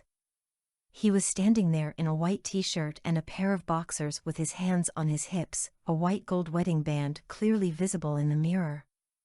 He couldn't name any of his wife's weapons, but they were all over the place. All he needed was a disposable razor. He felt helpless. He didn't even know where to begin looking for one. A familiar voice sounded from somewhere close to the bathroom door. "What's the matter, honey?" He shrugged without turning around. "Razor?" He watched in the mirror as Claire approached the vanity, diamonds and white gold glistening from her left hand. In his mind, she was wearing flannel pajama pants and an oversized white t-shirt that was probably his. Her hair was swept back away from her face with some kind of hairband. He expected her face to be makeup-free, this was his vision, after all, but he could tell she had done something to her eyelashes and there was definitely something making her cheeks glow. Her lips looked plump and enticing, and as she reached around him to open the drawer right beside him, he detected the slightest fragrance of strawberries. She was wearing his favorite lip gloss again. He forgot why he had even come into the bathroom in the first place. Stubbly chin or not, he reached for her and playfully dipped her like a ballroom dancer. He smiled gleefully and pressed his lips against hers. Her mouth parted slightly, allowing him to explore her even further. Robert shook his head briskly and came back to the present before his imagination went too far. Instead, he tried to concentrate on his running. Left, right, left, right, left, right. It didn't work. What was it Aunt Ruby had said? That Claire's gift was making room for her? What gift? Makeup artistry? Surely, that wasn't a gift God gave people. In his mind, he flipped pages in his well-used Bible until he came to the 4th book of Ephesians. What did it say in verse 11? Something about Christ gifting some to be apostles, prophets, evangelists, pastors, and teachers? And what about 1 Corinthians 12 verse 28, where reference was made to apostles, prophets, teachers, healers, helpers, guides, and those who spoke in tongues? He hadn't managed to memorize his Bible from cover to cover, but he was pretty sure there wasn't any mention of the gift of making women appear different than they really were. There was no gift of makeup artistry. His mind seemed determined to wander, though, and soon he began to consider the people in his life and what gifts they may have been given. He believed that he was anointed to be a pastor and a teacher. Running the bookstore wasn't his gift. It was something that allowed him to share his love of reading with others and something he hoped would pay the bills for a few years until he was settled in his ministry. By being very selective about his catalog and charitable with his earnings, he tried to use it to reach people for Christ, but it wasn't really his calling. But what about Aunt Ruby? What was her gift? She often told him that she had wanted to be a teacher like her sister Emmy, but she had realized from a short stint teaching Sunday school that she didn't have the right skills to make teaching work. She was warm and friendly, but she couldn't take a lesson and fashion it in such a way as to make others get it. They would enjoy the class, but at the end of it, the students were more likely to remember the examples she had shared with them than the underlying theme of the class. She always joked about being glad their church didn't do Sunday school exams, because the students would probably have failed miserably. Warmth and friendliness could only go so far in the classroom. Teaching was certainly not her gift. Instead, she had been a health inspector by profession, and now she helped him out in the bookstore so he could have the time to go to seminary. She was definitely one of God's gifts to the future Reverend Robert Marsden. He knew from the few times they were in the shop together that there were customers who only came in when she was there. They would hang around for hours sometimes, just talking to her. He could see the change in them, even the teenagers that came in, after spending time in her presence. If there were gifts to the body of Christ that were not mentioned specifically in the Bible, then maybe hers was the ability to listen and share insightful messages that made people think, even when they didn't want to. Robert thought about his own parents. His father sang and directed the church choir on Sundays, but he was a mail carrier during the week. His pleasant disposition brought a smile to the face of everyone on his route, and he invited so many of them to church that their pastor often joked that Simon Marsden was personally responsible for the size of the membership. His mother was a housewife, but she was part of the church's prayer circle. He couldn't count the times he'd gone home to find his mother on the phone praying with some church member who was going through challenging times. Robert continued to pound the pavement as he made lap after lap on the jogging trail. But then something strange began to happen. He thought about his sister, Georgina, who for years had been a housewife with a passion for scrapbooking before she began selling handmade craft items. She'd eventually opened her own small business and had been able to hire someone to help her. The way she could turn abstract scraps of paper or wood into three-dimensional pieces that spoke of God's glory, well, suffice it to say that Robert knew his sister's hands were probably more gifted than his mouth could ever be. Countless other examples came to mind, and he knew the Holy Spirit was pouring something into him that he had never considered before. How could he have missed the fact that people were gifted in ways that had nothing to do with serving in the church sanctuary? Aunt Emmy's teaching. His mother's praying. His father's smile. Aunt Ruby's wisdom. His friend Daniel's research. He could see clearly now that all these capacities were gifts that could be used to honor God, to bring him glory, and to bring lost sheep into the fold. Didn't the Bible say somewhere in the book of James that every good and perfect gift was from above? Why should Claire Foxwood's gift be any different, especially since, if what Aunt Ruby had said was true, she was already using it to impact the lives of young girls in a positive way? Whose life was he impacting? He slowed to a jog. He thought about the number of true friends he had, the number of people he shared the love of God with, outside the pulpit. It was only a few. Was it his judgmental spirit that kept people from getting close to him? Is this what kept Claire away? Maybe there was a smidgen of truth to how she felt. He took a seat on a nearby bench and realized that, besides his friend Daniel, Aunt Ruby, and Aunt Emmy, there were few people in his life that he could open up to. When he had gotten the chance to get to know Claire, he'd dismissed her and written her off without so much as a second thought. She was right. It was he who had judged her based on her looks and the fact that she wore makeup. He remembered how insulted he had felt when that police officer had assumed he was flirting with her. He'd wanted to defend himself. He'd wanted to call her out on how wrong she was in jumping to conclusions about him based on very little information. Claire must have felt the same way. Robert closed his eyes and imagined how she must have felt as he'd actually preached a sermon about her, while she was sitting in the room. He felt ashamed of himself. How do I make this right? Robert wondered. Chapter 14. Claire popped a worship album into her portable CD player and settled into her beloved rocking recliner. The piece of furniture had cost a pretty penny when she'd bought it several years earlier, but it had been worth every cent. She pulled the lever to raise the footrest and settled in. It had been a long time since she'd had a Saturday afternoon to herself. Ever since she'd started giving of her time and energy at the community center, she had been super busy. The only reason she could relax this afternoon was the fact that the kids had gone on a field trip with some of the other volunteers. She'd been invited to accompany them, of course, but she needed the break. Between the store and the center, as well as the other projects she'd taken on recently, she'd been going non-stop for weeks and weeks, and she needed this time to rejuvenate.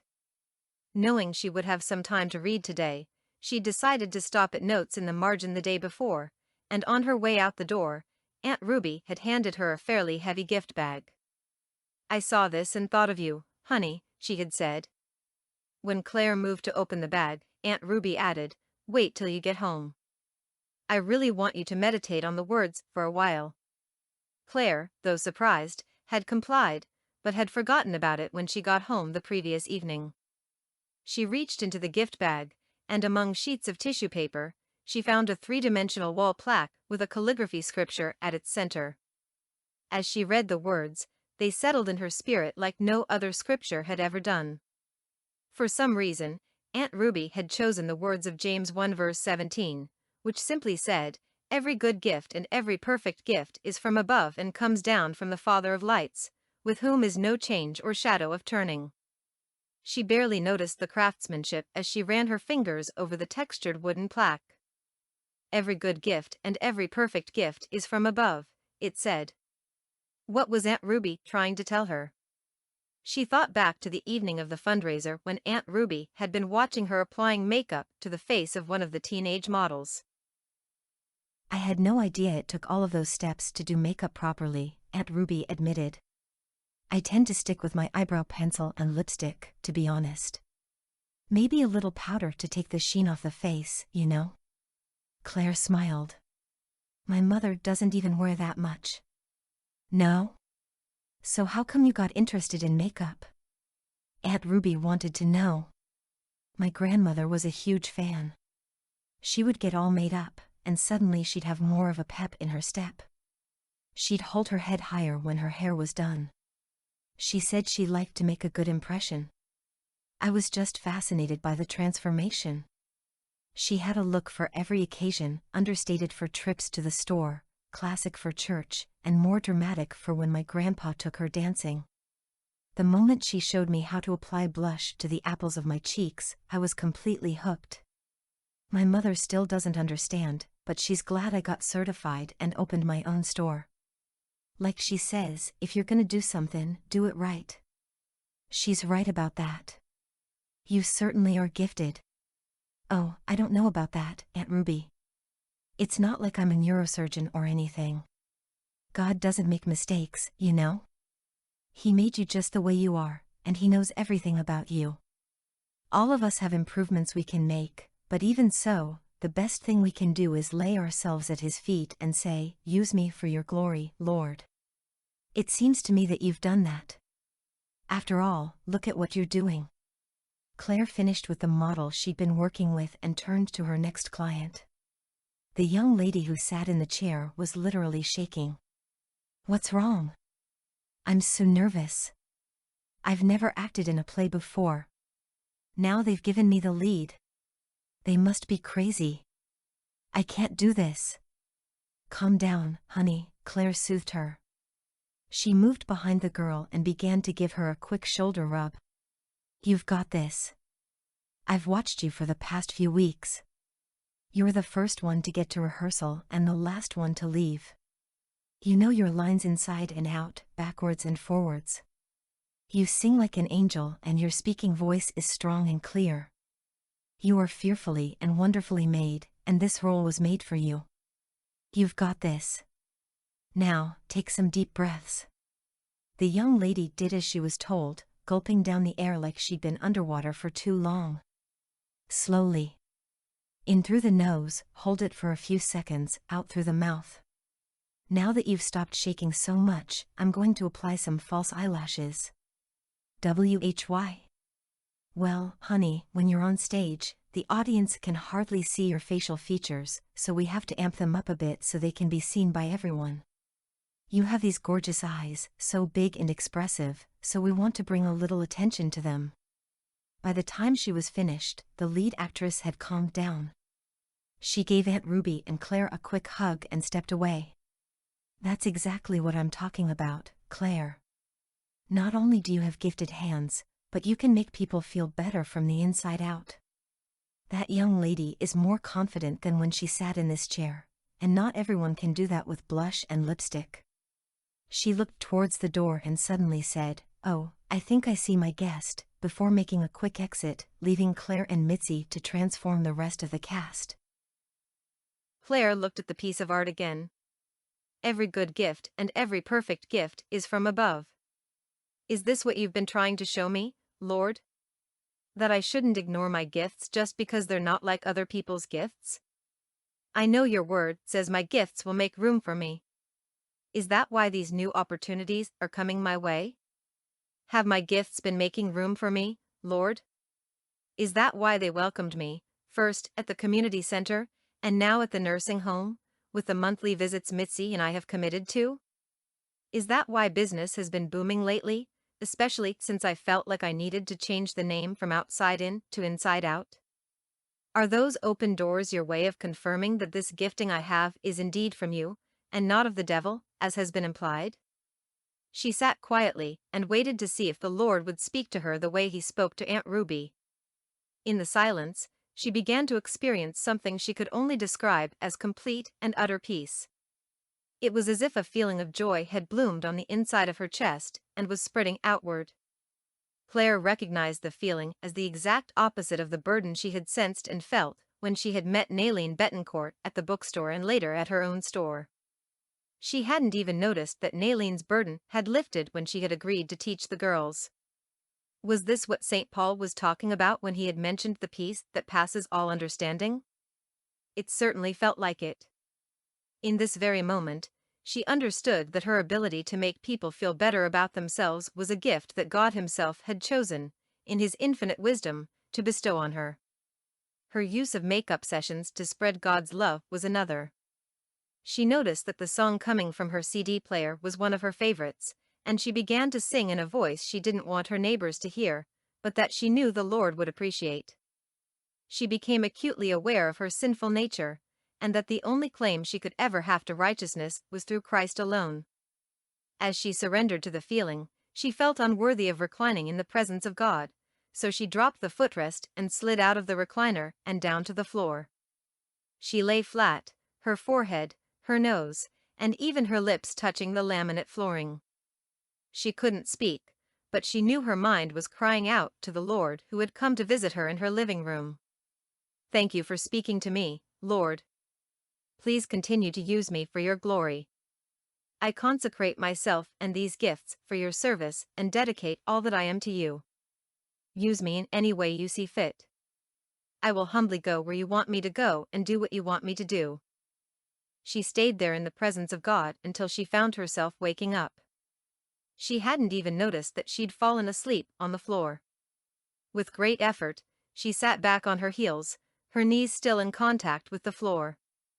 With the back of her hand, she wiped some drool that had drained out of her mouth and found its way to the vicinity of her chin during her nap. You. The CD had started skipping during the very last song, so she maneuvered herself into a standing position and pressed the stop button. She stretched. She'd actually been lying on the ground for over an hour. She didn't know the point at which worship had given way to rest, but she felt amazing. She bent to retrieve the wall plaque from where it had fallen on the floor, and for the first time she noticed how exquisite it was. It was made from a rustic piece of wood, and someone had used a very fine instrument to carve the words into its surface. It must have taken forever. She turned it over to see who had made it. The logo said, "Made exclusively for you by Georgina Marsden Baker." Had Aunt Ruby ordered a custom-made gift? Marsden. Now there was a name that hadn't come to her mind for a while. It had taken a couple of months, but Claire Foxwood felt like she was finally over Robert Marsden. She was finally able to go through an entire day without thinking about him. She had come to realize that her destiny really was tied to his, but not in the way she had expected and probably even hoped. His sojourn in her life had been brief and had never really developed beyond a few conversations, but she felt that God had used him to boost her self-confidence and to give her a clearer picture of how he wanted to use her. Through a series of events and conversations starting with his Bible study, Claire had embarked on a journey of self-discovery, even as she made a conscious effort to understand more about who God was and how he operated. Robert had probably hoped that his message would have convicted her in certain areas, but that had not happened the way he may have expected. What Claire experienced was the Lord's conviction in other areas of her life. Ironically, her conviction was based on the same scriptures that Robert had tried to use against her. The more she read the passages from 1 Peter chapter 3 and 1 Timothy chapter 2, the more she realized that although her heart was in the right place, she did not have the gentle, quiet spirit of which Peter had written nor the submissive nature Paul had advocated to Timothy. As she examined herself, she came to understand that there were many aspects of her personality that left a lot to be desired. She suspected she would be praying for a submissive spirit for the rest of her life, but she also knew there were many other areas in which she felt short. She tended to be abrupt with others. She was easily offended, thin-skinned, her mother used to call her, and tended to overcompensate by being offensive. She was sometimes dismissive of the feelings of others and liked to talk about herself a bit too much. She had begun to feel as if there was nothing good inside of her except the fact that she had invited Jesus into her heart a year earlier. She'd started crying out to God for a gentle, quiet spirit that would be less offensive and more welcoming to others. She had also asked that the Lord would help her to submit to those in a position of authority over her, including, maybe even especially, her future husband. Morning after morning had found her on her knees in repentance over her mean ways. She had stopped kidding herself. She was far from perfect. She knew it, and the Holy Spirit knew it. At least she was willing to acknowledge where she was going wrong, which was more, she figured, than Robert Marsden. But she was trying hard not to judge him. He had wounded her deeply with his condemnation of her, but she had prayed for the Lord to help her to forgive him so that she would no longer hold his words against him. She hadn't seen him since that evening at the park, but she hoped that if she were to bump into him somewhere, she would be able to speak to him without bitterness. She wasn't in a hurry for any of that to happen. Chapter 15. Robert took several deep breaths before he pushed the door and entered the store. It was his first time in a makeup store, and he wasn't sure what to expect, only that he would feel out of place. It had been several weeks since what he had come to consider the sign incident, and even longer since he'd seen Claire. He had hoped to run into her somewhere, maybe the bookstore or the park, but it hadn't happened thus far, and he really wanted to speak with her. He'd eventually decided to take the bull by the horns and come to the place where he was sure to find her, her job. The store was by no means cluttered, but he was still overwhelmed by the sheer volume of products on display. The walls showed pictures of various facial features, eyes, lips, cheeks, and he guessed that below the pictures were products designed to enhance those features. The display units were black and set against horizontal black and white wallpaper stripes. In the middle of the store was a counter with a pair of contemporary bar stools in front of it and a cash register to one side. He guessed that must be where makeovers and such were done. He didn't recognize the woman who was talking with a customer over by the section of the store dedicated to cheeks. She was young and had her hair wrapped in a black turban. She smiled in his direction and held up one finger, indicating that he should wait. He browsed the store while she continued attending to the needs of her client. Robert felt awkward. As he walked around the store, he was surprised to see a framed quotation among the pictures on the walls. The words were printed in crisp white against a red background and encased in a black frame, mounted on an otherwise bare section of wall that separated two sets of display units. The quotation was simple. Beauty is not in the face, beauty is a light in the heart. Khalil Gibran. Robert felt his brow wrinkle. Well, he said to himself, that was certainly unexpected in a store like this. He kept walking and stopped again when he came to another frame. Outer beauty attracts, but inner beauty captivates. Kate Angel. His curiosity piqued. He moved along the wall until he found another frame.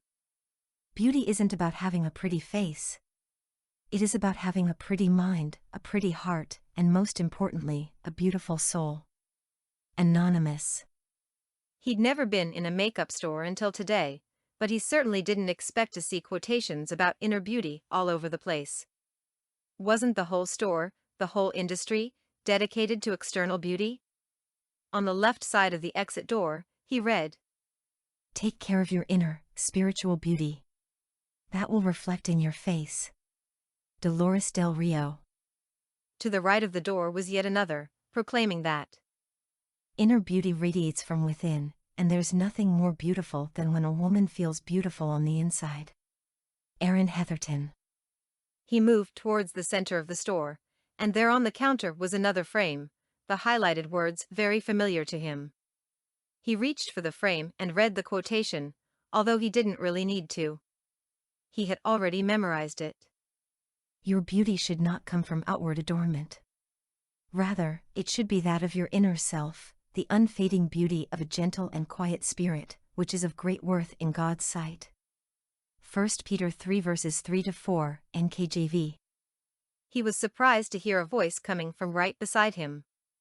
He hadn't even noticed that the young lady with the turban was standing next to him. Good afternoon. May I help you? He still had the frame in his hand when he turned to greet her. Hello there. Her eyes were the darkest he had ever seen, maybe even black. He had to make an effort not to raise his eyebrows. Nice, isn't it? She smiled as she looked in the direction of the frame. Robert gently returned it to its spot behind the register. Yes. Kind of odd, wouldn't you say? What do you mean? In a makeup store? Robert guessed she was not much more than 20 years old. The lipstick she wore was very dark against her fair skin, and her blue nose ring sparkled under the lights. Her eyes were heavily lined in black and topped with various shades of metallic shadows. Robert found himself wanting to look at anything but her black eyes, but he didn't want to stare at her mouth in case she thought he was some kind of pervert. He settled for her nose bridge. She grinned. We're experimenting with the gothic look today. Don't worry about it. I promise I don't look like this every day. Oh, he wasn't sure how to respond. He racked his brain to remember what he had wanted to ask her about. When it came to him, he pointed at the scripture on the counter. Yes. It's kind of out of place, isn't it? I mean, aren't you more or less selling outer beauty here? Isn't that a conflict of interest? You could look at it that way, but we don't. How so? He leaned against the counter and propped his elbow beside the frame. Well, we do sell products that enhance physical beauty. But we also want our clients to know that God don't like ugly, if you know what I mean. I'm not sure I do. The young woman, whose name tag identified her as Mitzi, went to stand behind the cash register. We may be selling makeup, sir, but at the end of the day, the makeup comes off. In fact, we sell products for that, too. She grinned before becoming serious again. Makeup is great, but it's only skin deep. Women use it to give the right impression, to present ourselves as professionals, to dress up for a special occasion, to add a little variety to our lives. But that gets us the attention of mankind. We here at Inside Out, the owner and I, we're believers, and we believe that God looks beyond all that. He sees the heart. The way we look is not as important to him as the way we are, our attitude, our actions, whether we're bringing him glory. Do you see what I'm saying? He nodded. I think I do. Did you always take this approach? You mean me, personally? Or here at the store? He shrugged. Both. He was more interested in the store, but he didn't want to alienate her. He was working on being more inclusive in his approach to, well, everyone. 3 months ago, he would have written her off just because of her makeup, and here she was saying she was a Christian. Well, to be honest, I think originally the store was open to help women look good on the outside because it boosts their confidence on the inside. But Miss Claire, she's my boss, she had some kind of epiphany a couple of months ago and decided to change a few things. She added these quotes around the store. She even changed the name of the store itself. It used to be Outside In, now it's Inside Out. Because now we're trying to help our clients find that balance between inner and outer beauty. You should hear her when she's talking to a client. Even if they don't buy anything, they leave here feeling more special and more attractive than they came in. She has some kind of gift, I think. She's done wonders helping me believe that God finds me valuable and beautiful. Robert nodded his encouragement for her to keep speaking. And Miss Claire, well, she explained it to me, and it makes perfect sense. Besides, as Mama always says, beauty is only skin deep. Robert was slow to respond. I got you. Anyway, sir, I'm sure you didn't come in here to talk about our business philosophy. Missy grinned. No, I didn't, but I'm glad we had this little talk. I was actually looking for Claire. He smiled at her. Oh, she's not in at the moment. She went down to the food court. The food court? He glanced at his watch. It wasn't quite 11 o'clock. Cupcake run. Mitzi winked at him. We both adore cupcakes and those powdered mini donuts. I see. He tucked the tidbit of information away in his mind for future reference. You're welcome to wait. I could give you a mini facial, if you'd like. Men need to take care of their skin, too, you know. Or maybe you'd like to look at our skincare products. No offense, but you look like you could use a good exfoliant. Robert could tell she was serious. Maybe next time. I think I'll just head down to the food court and see if I can find Claire. No problem. Nice talking with you. Come back for that facial sometime. And tell her not to hurry back. She gave him a knowing smile. Robert waved at Mitzi and headed out the door. The food court was crowded, but Robert zeroed in on as you like it pastry as soon as he stepped off the escalator. He immediately spotted Claire leaning against the counter as she chatted with a man who appeared to be the store manager. Like Mitzi, she was dressed in full black, and in front of her was a paper sack that no doubt contained the pastries she had gone in search of. The manager grinned at Claire, and Robert felt sick to his stomach. The man was looking at her like she was on the menu, and the more he spoke, the more Claire laughed. Robert shook his head. Had she ever shared a laugh with him? He sneered, disgusted with himself. What right did he have to be jealous over a woman he had rejected without even giving her a chance? He stood close to the bottom of the escalator and contemplated whether or not he should go over there. He had been nervous when he'd gone into her store, and now he felt even worse. He might need a little more time to think about what he'd learned about her just by going to her business place.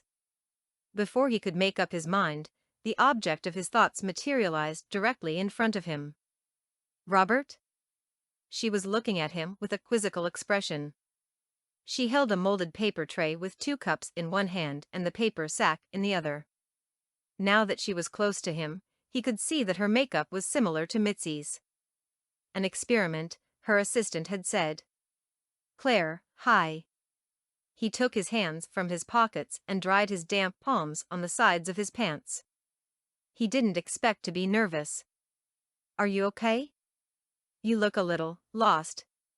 He gave a tight smile. I was, for a moment. Do you have a minute? He pointed at an empty table close by. Actually, I have to get back to work. She lifted her hands and showed him what she was carrying. Claire. Please. Just for a few minutes. She hesitated a moment before shrugging. They walked to the table, and she put the cups and paper bag down and allowed him to pull out her chair before she sat. He moved to the spot across from her and took a deep breath as he sat. His mouth worked a little before he could find the right words to start the conversation he'd been anticipating for the past week or two.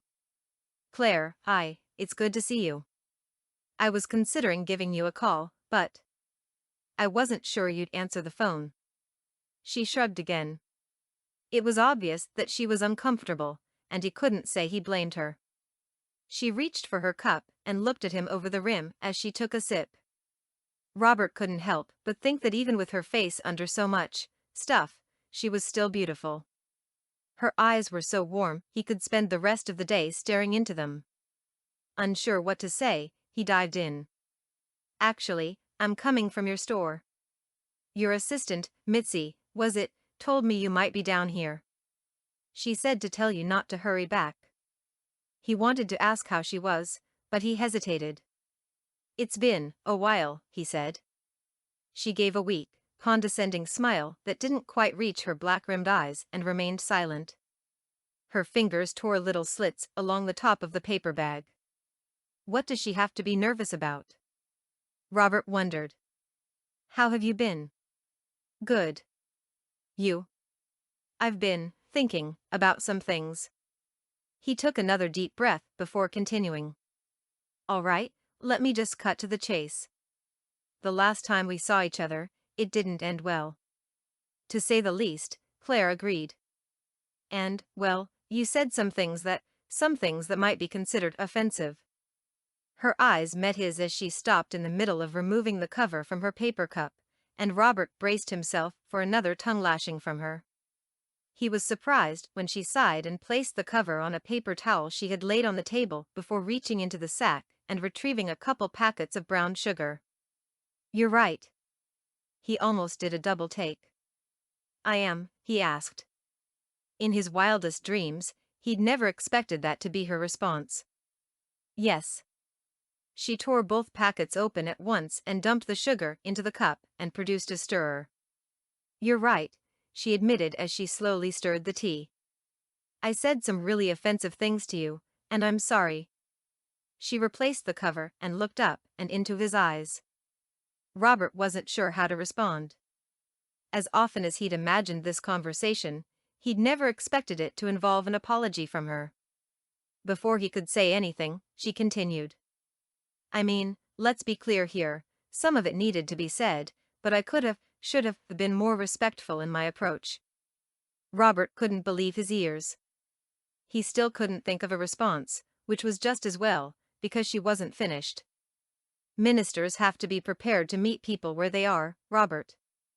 Even if you disapprove of their lifestyle, you've got to remember that God loves them.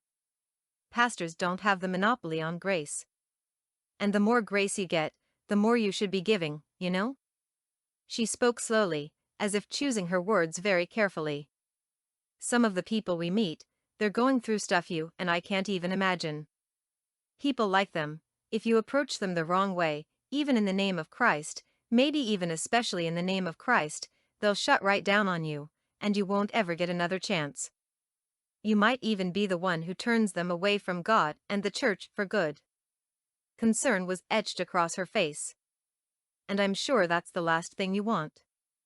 Robert reached into his shirt pocket for a stick of gum and popped it into his mouth, chewing thoughtfully. The message from her lips was familiar, and an image of Aunt Ruby came to mind. "Thank you." A look of surprise crossed her face.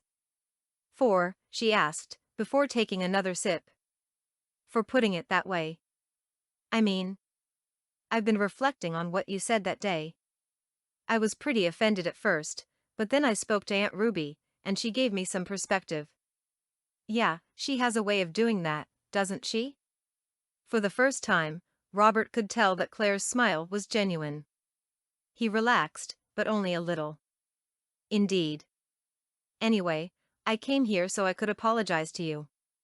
She raised the cup to her dark purple lips, her eyes never leaving his. "Claire, I'm really sorry." She waited. "I'm sorry for the things I've said to you. I'm sorry for making you the subject of that Bible study. I'm sorry for a lot of things. But mostly, I'm sorry for judging you just like you said I did. I was so busy pointing out what I thought was wrong with you when what I should have been doing was getting to know you for you, and not for your appearance. You were absolutely right that day in the park. I had an image in my mind of what a good, Christian woman should look like, and because you didn't fit that mold, I dismissed you as some kind of sinner. I was ready to throw scripture, maybe even the whole Bible, at you, but I completely disregarded the verse that speaks of taking the beam out of my own eye before commenting on the speck of dust I thought I saw in yours." He folded the gum wrapper into halves and then into smaller and smaller triangles. "My whole approach was wrong. I was wrong, and I regret it." He smiled ruefully. "You'll be glad to know I got a C for the Bible study." He smiled and was rewarded with a chuckle from her. And with the stroke of the professor's pen, poetic justice has been served. She burst out laughing, and before long, his own laughter mixed with hers. "This is nice," he thought. "I could get used to this."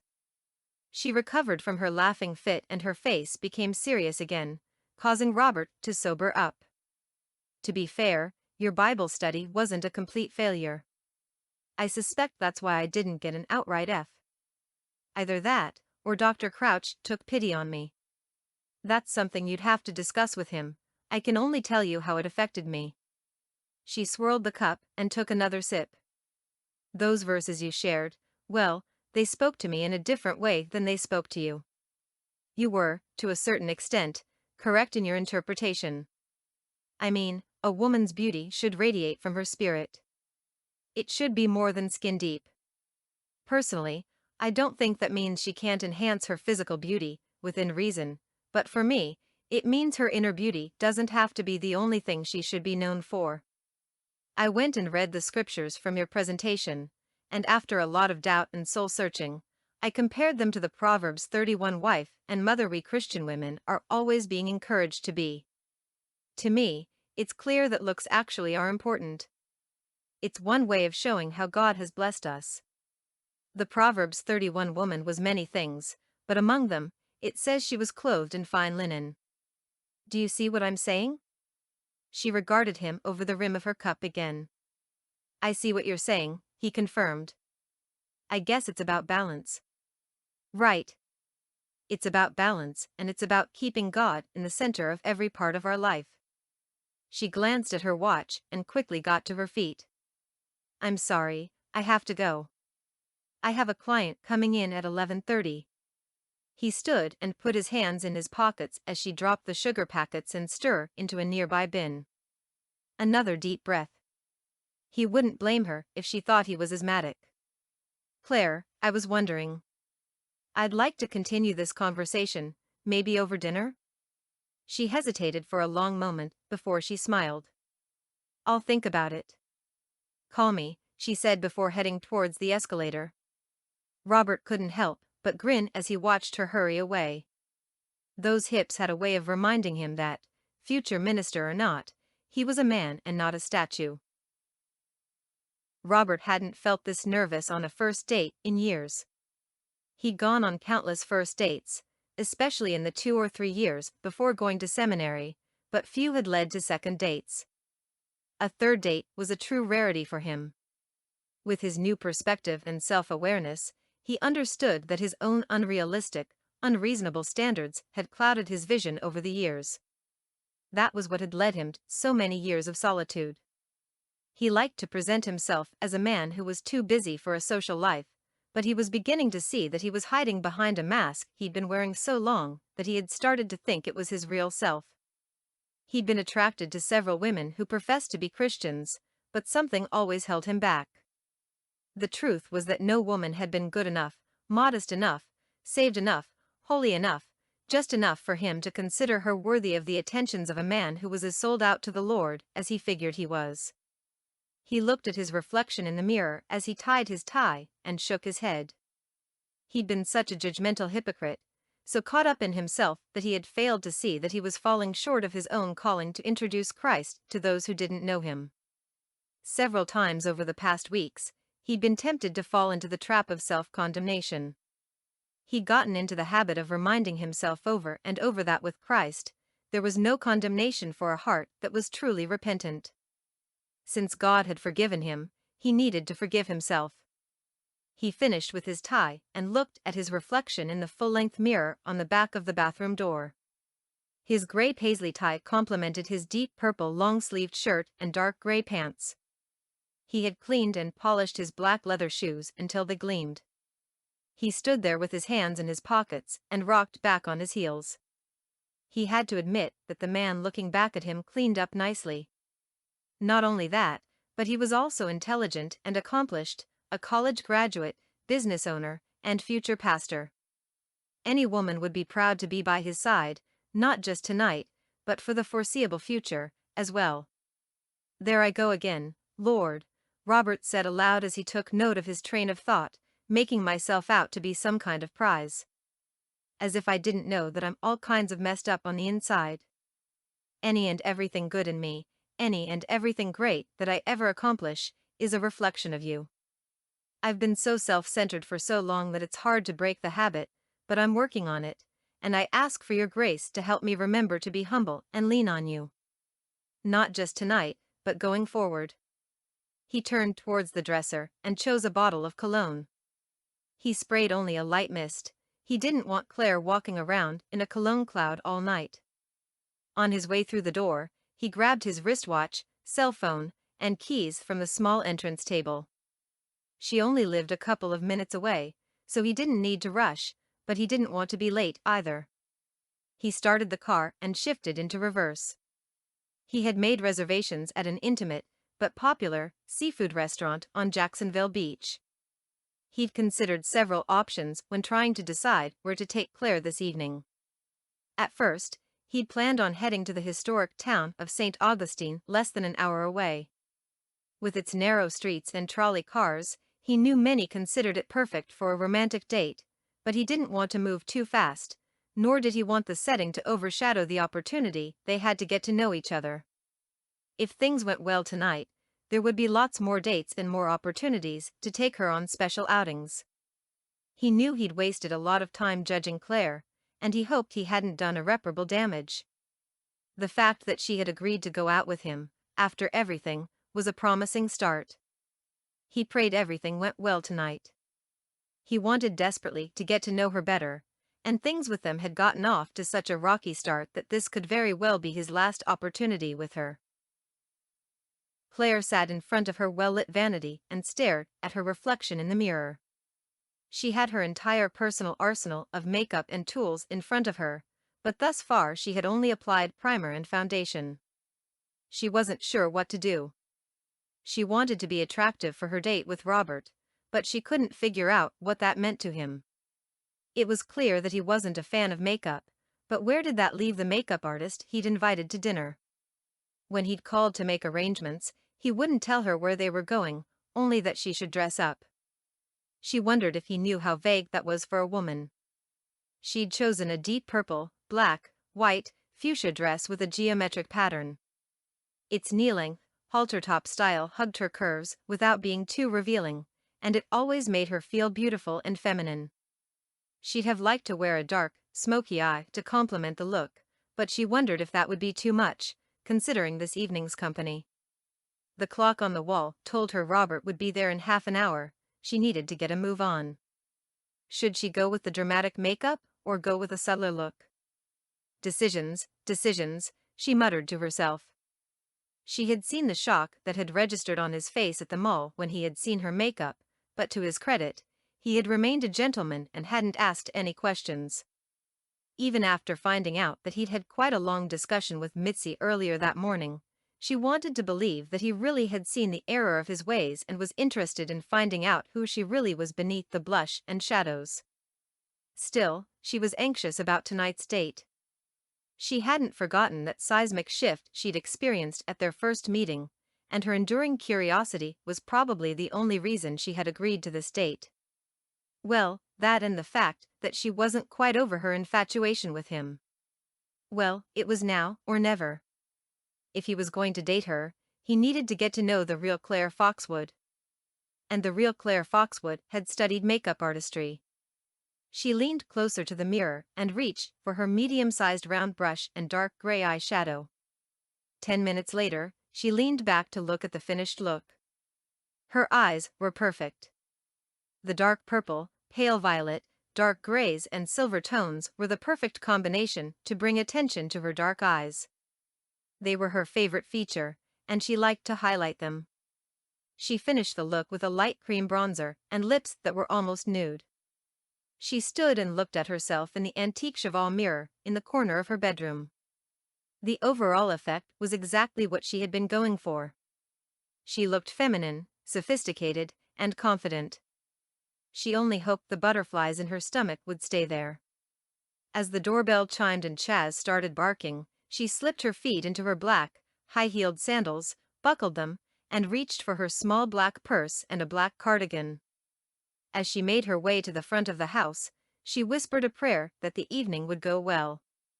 She couldn't help but think, if this man knows what's good for him, his reaction better be an improvement on his last visit. Chapter 16. Claire took a deep, calming breath before swinging the front door open and reaching for the handle of the screen door. All the effort she'd put into getting ready was rewarded by the undisguised masculine appreciation that crossed Robert's face when he looked at her. She stood there and waited patiently as his eyes skimmed her all the way from her flipped hairstyle down to the metallic purple nail polish on her toes. She rested her hand on her hip and shifted her weight to one side before clearing her throat. His eyes flew up to meet hers. He had the decency to look a little bit guilty at having been caught ogling her curves. She raised her eyebrows, but inside she was doing a happy dance. She couldn't help but celebrate the fact that the man she found so attractive thought the same about her. He didn't need to say a word, but he opened his mouth anyway. "Claire. You look." He closed his mouth before trying again. "Wow. You look amazing." She smiled graciously. "Thank you. You're rather dashing, yourself. Do you have hidden cameras in my bedroom or something?" The smile disappeared from his face, and he took a step back, raising his arms defensively. "What?" He was obviously confused. She giggled. "We match," she explained, looking pointedly down at her dress and then over to his ensemble. "Oh." He smiled, clearly relieved. "You got jokes." She grinned. "I have my moments." He was standing with both arms awkwardly behind his back and Claire wondered if he was hiding a bouquet of flowers. She burst out laughing when he produced a paper sack bearing the "As You Like It" logo. She accepted the gift and peeked inside. Red velvet cupcakes and powdered mini donuts? She raised an eyebrow at him. It had been a week since they'd spoken at the mall, and she didn't remember sharing any of her pastry with him then. They had spoken on the phone a couple of times before she'd agreed to go out with him, but she was sure they hadn't spoken about donuts or cupcakes. Mitzi may have said something, he admitted with a smile. Claire wanted to ask, "And you remembered," but instead, she smiled. "How sweet. I have my moments." He threw her earlier words back at her, and they both grinned.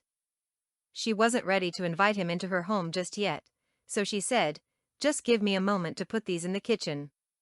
She looked at Chaz, who was still sitting just inside the screen door. "Don't let him leave, Chaz. A man who brings pastry might just have a little potential." Robert laughed as she disappeared inside. A moment later, she said goodbye to her dog and stepped onto the porch beside her date. Robert extended his arm, which was bent at the elbow. "Shall we?"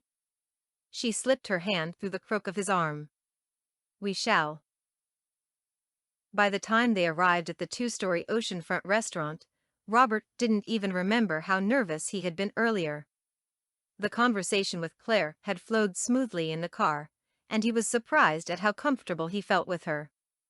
While he was driving, her question about how he had met Aunt Ruby and Aunt Emmy had led to an edited version of his first direct encounter with them at the church. He'd never shared the story of the moment he had received his calling with anyone, and he certainly wouldn't be telling someone on a first date. He did, however, tell her how surprised he had been when he found out that Aunt Emmy was the mother of his friend Daniel, whom he had known since high school. The two had lost touch after graduation, so Robert was pleasantly surprised when he'd seen a photo of Daniel on the wall the first time he had visited Aunt Ruby's home. In the last few minutes of their journey to the restaurant, he had also told her about his childhood in Jacksonville and the loss of both his parents in his early 20s. He didn't have much family left, only his sister and a few cousins scattered all over the world. He felt as if he could talk with her for hours and never run out of things to say. He could get used to this. The restaurant had only been open for a few months, and neither Robert nor Claire had eaten there before. Robert had reserved a table on the deck upstairs, and Claire was glad she had her cardigan on what turned out to be a cool, windy evening. Her hair kept blowing into her face, but she didn't mind. The panoramic scene in front of her was worth it. Night had already fallen on the city of Jacksonville, and as they sat, both Claire and Robert spent a few moments enjoying the awesome view. The lights all along Jacksonville Beach looked like diamonds on a black velvet backdrop. Being so close to the ocean made Claire feel small, but instead of questioning her significance in such a large universe, she felt humbled that the Lord who had created everything still took time to commune with her. She sent up a silent prayer, admitting that she was awed by God's love for her. Robert was just as silent as she was, and Claire couldn't help but wonder what he was thinking. Just when she was about to ask, he murmured, "I don't understand how people can see all this and choose not to believe in God." Claire nodded in agreement. They made eye contact, and Robert held her stare until the server came to take their drink order. Claire felt as if something significant had happened as they looked at each other across the table, but she wasn't quite sure what. She shivered as goosebumps covered her arms despite the cardigan. Across the table, Robert found himself fighting the urge to reach over and push some of Claire's hair behind her ear. He wondered if she even knew how often she was brushing it out of her eyes. She was beyond beautiful. Her cheekbones were high, and she had done something to make them glow.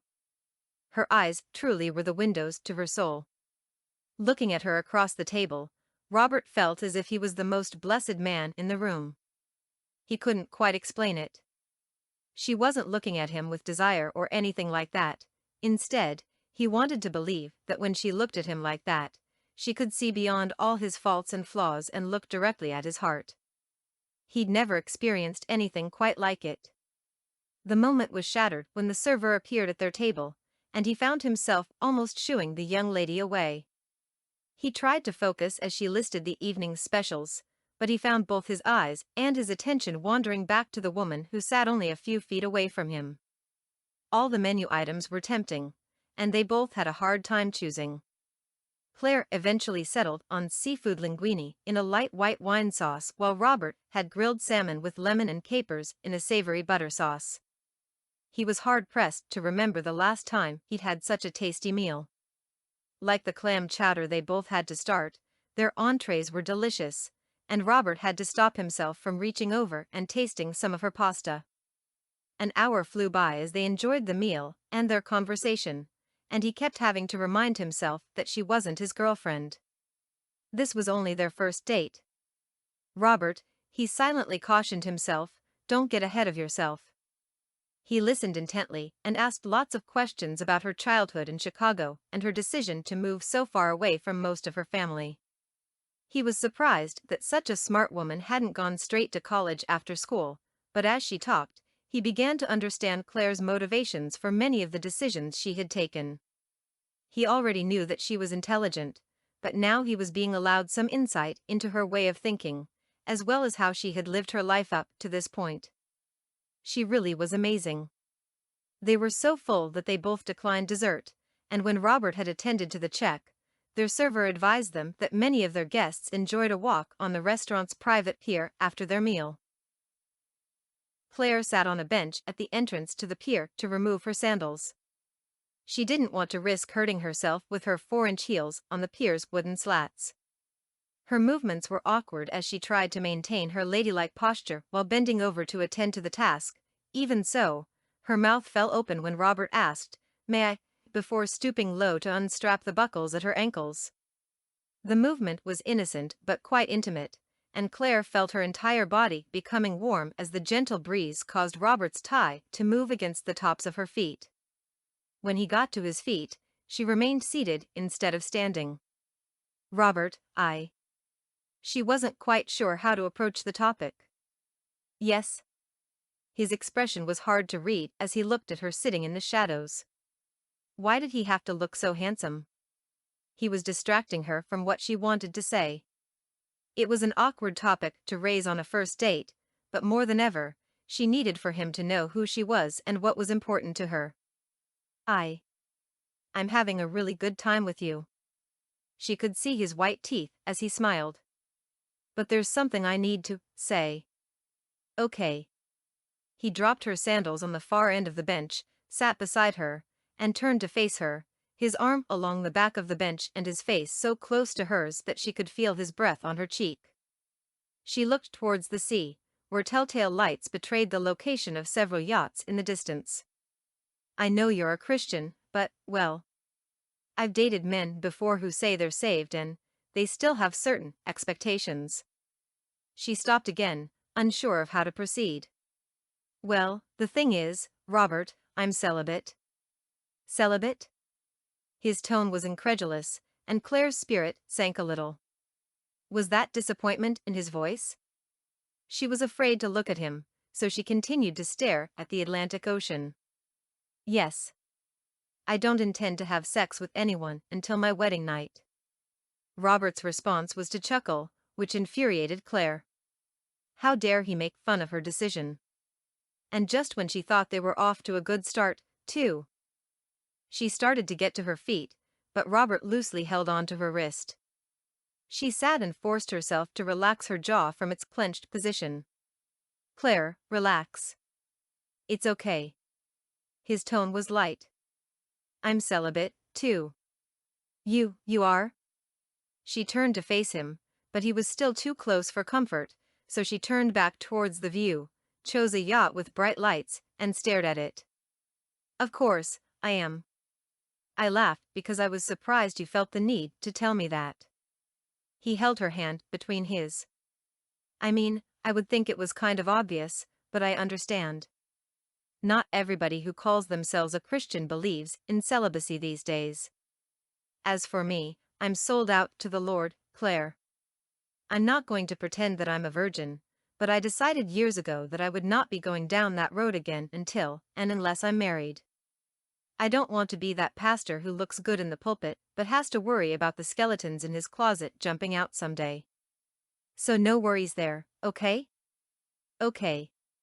Claire breathed an audible sigh of relief and relaxed against the back of the bench. His arm was warm. Now, what was that you were saying about having a good time with me?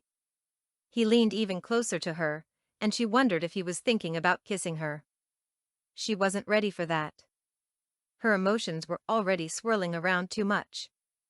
Claire felt her cheeks warm, and she was glad he couldn't see her blushing. Weren't we going for a walk on the pier? Coward. Robert whispered in her ear before getting to his feet, his warm breath causing her entire body to quiver. Without relinquishing her hand, he scooped her sandals up, and they headed for the pier. Claire found herself becoming more and more at ease as the evening progressed. More than once, she thought to herself, I could get used to this. 2 weeks later, Claire had to admit to herself that she was hooked. Having just got home from church, she found herself relaxing in her beloved recliner, reminiscing about their 2 dates and completely ignoring the book in her lap. They had spent over an hour leaning against the railing of the pier that first night. She was sure they hadn't left any stones unturned, but after the chaste hug they shared that night at her door, they'd still managed to chat on the phone for another hour before reluctantly hanging up. They both had church the next morning. The following Saturday, one of their favorite gospel groups was having a concert in Jacksonville, and they were there in row 16. It was an anointed worship experience, and at one point Claire became so overwhelmed that tears streamed down her face. Even with waterproof mascara, she knew she must have looked a sight. She was grateful that the lights were directed toward the stage. She looked over at Robert, concerned he might be staring at her like she was some kind of two-headed beast, but he only handed her his handkerchief and stood there with his strong arm around her shoulders and his attention on the stage. It was clear that he was having his own God moment, as well. Afterwards, he walked her to her door and grinned when she got the handkerchief from her bag. She noticed how soiled it had become, and cringed inwardly at the streaks of foundation, blush, and eye makeup. It was too late to hide it in her bag, so she shrugged her shoulders and tried to avoid eye contact. Wow. That's a lot of stuff. Yeah, she replied, hoping the awkward moment would pass quickly.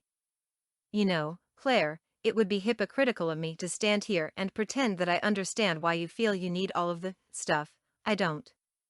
But none of that matters to me at this point. No amount of stuff could make you more beautiful to me, and not wearing it wouldn't make you any less attractive. You're beautiful from the inside out. That's why I'm here. Claire was speechless, but just when she was sure he was going to take her in his arms, he winked at her, said goodnight, and slipped away. She almost stomped her foot in disappointment. How long was he going to make her wait before he kissed her? That had been a week ago yesterday, and although they spoke often, they hadn't seen each other since then. She was still reflecting when her landline rang. She reached over and picked it up. Hello? Hi. His voice made her smile, but the fact that he hadn't felt the need to identify himself made her feel as if they had crossed an invisible threshold in their relationship. Hi. Were you trying to call my cell phone? She looked over at the sofa, where she had dropped her oversized church bag half an hour earlier. Well, no, actually. I I didn't think you were home yet. I was actually planning to leave a message on your answering machine.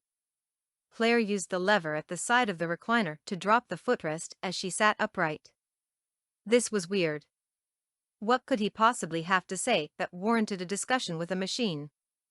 Would you like me to hang up so you can call my machine? He chuckled. No, that's okay. It's just that, well, I know it's last minute and I kind of wanted to leave the message so you wouldn't feel pressured into answering right away. Would you like me to hang up? She asked again. She hoped he was going somewhere with this, because right now she was more annoyed than intrigued. Okay, here goes. Do you remember come as you are parties? I'm in the middle of cooking dinner and I was wondering if maybe you'd like to come over. Claire thought of the beef stew simmering in her slow cooker. She had started it before church, and it would probably be ready in another 30 minutes. The aroma was permeating the whole house, causing her stomach to growl. There was jasmine vegetable rice in the rice cooker and a pasta salad chilling in the fridge. And the answering machine? Well, I was going to say, hey, Claire, I was wondering if you'd like to come over for a come-as-you-are dinner tonight. Just the two of us. If you're interested, give me a call, but don't feel bad if you can't make it. I know it's really last minute. If I don't hear from you, I'll assume you had other plans. Claire couldn't decide whether to be excited or afraid. She wanted to spend more time with him, but she wasn't sure about going to his apartment so soon. Although they had both chosen a celibate lifestyle, she didn't think it was smart to be cooped up in a small, private space with someone she found so attractive. She imagined them bumping into each other all the time, and that couldn't be good, right? I have a table set up on my back deck. The space is pretty small, but it overlooks the swimming pool. Sunday afternoon like this, there'll probably be a couple of families out there. She smiled. Had he been reading her mind? Or was it possible that he had the same concerns she did? Well, I was cooking, but, her words trailed off. Please, Claire, he pleaded. I just want to spend a little more time with you. She took a deep breath. It wasn't fair what this man could do to her with his voice, even when he wasn't sitting right by her ear. She felt a shiver run through her body as she remembered that night by the pier. Well, all right. I guess my dinner will keep till tomorrow.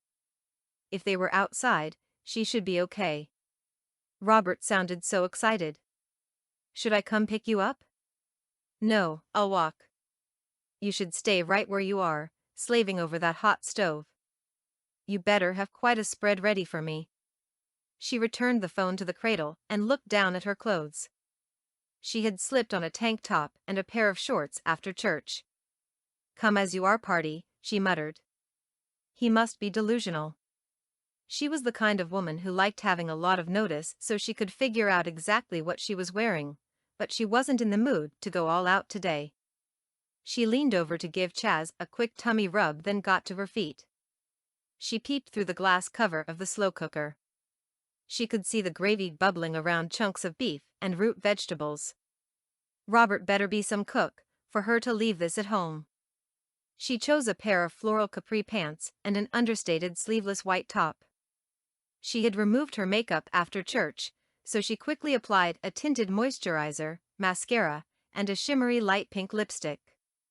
Just before heading out the door, she slipped her feet into casual slides and turned off the slow cooker. Robert lifted the lid of the pot and checked the jambalaya. Perfect. He turned off the burner and turned his attention to the oven. He reached in with his left hand and got his hand halfway around the handle of the cast iron skillet before jumping back. Darn it, he yelled. He had forgotten to use a potholder. Stupid. Stupid. Stupid, he berated himself as he used his right hand to turn on the cold water. He stuck his left hand under the flow and racked his brain trying to remember how to treat this kind of burn. Naturally, the doorbell rang just as he was standing there. He would have liked for everything to be perfect when Claire arrived, But serve him right for thinking of this at the last minute. It's open. Come on in, he shouted in the direction of the front door. The door creaked open, and he turned from his position of the sink to greet Claire. She looked somewhat angelic, standing in the doorway with the afternoon sunlight behind her. Hey. What happened? Her eyes zoned in on his hand under the water, and she closed the door before moving swiftly through the open concept room into the kitchen area. Burn. Could you do me a favor and turn off the oven? He pointed towards the correct knob on the front of the stove. It smelled like his cornbread was starting to burn. She did as he asked. Potholder? He pointed to the hook under the cabinet and watched as she deftly and safely removed the skillet from the oven. After placing it on the stove, she turned her attention to his hand. Grabbing a towel from the counter, she came to stand beside him and placed her hand on his arm. He turned off the water and moved his hand so she could have a look. His palm was red, but he hadn't managed to close his hand around the skillet's handle, so the skin was intact. Hey. Why don't you sit down and let me take care of this? Claire suggested as she led him to the rectangular table between the living room and kitchen. It doesn't hurt too much. Robert hated appearing vulnerable in front of her. I didn't say it did. Where are your zip-top bags? He showed her which drawer to look in and she filled one with ice from the freezer before wrapping it in a towel. Sitting in the chair next to his, she held his hand in hers and applied the ice pack to his palm. How's that? She asked, her eyes full of concern. Perfect. Robert wasn't looking at his palm, he was looking straight into her eyes. She blushed and was about to turn away when he placed his good hand under her chin and prevented her from moving her face. Claire, he worked his throat as he tried to find words. He had spent more time speechless in her presence than around all his teenage crushes combined. The discomfort forgotten, he leaned towards her, stopping a few inches from her face to give her the opportunity to stop him if she wanted to. Apparently, she didn't want to. Instead, her movements mirrored his until their lips met in a sweet embrace. Robert smiled against her mouth. Her lips were soft and tasted like watermelon-flavored chewing gum, not strawberries as he had anticipated. He angled his head, his mouth slanting against hers as she opened to give him access. His left hand curved against her neck as he moved to deepen the kiss even more, and he got a painful reminder of his accident. He snapped his head back. Ouch. Ouch. Claire wrinkled her brow, and he raised his palm so she could see it. He retrieved the abandoned ice pack and closed his hand around it. So she had forgotten the burn, too. He took that as a good sign. Oh, Robert. I'm sorry, He silenced her with another sweet, lengthy kiss before his hormones woke up and reminded him of the promise he had made to God years ago. He reluctantly pulled away from her and got to his feet, needing to put some distance between them. She smiled shyly in his direction before clearing her throat. How's your hand? I'll survive. He smiled in her direction as he moved back towards the stove. There went my plan to impress you with my amazing culinary skills. You don't need to impress me, but if it makes you happy, your cornbread looks fantastic even with the brown edges. And what is that wonderful smell? He grinned. Claire Foxwood looked good in his apartment. She looked good in his life. As he used his right hand to reach for a couple of bowls, he thought, I could really get used to this.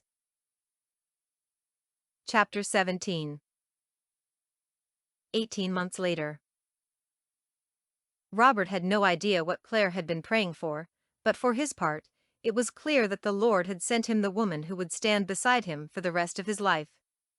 Claire tended to be outspoken in disagreements with him, but he had come to appreciate that she was just as vocal in her support of him and his efforts. Things between them were imperfectly perfect, and the love between them was obvious. He'd always thought it was cliché before, but now he understood what other men meant when they said their woman made them want to be a better man. He definitely felt that way about Claire. Even more than that, He felt as if God was using her to help him fulfill his purpose, and that was the best feeling in the world. He hoped he would never lose sight of that. For the last year or so, he had been serving as youth pastor for his church. One Sunday after service, the pastor asked to speak with him. As Robert sat waiting in the upholstered chair in the pastor's office, he wondered what Dr. Johnstone wanted to see him about. Everyone knew that Doc never had meetings on a Sunday, so Robert imagined this must be pretty urgent. He retrieved a handkerchief from his pocket and wiped his sweaty palms. Hearing the minister entering the room, he stood and stuffed the square of cloth into his pocket.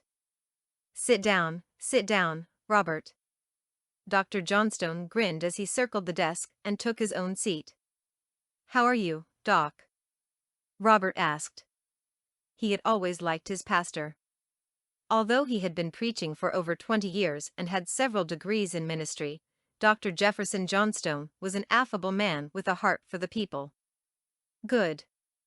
Good." Doc's voice boomed. "You?" "I'm doing very well, thanks." So I've noticed. He nodded his head. "You must be wondering why I called you in here today, but I've been putting something off, and the Lord has impressed upon me that it must be done today." He steepled his fingers on the desk in front of him and looked at Robert with a serious expression on his face. "You know, son, as much as possible, you should do what God tells you to do, when He tells you to do it. Don't delay, because then He might have to strike you, and if God strikes you, my son, you are well struck." The pastor dissolved into laughter, but Robert remained stoic. Was there something God had told him to do that he hadn't done? He searched his recollection while the pastor laughed, but came up with nothing. "Don't worry, son. That message was for me, not you." The pastor's face became serious again. "For the past few weeks and months, really, the Lord has been laying it on my heart to share something with you. I kept putting it off, but this morning, like I said, He told me, 'Jefferson, today is the day. Don't you let that boy go home without talking with him.'" He opened a drawer and took out a folder with a transparent front cover. It rested in both his hands for a few seconds before the minister sighed and handed it over to Robert. Robert took it and noticed that the photo on the front featured an architectural mock-up of what looked like a town. He looked at his pastor, eyebrows raised. "A friend of mine from out of town is planning to develop some land not too far from here. Ryland and I go way back, and he's been developing real estate all over the lower East Coast. But this here will be his pride and joy." Robert looked up from the folder, all sorts of questions racing through his mind. He and his wife are God-fearing people. When I say they love the Lord, I mean they love the Lord. They've always been shrewd in business, while being fair in their dealings with everybody. As a result, they are stinkin', filthy rich, as some folks would say. Robert had no idea where he was going with this information. He called me up a couple of months ago and told me about this project he's working on. Said he wanted to build a community for families. He made me a proposal, and I will tell you I wanted to jump on it. I wanted it to be mine. But it wasn't. At first God wouldn't give me any peace about it. Then every time I thought about it, every time I prayed about it, your face would come up in my spirit." He sighed loudly. "But I still wanted the blessing and the promise to be mine. So I kept delaying, hoping the Lord would change his mind, I guess. But no can do." Robert was confused. Just as he was about to seek clarity, Doc continued. "In your hands, you are holding a proposal for a neighborhood called Alastair Bay, named for Ryland Bay's parents. It's located outside of St. Augustine. Ground has been broken and construction is already underway. If you'll have a look at the plans, you'll see that the town itself surrounds a huge park, and then houses will be built on the periphery of the commercial area. Ryland figures within about 5 years, there will be several hundred families living there. Those families will need education, so they're building 3 schools.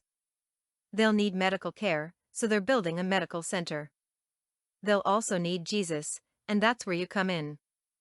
In response to Robert's unspoken question, Doc continued, "They're building 3 churches, and I'm recommending that they offer you a position in one of them. As pastor." Come again?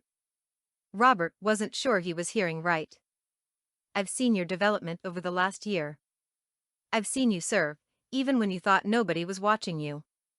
You do things as unto the Lord, and I think you're ready to shepherd your own flock, son. The Lord has been telling me to turn this opportunity over to you." I don't know what to say. Well, I do. Say you'll pray about it. Then say you'll say yes. But how? Ryland and his wife have a foundation, and there will be a sizable grant for each church. Just to help cover the initial costs and cover some expenses until things level off and the church is able to meet its own expenses. But how? Robert wasn't even sure what he wanted to ask. It's all God, Robert. I've been here for 10 years, and I could do with a change of scenery, a fresh start. I would have jumped at the opportunity, but God made it clear that this is not my open door, it's yours. For the first time, Robert looked closely at the portfolio in his hand. Turning the pages, he saw Victorian-style houses, quaint shops, and the park Doc said would be the central feature of the neighborhood. He saw artists' impressions of churches with people milling around in front of them, but when he saw the brick one with white trim and the steeple on top, it was as if it was speaking to him. His brain felt as if it had been flooded with information. He snapped the folder shut and looked up into the eyes of his pastor, unsure of what to say. "Now, I want to be clear, Robert. I will give you as much help as I can, but essentially, you will be planting your own church. Ryland wants 2 major denominations, the Catholics and another major Protestant group like the Methodists, Baptists, or Episcopalians, but he also wants a 3rd church that is fresh and new and non-denominational. I told him you're the man for the job." "What?" "The option is yours to take it or leave it, but it's as good as yours. He trusts my judgment and he trusts God's divine leading." "But I'm not." Robert still wasn't sure what to say, but he knew he felt inadequate. Doc got to his feet and came around the desk to place his beefy hand on Robert's shoulder. It reminded Robert of the hand he'd felt on his shoulder the night he'd been called to ministry. "Son," Doc said, "I know this is coming at you from left field, but I want you to remember that God's favor can do in a moment what your labor couldn't do in a lifetime. You're ready. Now, go home, fast and pray, and seek the Lord's wisdom in this, and then in a few days, let me know what you want to do. Say the word, and I will drive you out to the site to meet Ryland and start the ball rolling. It's going to take another year or 2 for everything to be ready, and I really do think that by the time Alastair Bay is ready for you, you'll be just as ready for Alastair Bay." Robert stood and shook the pastor's hand. "Thank you, document. I guess I'll call you in a few days." "Wonderful. Now, before you go, how's that young lady of yours?" Robert felt the smile breaking across his face. "She's fine, thank you." Document probably wondering why I'm late for Sunday dinner. "Mighty fine woman you've got there." "I know it, sir." "You said she's earning a degree in something?" "Yes, sir. She's just starting her bachelor's, and she hopes to go straight into a master's degree in social work. She's a makeup artist by profession, but she's enjoying her work at the community center and the nursing home. There's talk of her working at the center full-time." "I see." As the younger man placed his hand on the door handle to take his leave, the pastor's next words knocked the wind out of him. "Oh, and by the way, those families will need a community center. And that community center will need an administrator." As Robert turned to look at him, Doc grinned and waved. Claire was concerned. This had been her longest relationship to date, and she had no doubt Robert was the man for her. She was sure their relationship was destined for marriage, and until recently, Robert had seemed to agree. For the last few weeks, however, every time she brought up the subject of marriage, he seemed to be putting her off. When he called her up one Saturday night and told her they needed to talk after church, she got that sinking feeling in her stomach that something was terribly wrong. Was there a problem? A major one? He'd been somewhat distant lately. He had turned down 3 recent invitations to come for dinner, telling her he was in a period of prayer and fasting concerning his future. He kept telling her that he couldn't see her as much as he used to because he needed some time alone with God. He never called her unless she called him first, and his responses to her text messages were brief and dismissive. She was more than concerned, she was a little worried. This was the man whose destiny was all tied up in hers. This was the man she could see herself sharing her life with. She didn't relish the idea of being the submissive wife, but if ever there was a man who could love his wife like Christ loved the church, she was convinced that Robert Marsden was the one. She couldn't deny that this was the man who seemed to have taken up permanent residence on her very last nerve, but she didn't want it any other way. She didn't want to be without him. He better not be breaking up with, she said out loud as she slipped off the African print wrap dress she'd worn to church. No.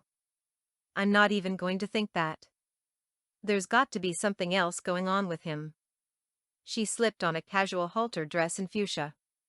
She liked her shoulders, and preferred to wear halter tops when they were practical. Strappy gold flats took the place of her 4-inch heels, and she had added a headband to her braided style. Chaz ran towards the door before the doorbell rang, and she took a deep breath before opening it. Robert looked pensive as he greeted her and brushed a chaste kiss across her cheek. They had both agreed that sex would not be a part of their relationship at this point, but they enjoyed their fair share of passionate kisses. This was not one of them. She swallowed with difficulty and stepped backward to allow Robert access into her home. Actually, I wondered if you would like to go for a drive with me. There's something I want to show you. At least he hadn't said that there was something he wanted to discuss with her. Am I dressed okay? She looked doubtfully at his suit. You're fine. I came straight here from church. We ran a little late today. His church was almost always running late. It was one of the reasons she hadn't wanted to transfer there. Her service started at 9 and ended before 12, while Robert's church started at 8 and usually went past 2 o'clock. By the time she got out of his service, all she wanted to do was nap. They drove in uncomfortable silence. After 5 minutes, he slipped in one of their favorite jazz CDs and she closed her eyes. She was surprised when she heard him calling her name what felt like a few minutes later, only to take note that she had dozed off for more than half an hour. Completely disoriented, she looked around. She recognized nothing, not that there was anything to recognize, really. He had parked on a street, if you could call it that, since it wasn't actually paved, that was surrounded with, what, exactly? Claire was confused. On one side of the road, heavy-duty landscaping equipment was parked among huge mounds of dirt. All around her were buildings in various stages of construction. For a moment, she wondered if they had missed the rapture. Despite the equipment, everything was silent, as if all the construction workers had been snatched up in the middle of their tasks. The place was deserted, except for the 2 of them. Where are we? She asked after he got out and came around to open her door. Alastair Bay, Florida. Alastair Bay? I've never heard of it. Robert smiled and took hold of her elbow before piloting her across the street. They both stood in front of a building that looked like all the others except for the huge parking lot on one side of it. Robert, what's... I'll explain in a few minutes. I promise, everything will be clear soon enough. You're standing next to the foundation of the future Alastair Bay New Covenant Community Fellowship. Okay. Her response signaled her lack of clarity on the matter. Over there, he waved his arm at a portion of land on the far side of the dirt mounds that was still bare, is where they're going to put the Margaret Alastair Bay Community Center. Okay.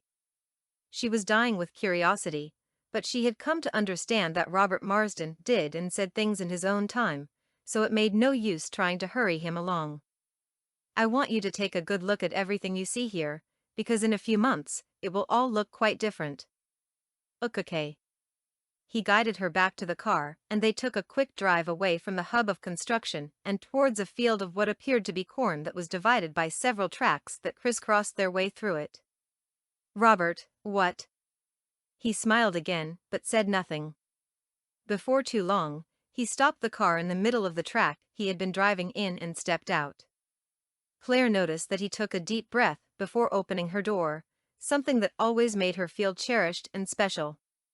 She stepped out and cringed as her sandaled foot made contact with the track. She hated the feeling of dust between her toes. As they both stood in the middle of the trail, Robert indicated a part of the field that formed a corner where two tracks intersected. "Sweetheart, I know it doesn't look like much now, but within the next year, if the Lord tarries, this entire field will be replaced by single-family homes and duplexes. And right here, on this spot, will stand a four-bedroom Victorian-style home with a two-car garage hidden in the back and a porch swing to one side. Can you see it?" Claire could only see what appeared to be acres and acres of corn, but she didn't think it was prudent to say so she shrugged. "Claire Foxwood, 2 days ago, I went all in on a dream.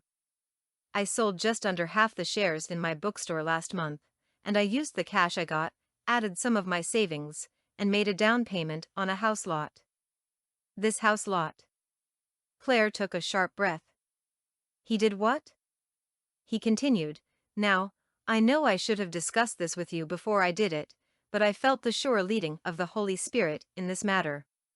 He told me exactly what I needed to do. As the Lord would have it, I've already signed the paperwork to start our own church right here in this small town. Like I said, it's going to be called the Alastair Bay New Covenant Community Fellowship. I am to be its pastor. And," he stuttered, "I want you to be its first lady." "Say what?" Claire was beyond confused. Alastair Bay, house lots, church, pastor, first lady? What was Robert going on about? Claire looked at the field of corn in front of her again and then back at Robert. As she watched with her mouth open, he dropped to one knee in the middle of the dirt track and produced a tiny velvet box. "Claire Foxwood, I love you. I have loved you since the beginning of time. I loved you on the day you were born. I loved you on the day you took your first step and on the day you had your heart broken by the first boy you ever liked. I loved you when you graduated from high school, and I loved you when you walked into that office and registered for your undergraduate degree. I loved you the moment I saw you in that ridiculous big bird getup, even though I didn't know it then. I loved you when I was too busy judging you. I loved you when you forgave me even when I didn't know I was wrong. I love you when you upset me and when I upset you. I already love the wife you will be to me, and the mother you will be to the children I hope we'll be blessed with. I love you. I want to spend the rest of my life loving you and making you blush, and maybe even driving you crazy. Even if you say no to me today, I will still continue to love you because I believe beyond a shadow of a doubt that loving you was one of the things I was born to do. When I first met you, I was a different person. I thought that you were my last resort. Little did I know then how right I was." Before Claire could react, he rushed on, "You're my last resort, my first resort, and every one in the middle. I'm convinced that you're the woman God had in mind when He created me. I'm the man He had in mind when He created you. Claire Foxwood, will you do me the honor of marrying me? Will you plant a church with me? Will you build not only a house but a future with me? Will you stand beside me, and in front of me, and behind me all our lives? Will you love me past my faults? Will you lead me to a greater knowledge of God as I do the same for you? Will you allow God to love you through me?" Claire was overwhelmed. Was Robert actually proposing all these things to her? Was he actually proposing marriage? She took a deep breath. "Nothing would make me happier than marrying you, planting a church with you, building a house with you, and everything else you said. Nothing would bring me more joy than being your partner in life and allowing God to love you through me. I love you, Robert Marsden. I love you."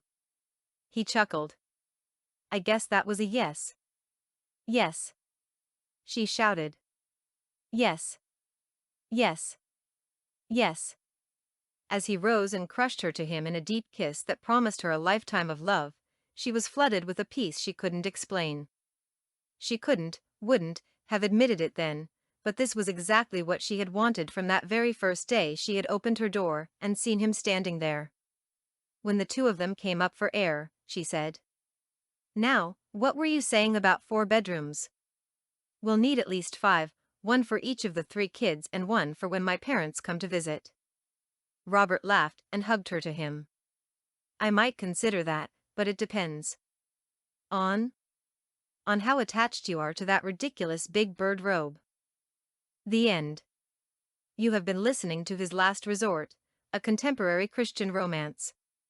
Written by M. A. Malcolm. Narrated by A.I. Narration Software. Text copyright 2017 by M. A. Malcolm. Audio copyright 2022 by M. A. Malcolm. All rights reserved. This audiobook is protected by copyright and other applicable laws in Jamaica and other nations and may not be duplicated, distributed, rebroadcast, or used in any other manner without the express written consent of the copyright owner. This material is intended for personal use only, and the public exhibition or broadcast of this material is prohibited by law.